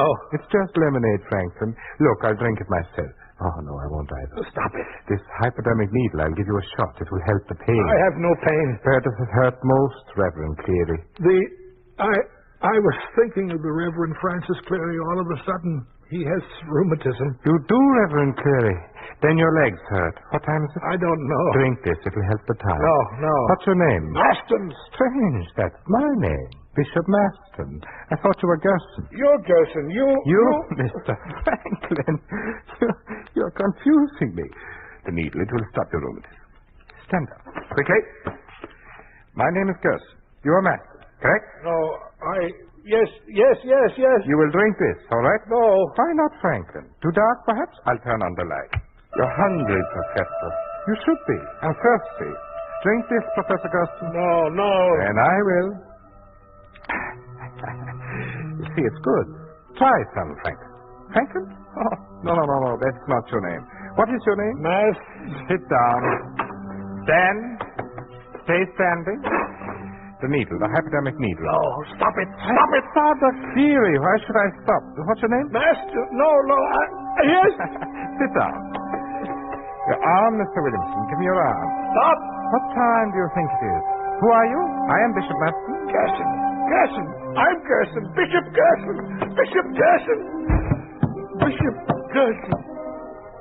All right. Sleep now. You're very tired. But first, your arm. This will make it easier for both of us. You will see. In a few days, you will see.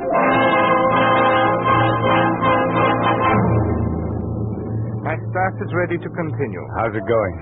The biodynamic treatment has never failed, Mr. Ryder. You see, there are two drugs, Actagon and mescaline. They overstimulate and break down the nervous system to the point where the difference between fact and fancy fades out, and memory becomes so plastic it can be molded by any capable operator. He's a strong man. Yes. The first day I saw him, no food, no sleep for nearly 4 days, yet it was very difficult to confuse him. It's different now. The drugs are taking their effect. If you wish to observe, we can watch. What you will see under your very eyes is a complete transformation of character.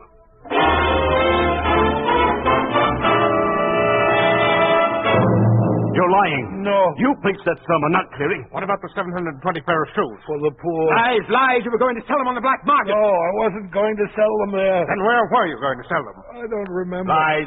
But you were going to sell them. Will you sign a confession admitting it? No. Lies.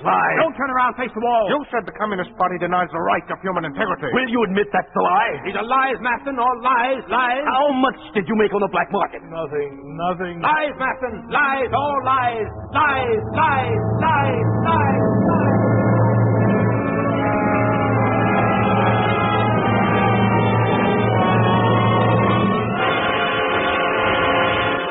All right. Stop it a moment. Spell. How long has she been standing? 40 hours, Professor. This is my fourth shift. Bring him a chair. Professor? Yes, sir. Coffee, quick. Yes, sir. Sit down, Maston. Give me that, Professor. Here you are, Professor. Pour some more. All right, now, Maston. And hold your head. You drink this. Yes. Some more. Professor? Yes, sir. All right. Drink, Master. Thank you. You want some food? Yes. Well, after you answer some questions the way we want you to. All right, all of you. Begin again. Continue all night. Maston, on your feet. Face the white wall. Turn the light. Good. Now begin. And do not stop. Go on. Do you still oppose the party? How much did you get for the shoes? Where is this God you talked about? Lies.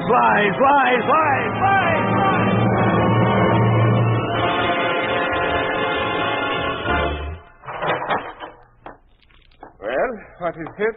Why so quiet in here? He passed out, Professor. Well, finally. After 66 hours on his feet, it's no wonder. What happened? Oh, he had 27 cups of coffee, but there was no effect. Last night his feet and legs began swelling. Must have been pain. He fell down several times. We took off his shoes, asked him some more questions, and about 10 minutes ago he collapsed. Bring him to at once. Yes, sir. All right, Master. Come on. Wake up. Wake up! Some water. That's enough. You'll be all right. Maston, you're hungry, no? You want something to eat? Food. Eat. What do you want of me? Come, he's broken. He'll do anything I tell him now. Get the letter. It's right here, Professor. Listen to this, Maston. We just want you to sign it, and then we let you rest for a few days. It only says what you have already admitted in this room. Now listen. I wish to lessen the present tension.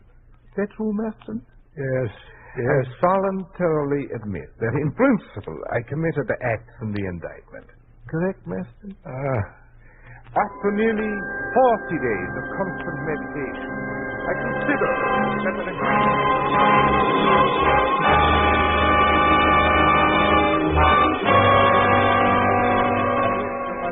present tension, I voluntarily admit that in principle I committed the act in the indictment. After nearly 40 days of constant meditation, I consider that an agreement between church and state is necessary. I hereby willingly declare, free from pressure, of course, that I am willing to withdraw from the exercise of my duties for a time. Signed, Bishop Joseph Maston. This confession was given to the court this morning to be read before the beginning of the trial. Will the clerk call Joseph Maston to the stand? Joseph Maston, take the stand. Place your hand on the book. Do you, Bishop Joseph Maston, by this manifesto of the people's will, agree to tell the entire truth before the people and the almighty state? I do. Bishop Maston, did anyone force you to make your confession? No. Then how do you account for your firm attitude previous to this trial, and the letter to the clergy of this state, in which you mentioned you would never announce your opposition to our communist state? I want to say that I see things differently now. I regret my error. I want the letter and all the things I said to be considered null and void. You offer no defense of your past actions, then? None whatsoever. If I collided with the laws of communism, I regret it. I am sure while remaining faithful to basic principles, I would do certain things differently in the same situation today. I have never been the enemy of the American people. I have no quarrel with the workers or with the people to whom my family belongs.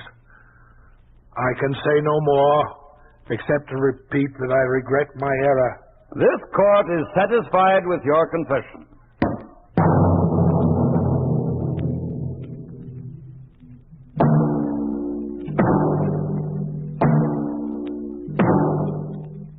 You have just heard a story of what happens to a man of God under a communist regime. You have heard what would happen to any American man of God if communism took over America. You think this could not happen? It did happen in the communist-dominated country of Hungary. It did happen to Cardinal Joseph Mindszenty. In 1949, Cardinal Mindszenty was sentenced to life imprisonment. It took the Hungarian uprising of 1956 to free him, and when that revolution was crushed, Cardinal Mindszenty was forced to seek refuge in the American legation, where he has remained ever since.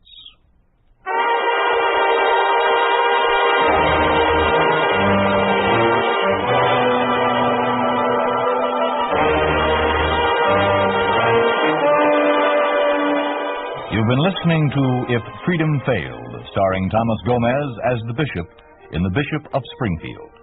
Sergeant Lloyd Ayers speaking. This program has come to you through the worldwide facilities of the United States Armed Forces Radio and Television Service.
freedom fails.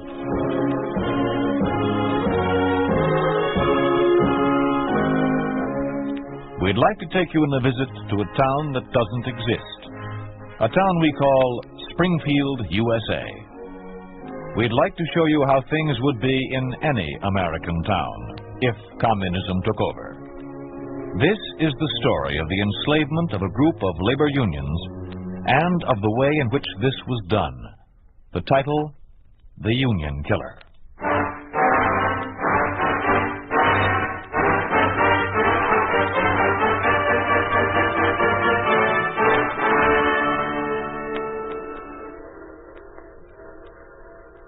Diane, is that it? Yes, Papa, that's it. Where does it stop? At the front of the platform. Come on. Oh, why did he have to come in the midnight train? It's so... Oh, come on, Papa. We've got to meet him properly. What's his name again? Kerr. Kerr, Papa. But call him Mr. Kerr. Here. This is where the first car always stops. Here it comes. See the headlight? I seem unable to make his name stick in my mind. Kerr. Perhaps because the whole business is so distasteful. Papa, it's for the good of Springfield. Springfield labor unions have always gotten along without interference from the state capital. Well, the government has the right to oversee union elections. That's none of the state's business. Of course it is, Papa. I've tried to explain a dozen times. Please, Diane, no dialectics. I'm tired. Confused. Yes, that too. The idea of sending this Communist Party man down... Each time the party sends someone to teach the union leaders how... Now remember, Mr. Kerr. In all my 10 years as chairman of the Springfield Trade Union Council, I never thought I'd see the day when the state capital would send someone down to dictate... Papa, you mustn't say that. The state... That must be Mr. Kerr. It is Mr. Kerr.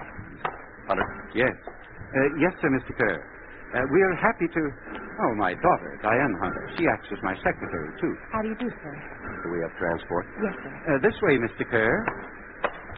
I suppose you've come down because of the approaching union elections in Springfield. And because of the possibility of a labor strike, if certain candidates win. I refer to the present leaders. But there's no talk of a strike in Springfield. Well, my information is otherwise. Your major unions I tell you, there's no talk... Your major unions are... glassworkers. I was president till I retired. Machinists, woodworkers, chemical, teamsters. The big five. The smaller unions follow their lead. You're the chairman of the City Trade Union Council, correct? Yes, Mr. And you know that under the State Labor Code you may be removed by the State Labor Commissariat, which I represent? Oh, yes, I know. Mm-hmm. But about the union elections, Mr. Kerr, there will be, in no sense, a strike vote. Really? What Papa means is that the elections are just for union officers. You see, practically all the Springfield unions hold elections at the same time. The present union officers who are running for office again do say that the right to strike is a fundamental right of labor. Correct? Yes, but They do say so, correct? Yes, sir, they do. This is our card. When are the elections to be held? Nomination meetings are in 3 weeks. And elections the following week. But they're only ordinary union elections. The situation is clear. There must be no election of officers who are not responsive to the production plan of the Communist Party. But free local union elections are fundamental. Hunter, what percentage of your local industry is government-owned here? Oh, about 85%. Have you ever heard of the 5-year plan? Why, of course. And remember it. We in Soviet America live, eat, and breathe by that plan. Of course. All industry must function to fulfill that plan. It is sabotage to endanger the plan. Correct, Miss Hunter. And to strike is sabotage. But surely... I will require an officer. There's one next to Papa's in the Union Hall. And a secretary. Oh, our budget I'll be glad to act as your... Very good, Miss Hunter. I'll be there at 9. And Hunter, I want you to stay as close to your office during the next 4 weeks as you can. There's work to be done. Trade union work.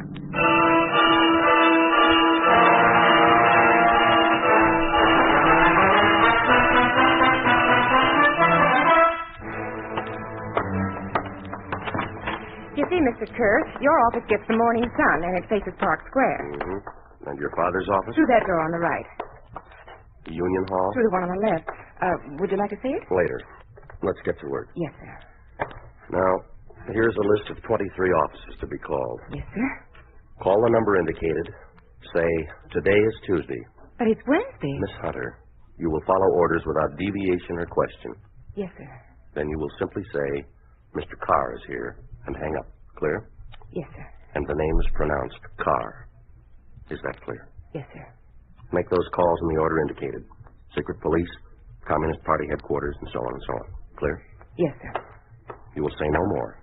Yes, sir. And no less. Yes, Mr. Carr. Oh, Papa. Hunter?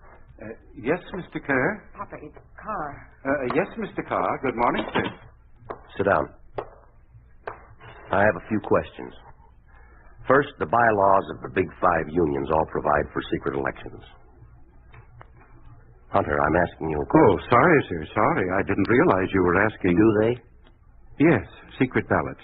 Like ordinary municipal and state elections. And the vote on nominations? Is open, sir. Both nominating speeches and the vote. The vote is by a show of hands. But, Mr. Carr, I don't think Springfield will spoil its strike rate. Now then, what are the reasons for the labor unrest here in Springfield?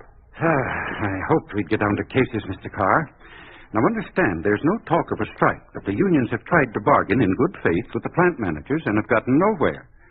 Speed up is killing the men's health. The hours are being stretched without overtime pay. The men are being punished for absenteeism as though staying away from work was a common crime. It is. I beg your pardon? Do I have to repeat my lecture of last night? Just because Springfield has met its production quotas in the past, there's no reason to think that they'll be allowed to fall behind now. We are producing more Will now you than... old line labor men never learn that wages and hours are no longer the measure of correct working conditions? Correct. Don't I make myself clear? But how are we to judge working conditions except by wages and hours and the treatment that the worker gets from the plant manager? All right. Let me repeat. The function of a trade union is to aid the Communist Party to carry out the plan of production under such hours and such wages and such working conditions and such punishments as may be necessary to secure the fulfillment of the plan. But how can I conscientiously... Hunter, what is your salary as chairman of the Trade Union Council? Well, it's only... Yes, when's your term up? In 2 years. Provided you were not removed by the State Labor Commissariat. Yes, that's correct, according to the State Labor Code. You will make yourself available to me at all times. Yes, sir. At all times. Yes, sir. Today is Tuesday. Mr. Carr is here. That was the last call, sir. Miss Hunter, I was surprised to learn that your father is not a party member. Oh, yes, sir. I'm sorry. But I am. I'm recording secretary of the Young Communist I had League. And I'm a candidate for the Communist Party itself. Miss Hunter, I'm trying to tell you that I know all that. I had your party status carefully checked last night. Oh, well, I thought... Yes, I'm merely trying to get your opinion of your father. I think his failure to join the party is to be condemned. I think it's despicable. I think that he should join the party. Well, perhaps your opinion is strong enough for you to be trusted. I'm a good party member, sir. Fine. Then let's get to work. Get me the local chief of secret police. Yes, sir. And have the following connections ready for me. Chairman of the Springfield Party, Director of Propaganda of the party, Editor of the Springfield News. He's the same man. That's fine. Also the Director of the local radio station here. Yes, sir. Mr. Carr calling the Chief of Secret Police. Also the Mayor, the Chairman of the Board of Aldermen, also the head of the Young Communist League. Did you get all those? Yes, sir. Good. Hello. One moment, please. The police, sir. Your number one line. All right. Code word. Monday follows Tuesday. Correct. Now, for immediate action. Complete dossiers on the chiefs of all the following unions. Machinists, woodworkers, chemical, glass, and teamsters. Everything. Political history, moral delinquencies, religious bias, criminal record. For secondary action, dossiers on chiefs of all other Springfield Union locals. Clear? Also dossiers on all relatives to the second degree. Clear? Correct. Next, Miss Hunter. The chairman of the party local is waiting on number 2, sir. Fine. Carr here. The assignment concerns trade union matters. You will immediately mobilize all party forces for propaganda and direct action activity. I will address a meeting of all cell leaders and shop workers tonight at your headquarters at 8 p.m. sharp. It is of special importance that all party members with particular influence in Springfield trade unions attend. I want also to point out that this task is of first priority and will take precedence over all other assignments. Clear? Correct. Editor of Springfield News on number 3. Miss Carr. Prepare for my signature requisitions for extra newsprint and other necessary supplies and labor for a 4-week period. Right. Rough copy in connection with local trade union matters will be supplied to you for your personal attention.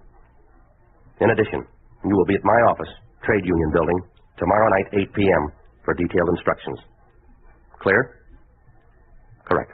Director Station WSPR waiting. All right, Miss Hunter. This is Carr. You will reserve sufficient Class A airtime during the next 4 weeks to give trade union matters a minimum of 3 hours daily. 3 hours. Cancel all other commitments if necessary. You will be at my office, Trade Union Building, Tomorrow night at 8 p.m. for detailed instructions.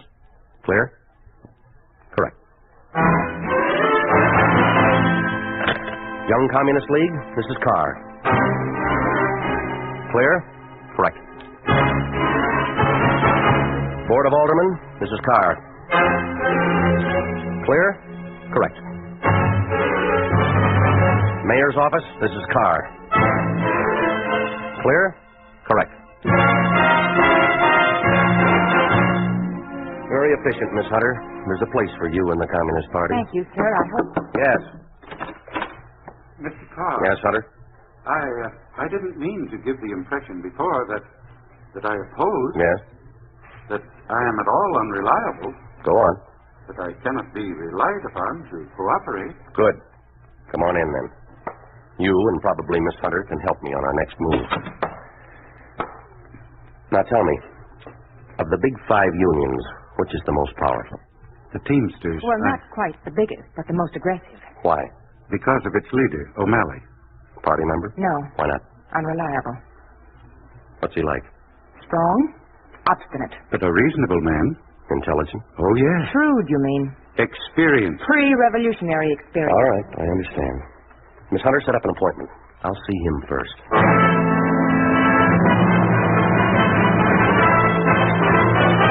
After all, O'Malley, I'm only proposing a procedure that's common throughout the country. It's not common to Springfield, never has been. I hope never will be.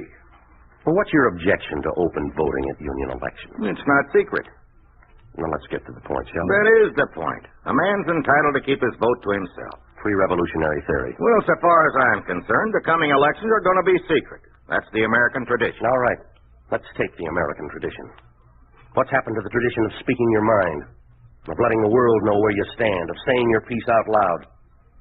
What's the difference between talking straight out in the open and voting straight out in the open? The difference is that if the membership of my union votes in the open, they lay themselves open to retaliation. Now, you misunderstand me, O'Malley. As a representative of the Labor Commissariat, I'm the last one to want to see that happen. My only interest is to avoid any strike which will endanger production. Production's the thing that concerns me. And working conditions concern me. Well, I suggest open voting only because you want to win better conditions from the plant managers. Show them your labor solidarity openly. Don't you realize what a voice vote means at a mass rally and what it can do to persuade the managers that labor's just demands ought to be satisfied? It will be an open, fearless demonstration of strength by open vote. The answer is still no. You'll change your mind. I'm sure I won't. I'm sure you will.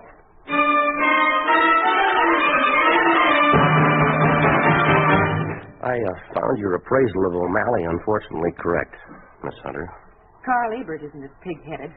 Ebert is the head of the glass workers. Yes, sir. And he'll probably be early for his appointment. He's the... Ebert. Mm-hmm. Come in, Ebert. Mr. Carr? Yes, sir. Now, Ebert, come in, sit down. Thank you. Thank you. Miss Hunter, make a record of our conversation. Yes. Huh? Oh, just for the record, Ebert, nothing official. See, by the way, have you been in touch with O'Malley since last week when I saw him? Yes. Yes, of course. Well, then you know generally what I want to talk about here. Let me state my position in case Mr. O'Malley didn't make it clear. Now, my only job is to avert the possibility of any strikes in Springfield. Now, that'd be bad for your union and for our production plan, wouldn't it? My idea is to avert even the possibility of a strike by a demonstration of solidarity here, a tremendous voice vote at mass rallies by the various unions. But, as O'Malley said, an open vote lays the men Now, Mr. Ebert, American working men afraid to speak out? Really, now? Americans afraid to stand up and be counted? What about our great American tradition of saying your piece out loud? I didn't think of it quite that way. Yes, and I'm sure Mr. O'Malley didn't put it that way. No. Let me ask you, Mr. Ebert, what's the difference between talking straight out loud in the good old American way and in voting out loud? You certainly make it sound different than O'Malley does. But, Mr. Carr, I think in this I must agree with the others. What others? Well, O'Malley spoke to me, and Jenkins of the machinery. Anyone else? Yes, and Gilchrist of the woodworkers. You all went along with O'Malley? Yes, Mr. Carr. But I don't want you to think that any of us want to slow down on the state plan. Oh, that's the last thing we want to do. Yes, and the last thing the Labor Commissariat wants to do is to trample on the desires of the local union organizations. You're absolutely right, Ebert. It'd be better to leave the voting procedure as it always has been, secret. Oh, I'm very glad. But, did O'Malley tell you that he wants to change the nominating procedure? Change it? No, he said nothing about that. Do you think it needs changing? Of course not. Well, he wants to make the vote at the nomination meeting secret. Huh. He didn't even mention that to me. No, perhaps O'Malley isn't telling you everything. But why should O'Malley? Why shouldn't he trust you? Yeah. Well, you are against any such change in the nominating procedure? Of course. I see no reason for change. Especially since O'Malley didn't see fit to take me into his confidence. Did he tell Jenkins or Gilchrist? Well, I'm sure he didn't. Now, listen, if I were you, I'd check with Jenkins. He's head of the machinists, you say, and with Gilchrist to make certain that O'Malley isn't trying to put something over on all of you. He's a very...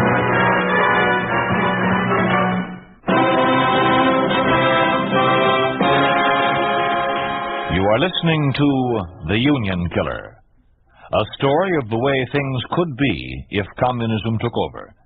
A picture of what life would be like under a communist regime in an ordinary American town. A town we call Springfield, USA.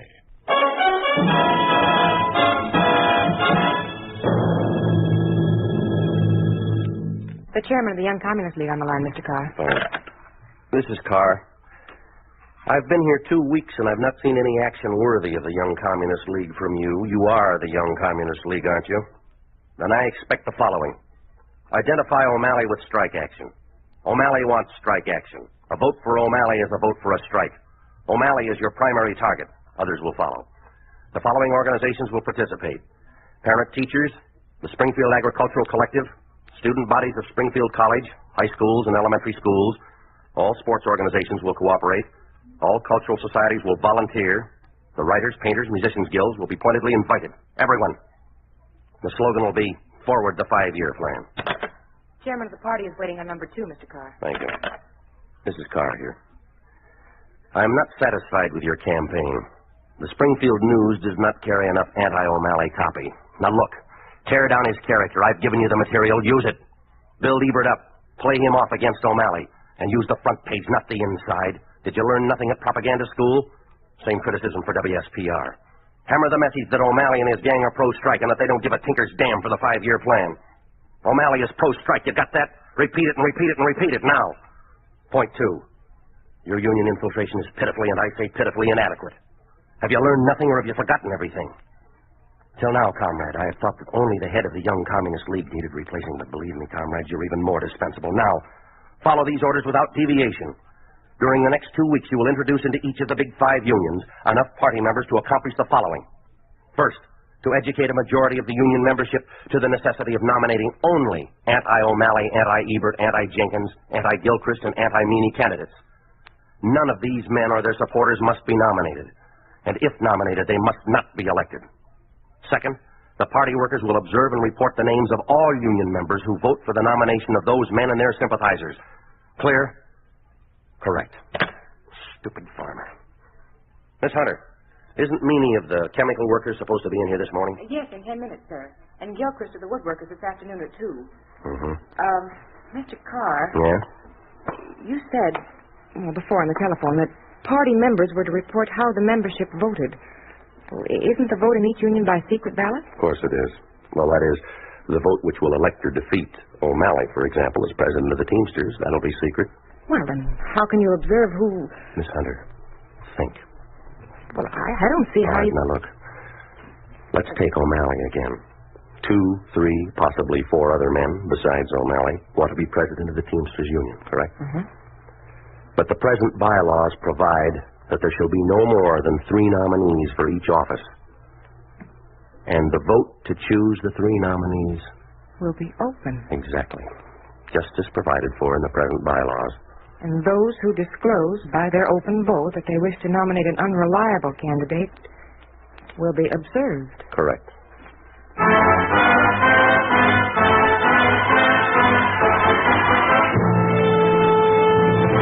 And besides your wife, Gilchrist? Well, 3 children, Mr. Carr. They're 2 boys and a girl. Oh, really? How old? Well, the boys are almost ready for college. Mr. Carr, speaking of my boys and my daughter and my wife, too. Yes, what about them? Well, there seems to have been some inquiries made at school about my boys and daughter, and, the secretary of the parent-teachers group was questioning about my wife. Really? My brother-in-law, he's a party member. He was questioned closely about me. Well, come on. What's the point, Gilchrist? What's the point? Well, sir, that's never happened before, and I well, thought perhaps that, this is just an inquiry concerning your credit. Oh, no. This is different. The questions are unusual, you know. They're my personal history, political, religious, my family, and my wife's, too. Is that so? Mr. Carr, has this inquiry got anything to do with the strike situation? Yes. But Gilchrist, get this through your head. The leadership of the Soviet state is the responsibility of the Communist Party. The Communist Party leads the masses by means of transmission belts. One transmission belt is the trade union, and you, as the head of the woodworkers, will either carry out the orders of the Communist Party or you'll be through. Clear? With my family. Correct. With O'Malley, and Ebert, and Jenkins and Meany.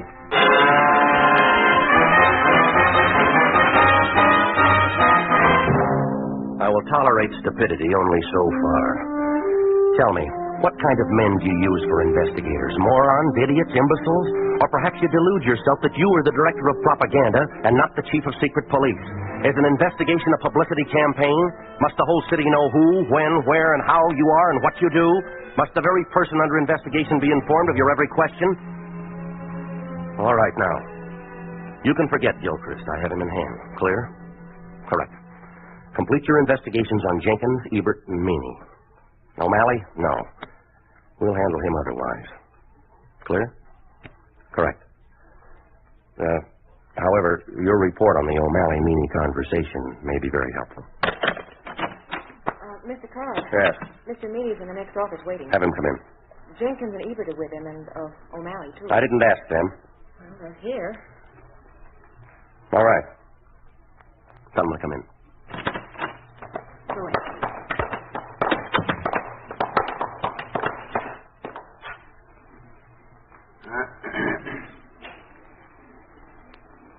Gentlemen? Did you think you could get away with it, Carr? What's that, O'Malley? With misrepresenting our last conversation? Well, how do you mean? Saying that I want a secret vote on nomination. Well, didn't you say that you... You know I never mentioned it. That is a lie. A lie made to deceive and to double-cross. Who? You? No, your friends, Ebert here, Jenkins, too. Well, that's the real lie. Is it? Yes, it is. Well, now, let's just test who's lying. Tell us, where did you spend last Tuesday evening? What's that got? Do you prefer not to answer? Well, no, not at all. Well, come on, then. Well, You were with me, O'Malley. So you're with Meany. Where? Well, yes, that's right. At his office in the Chemical Workers Building. What did you discuss with him? Well, what we would do if and when a strike would ever become necessary. Nothing else, huh? O'Malley, you did suggest the idea of a secret vote at the nomination meeting. So you have discussed Well, then not with you, as you told Ebert. No, huh? Well, why didn't you? Well, it didn't occur to me then. And not with Ebert either? Well, I was going And not to. with Jenkins either? Well, I was going to discuss it with everyone. But you didn't with me, did you? Why lie about it, O'Malley? Well, I didn't. O'Malley, why with Meany and not with me?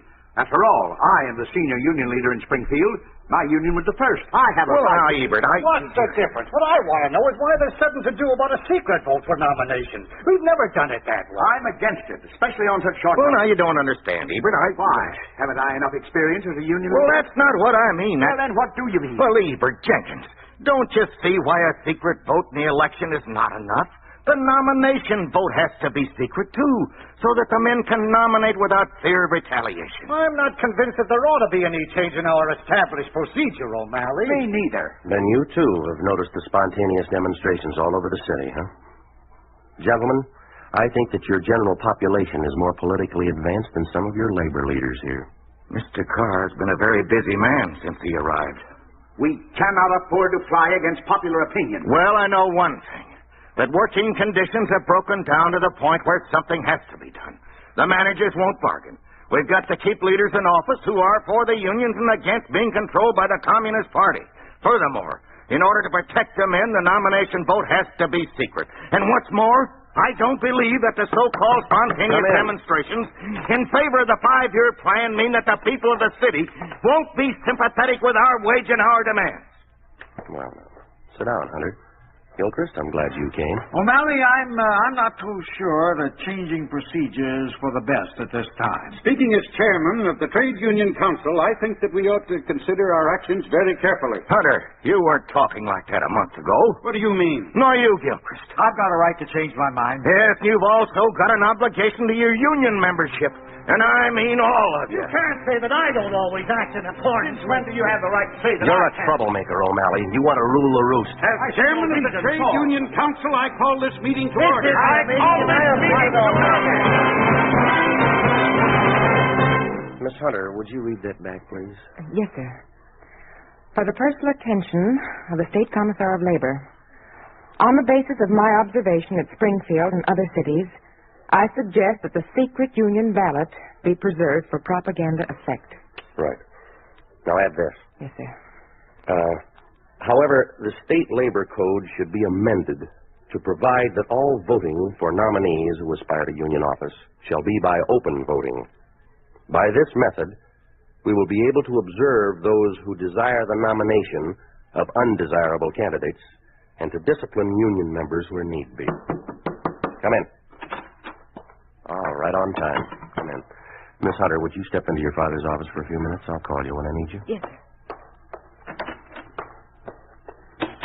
Now, regarding tomorrow's elections, are your police ready? O'Malley will be removed tonight. Correct. Party observers will be present in sufficient numbers to observe all union voters and will report to me on all pro-O'Malley voters. Correct. Very good. But, Mr. Carr, in the event that Meany of the chemical workers, he's strong for O'Malley. Mm-hmm. He takes over O'Malley's leadership and carries the nominations and then swings the elections against us. What then? Don't worry about that. If persuasion fails, there's always the gun.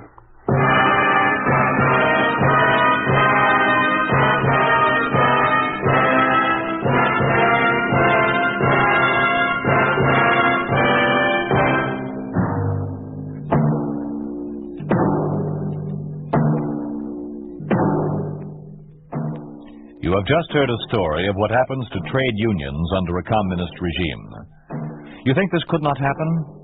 It did happen in Russia, where according to the bylaws of the trade unions of the USSR, quote, Soviet trade unions shall conduct all their work under the direction of the Communist Party.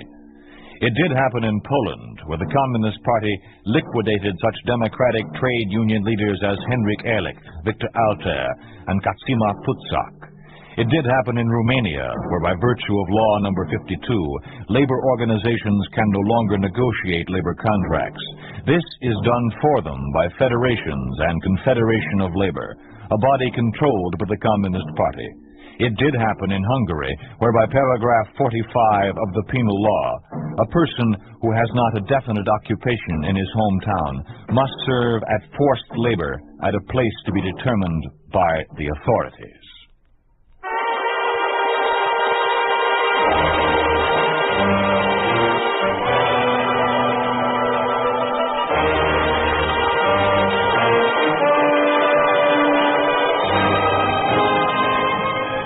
You've been listening to If Freedom Fails, starring Jack Webb's Carr in The Union Killer.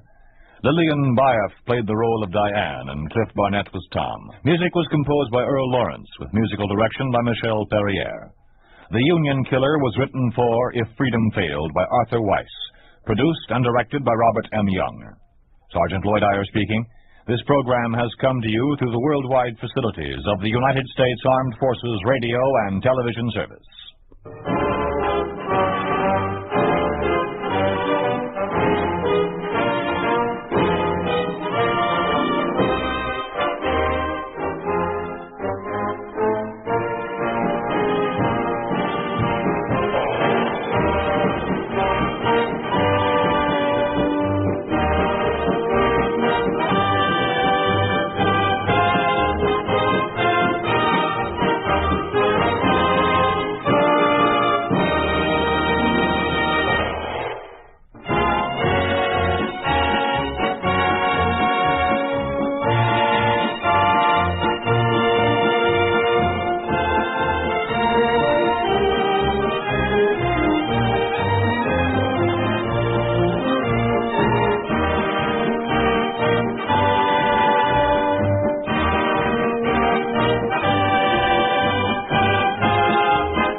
If Freedom Fails.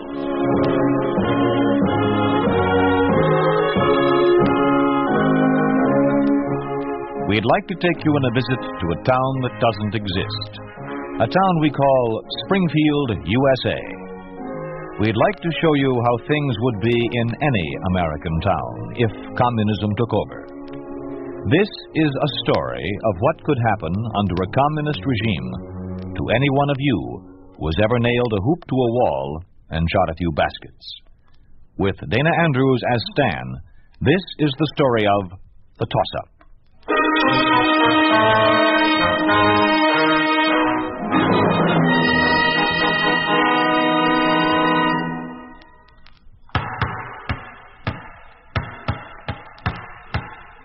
Stan.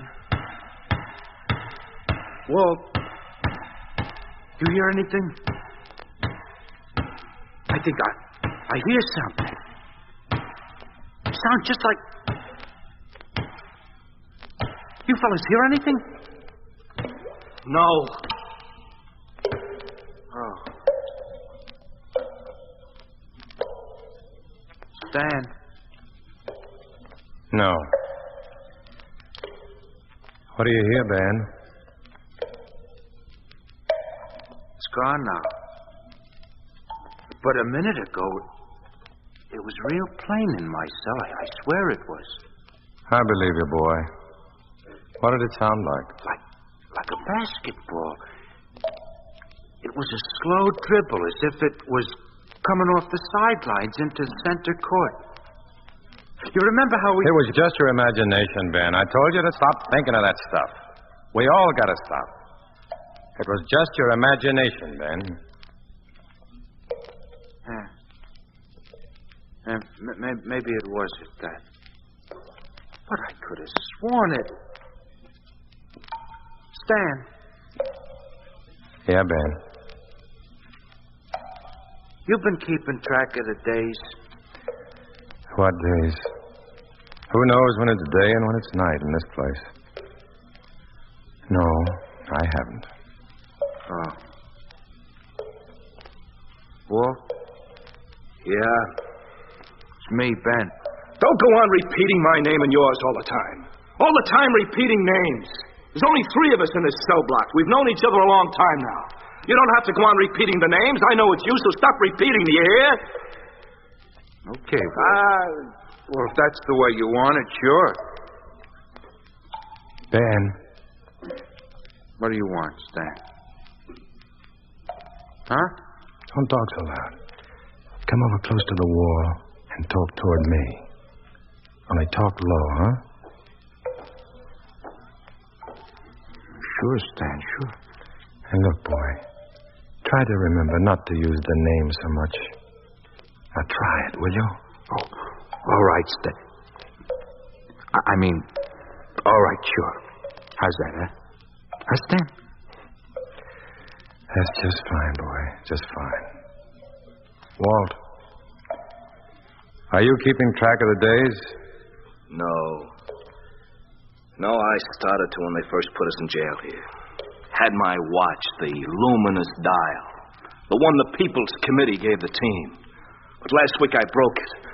I guess it was last week or maybe last month, a year or something. Anyhow, I broke it. I smashed it and I stepped on it. What did you do that for? You know you were the only one in here who had a watch. What did you do that for? It was my watch, and what do they do for us, that stinking People's Committee? Where are they now?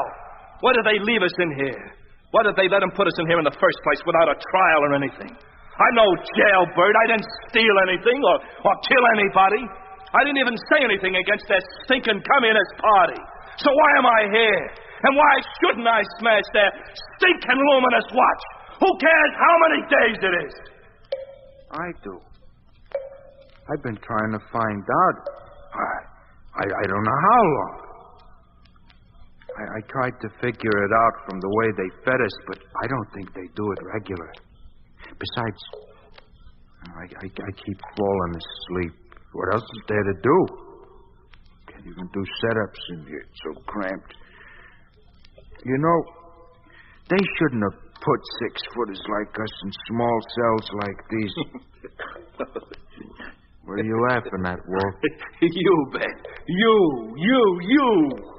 The three of us, rotting away in here, getting crazier than bed. Shut up, Walt. Shut up. Now, you, Ben. Relax. Do you hear me? And forget about basketball. Just think about something else. What else is there to think about, Stan? I don't know anything else. Ever since I was a kid, this is all I know. Basketball. First thing I remember, basketball. My pa only ever talked about to me. Basketball. I can't think of anything else, Stan. Only basketball. I'm sorry, Ben. You go right ahead, then. You didn't have to tell him. He would have anyhow. Isn't like what clerks or something used to sit in the desks. Boy, did I call that. We're used to moving around, aren't we, Walt? We're ball players. Yeah, we're ball players, all right. Look at us. A couple of more months in this lousy hole we're locked in, and we won't be able to hold our own at ping pong. Don't talk that way, Walt. They're going to let us out of here. Why should they want to keep us in here? Didn't you say yourself if we played along with them, they'd take care of us? I don't know. Did I? Sure you did. I remember it real clear. You came running in one day saying they wanted to make us master of sport.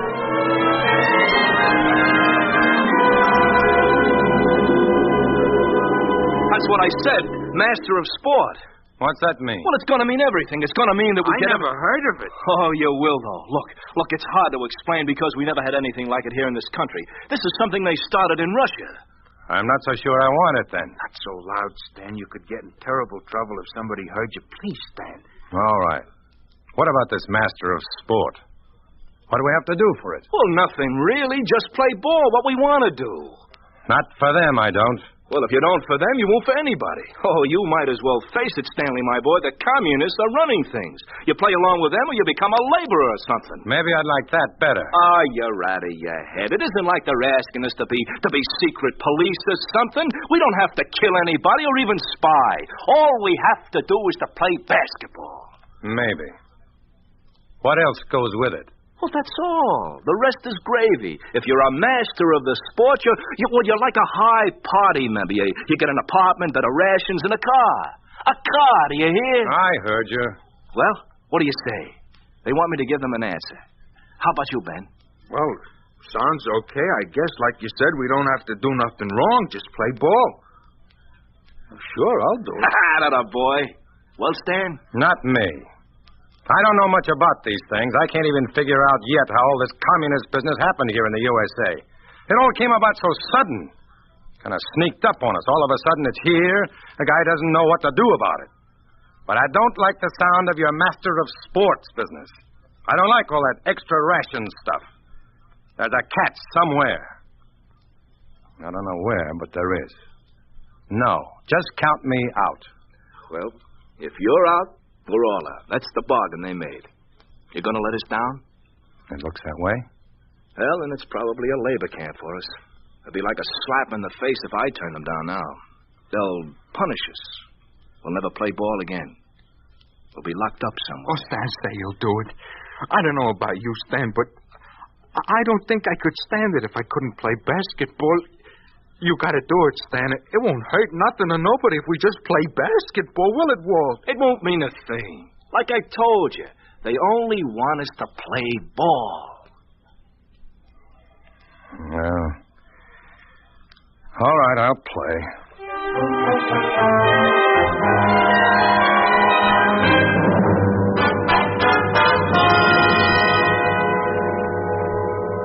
So all we have to do is play basketball, huh? Okay. How was I to know we had to come to this training center? Yeah, that's right, Stan. He didn't know. Besides, it'll do us good to get in shape for the World Championship matches. Attention, comrades, attention. May I introduce Comrade Johnson, our Commissar of Sport. Thank you, comrades. It gives me great pleasure to welcome all of you to this National Sports Training Center. Each of you has been chosen and designated a Master of Sports. This is an honor that makes the former decadent All-American titles pale into insignificance. This honor has been bestowed upon each of you because of your superior physical abilities in one sport or another. But ability alone is not enough, comrades. We here in America are far behind in achieving the necessary relation between the state and sports, such as the Soviet Union has achieved through its Fitzcultura. Therefore, we must strive hard at this center to bridge that gap. We must demonstrate that communist American sportsmen are eagerly working toward that goal. Thank you, comrades. And now, to your studies, both political and athletic.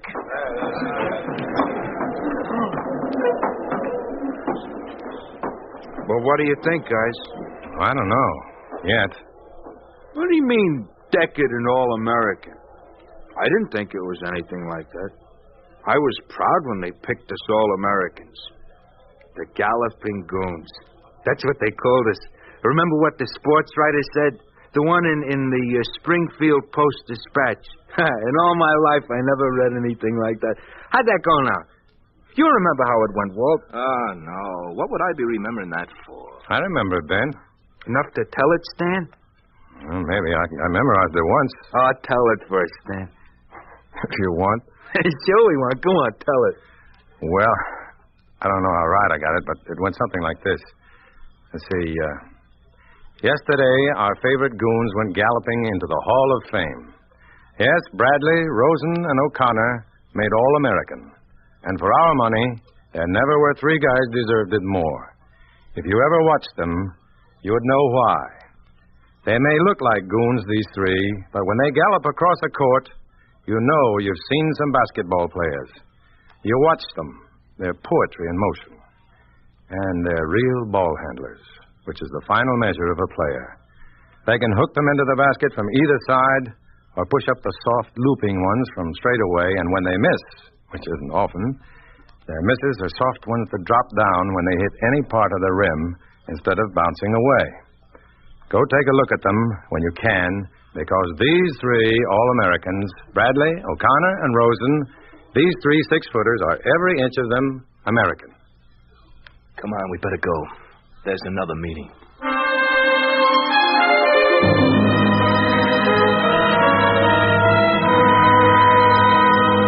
The zone-type defense, comrades, is considered inimical to the people's interest. Therefore, the man-to-man defense is the authorized defense throughout the sports centers of all the... Hey, what's he talking about? You got me. Some point is not clear, Comrade Rosen. Yeah. What do you mean, inimical? Inimical means hostile or harmful, Comrade Rosen. In other words, the zone defense in basketball is forbidden now. To continue... What do you mean, forbidden? Why? Comrade Rosen, a loyal master of the sport never questions decisions from above. Yeah, but the zone defense is our specialty. It's been used in this country for years. How come it's no good here all of a sudden? Who says it's no good? Ben, forget it. The zone defense, Comrade Rosen, has been forbidden by the Central Rules Committee in Moscow. Do you still wish to contest it? Moscow? What do those jokers know about basketball? My dear Comrade Rosen, you seem to forget that basketball is, after all, a Russian game. A Russian? Huh? Hey, now, wait a minute, friend. A guy called Naismith invented it back in 18-something. A good 25 years before you guys invented Soviet Russia.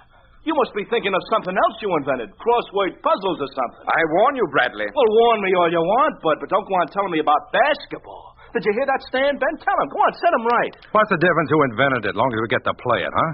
Isn't that right, Ben? That's right. Well, it doesn't matter that much. It does matter. I want to play basketball as much as anybody. But when they start telling me some Russian invented the game, that's too much. I say it's a lie. What do you say to that, comrade? What do I say? I say you are under arrest. You are listening to The Toss-Up, starring Dana Andrews. A story of the way things could be if communism took over. A picture of what life would be like under a communist regime in an ordinary American town. A town we call Springfield, USA.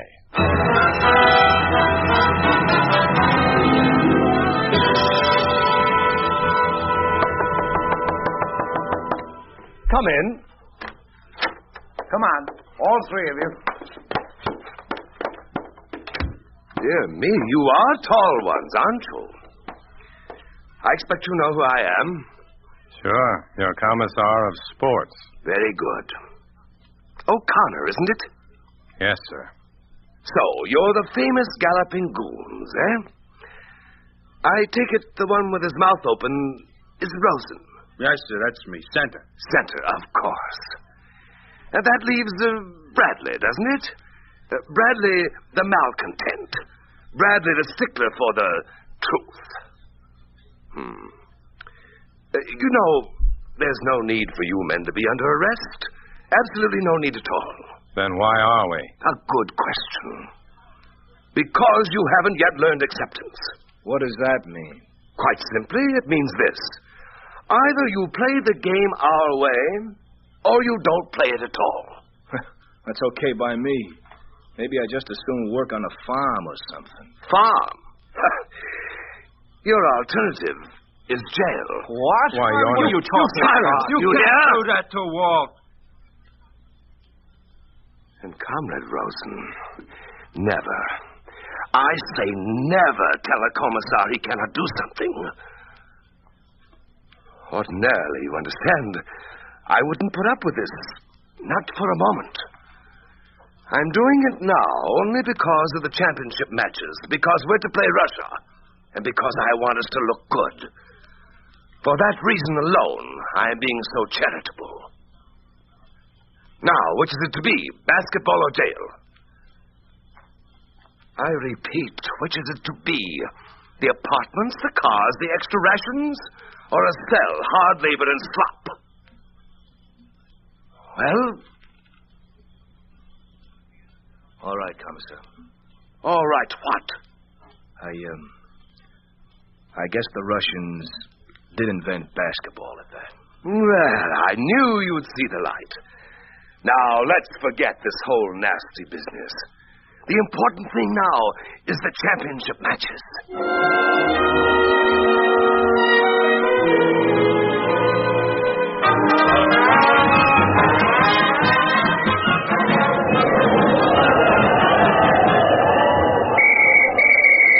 Out of courtesy to the challengers for the World Championship, our esteemed comrades from the Soviet Union, the referees for this game will be the eminent Russian experts, Comrades Rosov and Lysenko. Attention, comrades, attention.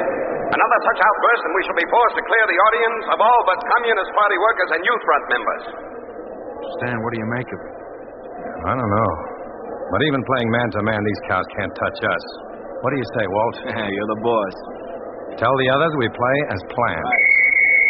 Well, that's it. Hop to it, Ben. And you hop to it. I'm going to set you up for a score right on the tip-off. This guy looks like a push. Here it comes, Ben. Hey, time! Well, O'Connor, what is it? You can't call time like that just after play begins. I can if I get a ball like this. What's wrong with the ball, may I ask? Well, it isn't regulation. Well, let's see it, Stan. Hey, what is this, a bowling ball? Feel this, Ben. No, it's not a ball for bowling, comrade. It's a regulation ball. Well, maybe in Russia, but not here. Either we have a ball like we always have, or we... What's all about? What's going on? Well, they slipped us an oversized ball, Commissar. Yeah, look for yourself. Is this true, referee? I don't know what they're talking about, Commissar. As you can see, it's printed clearly on the ball itself. Regulation USSR. The real difficulty, I suspect, is that our American comrades are merely seeking excuses for their poor playing ability. What? That's enough of that. You'll play with this ball or not at all? Okay. Come on, fellas. We start again from the toss-up. Don't worry, Stan. I'll still get it to you. Atta boy, we can beat these elephants using a medicine ball. Not so loud. I might bring one into the game. Okay, Ben. Atta boy, Ben. O'Connor scoring for America. Good going, Stan. They never knew I'd hit him. What do you say to that, you Ruski?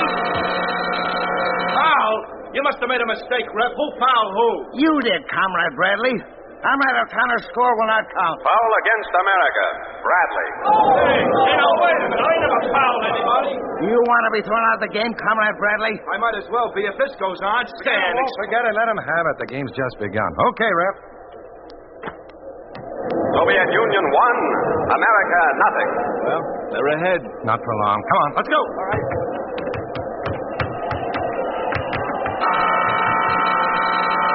Now what? Hey, who fouled this time? Foul against America.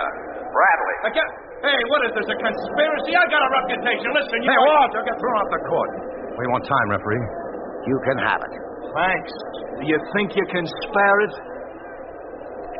Well, what do we do now? Looks like they're going to send us out on personal fouls 1, 2, 3. No wonder they're European champs. Sure. Now we know why they insist on the man-to-man, too. It's easier to call fouls. No wonder the zone is inimical to the people's interest. So what do we do about it? There's not much we can do but give them the game. You mean throw it to those mutton heads? We never did that, Stan. Never.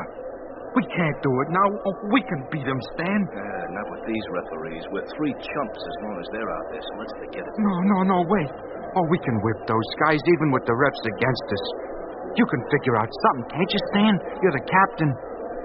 Oh, come on, Stan, please, let's whip them. Let's beat the pants off them. Well, I don't... How about it, Walt? You with me? Oh, I don't know, Ben. You gotta be. You can't just say you don't know. There comes a time when you gotta stop taking their fancy apartments and cars, Walt.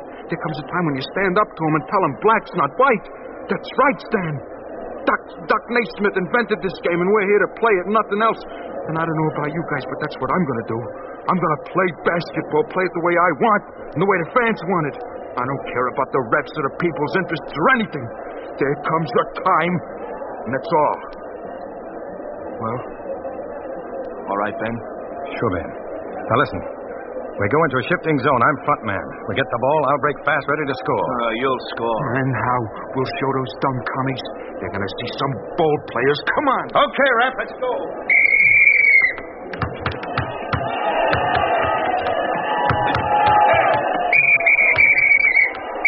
What's wrong now?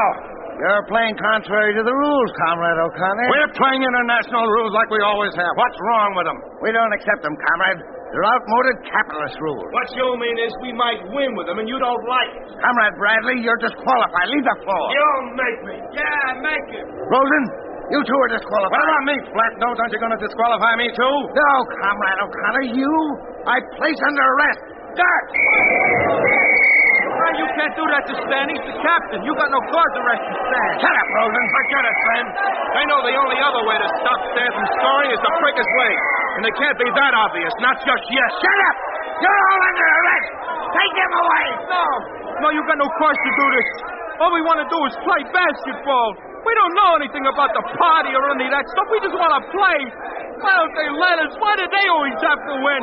Why don't they just play ball, win or lose? But play it. That's all we want to do is play basketball. Play basketball. Play basketball.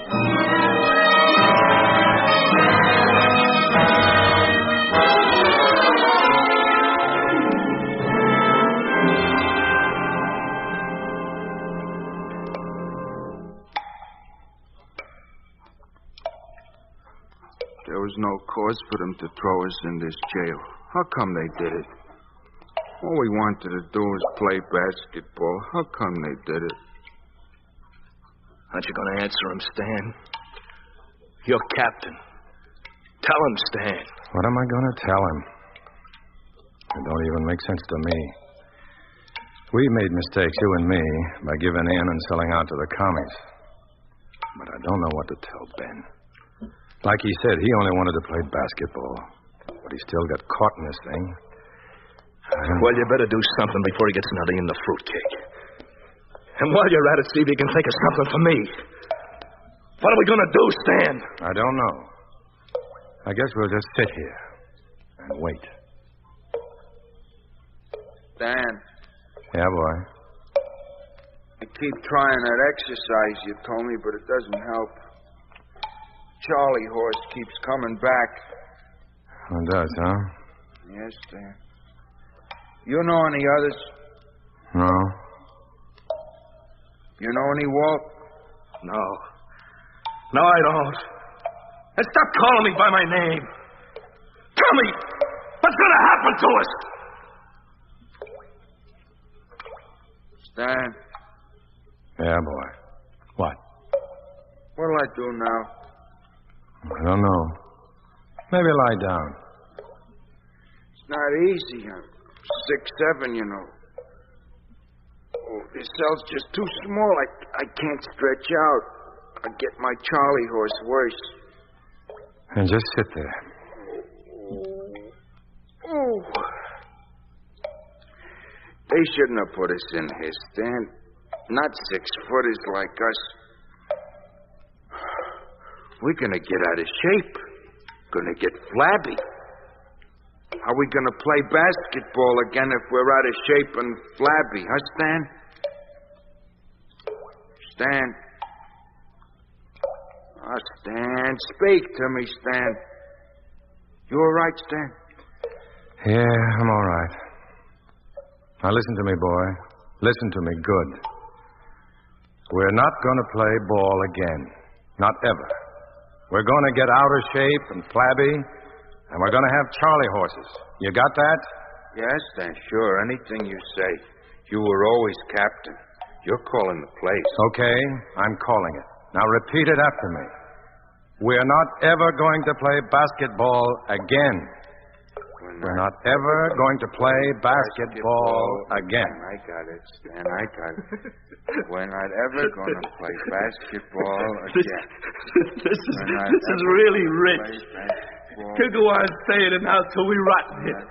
Oh, boy, Stanley, my boy, you really fix things. Oh, boy, you're a real smart captain. Yeah. Real smart.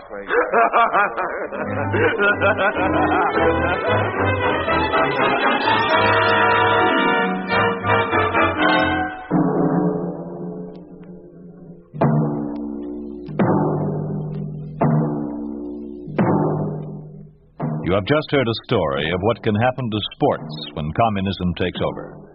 You think this could not happen?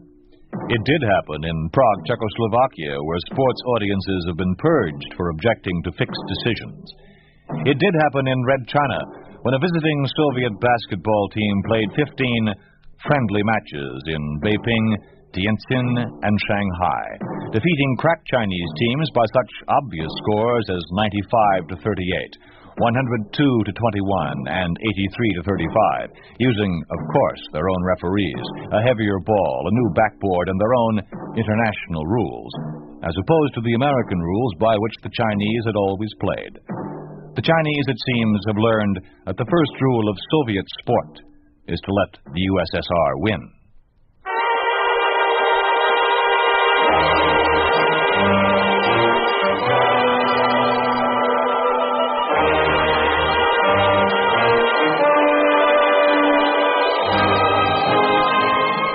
You've been listening to If Freedom Failed, starring Dana Andrews as Stan in The Toss-Up. Peter Leeds was Walt, Shep Menken was Ben, and Carlton Young was the Commissar. Music was composed by John Hicks, with musical direction by Michel Perrier. The Toss-Up was written for If Freedom Failed by John Vlahos, produced and directed by Robert M. Young. Sergeant Lloyd Iyer speaking. This program has come to you through the worldwide facilities of the United States Armed Forces Radio and Television Service.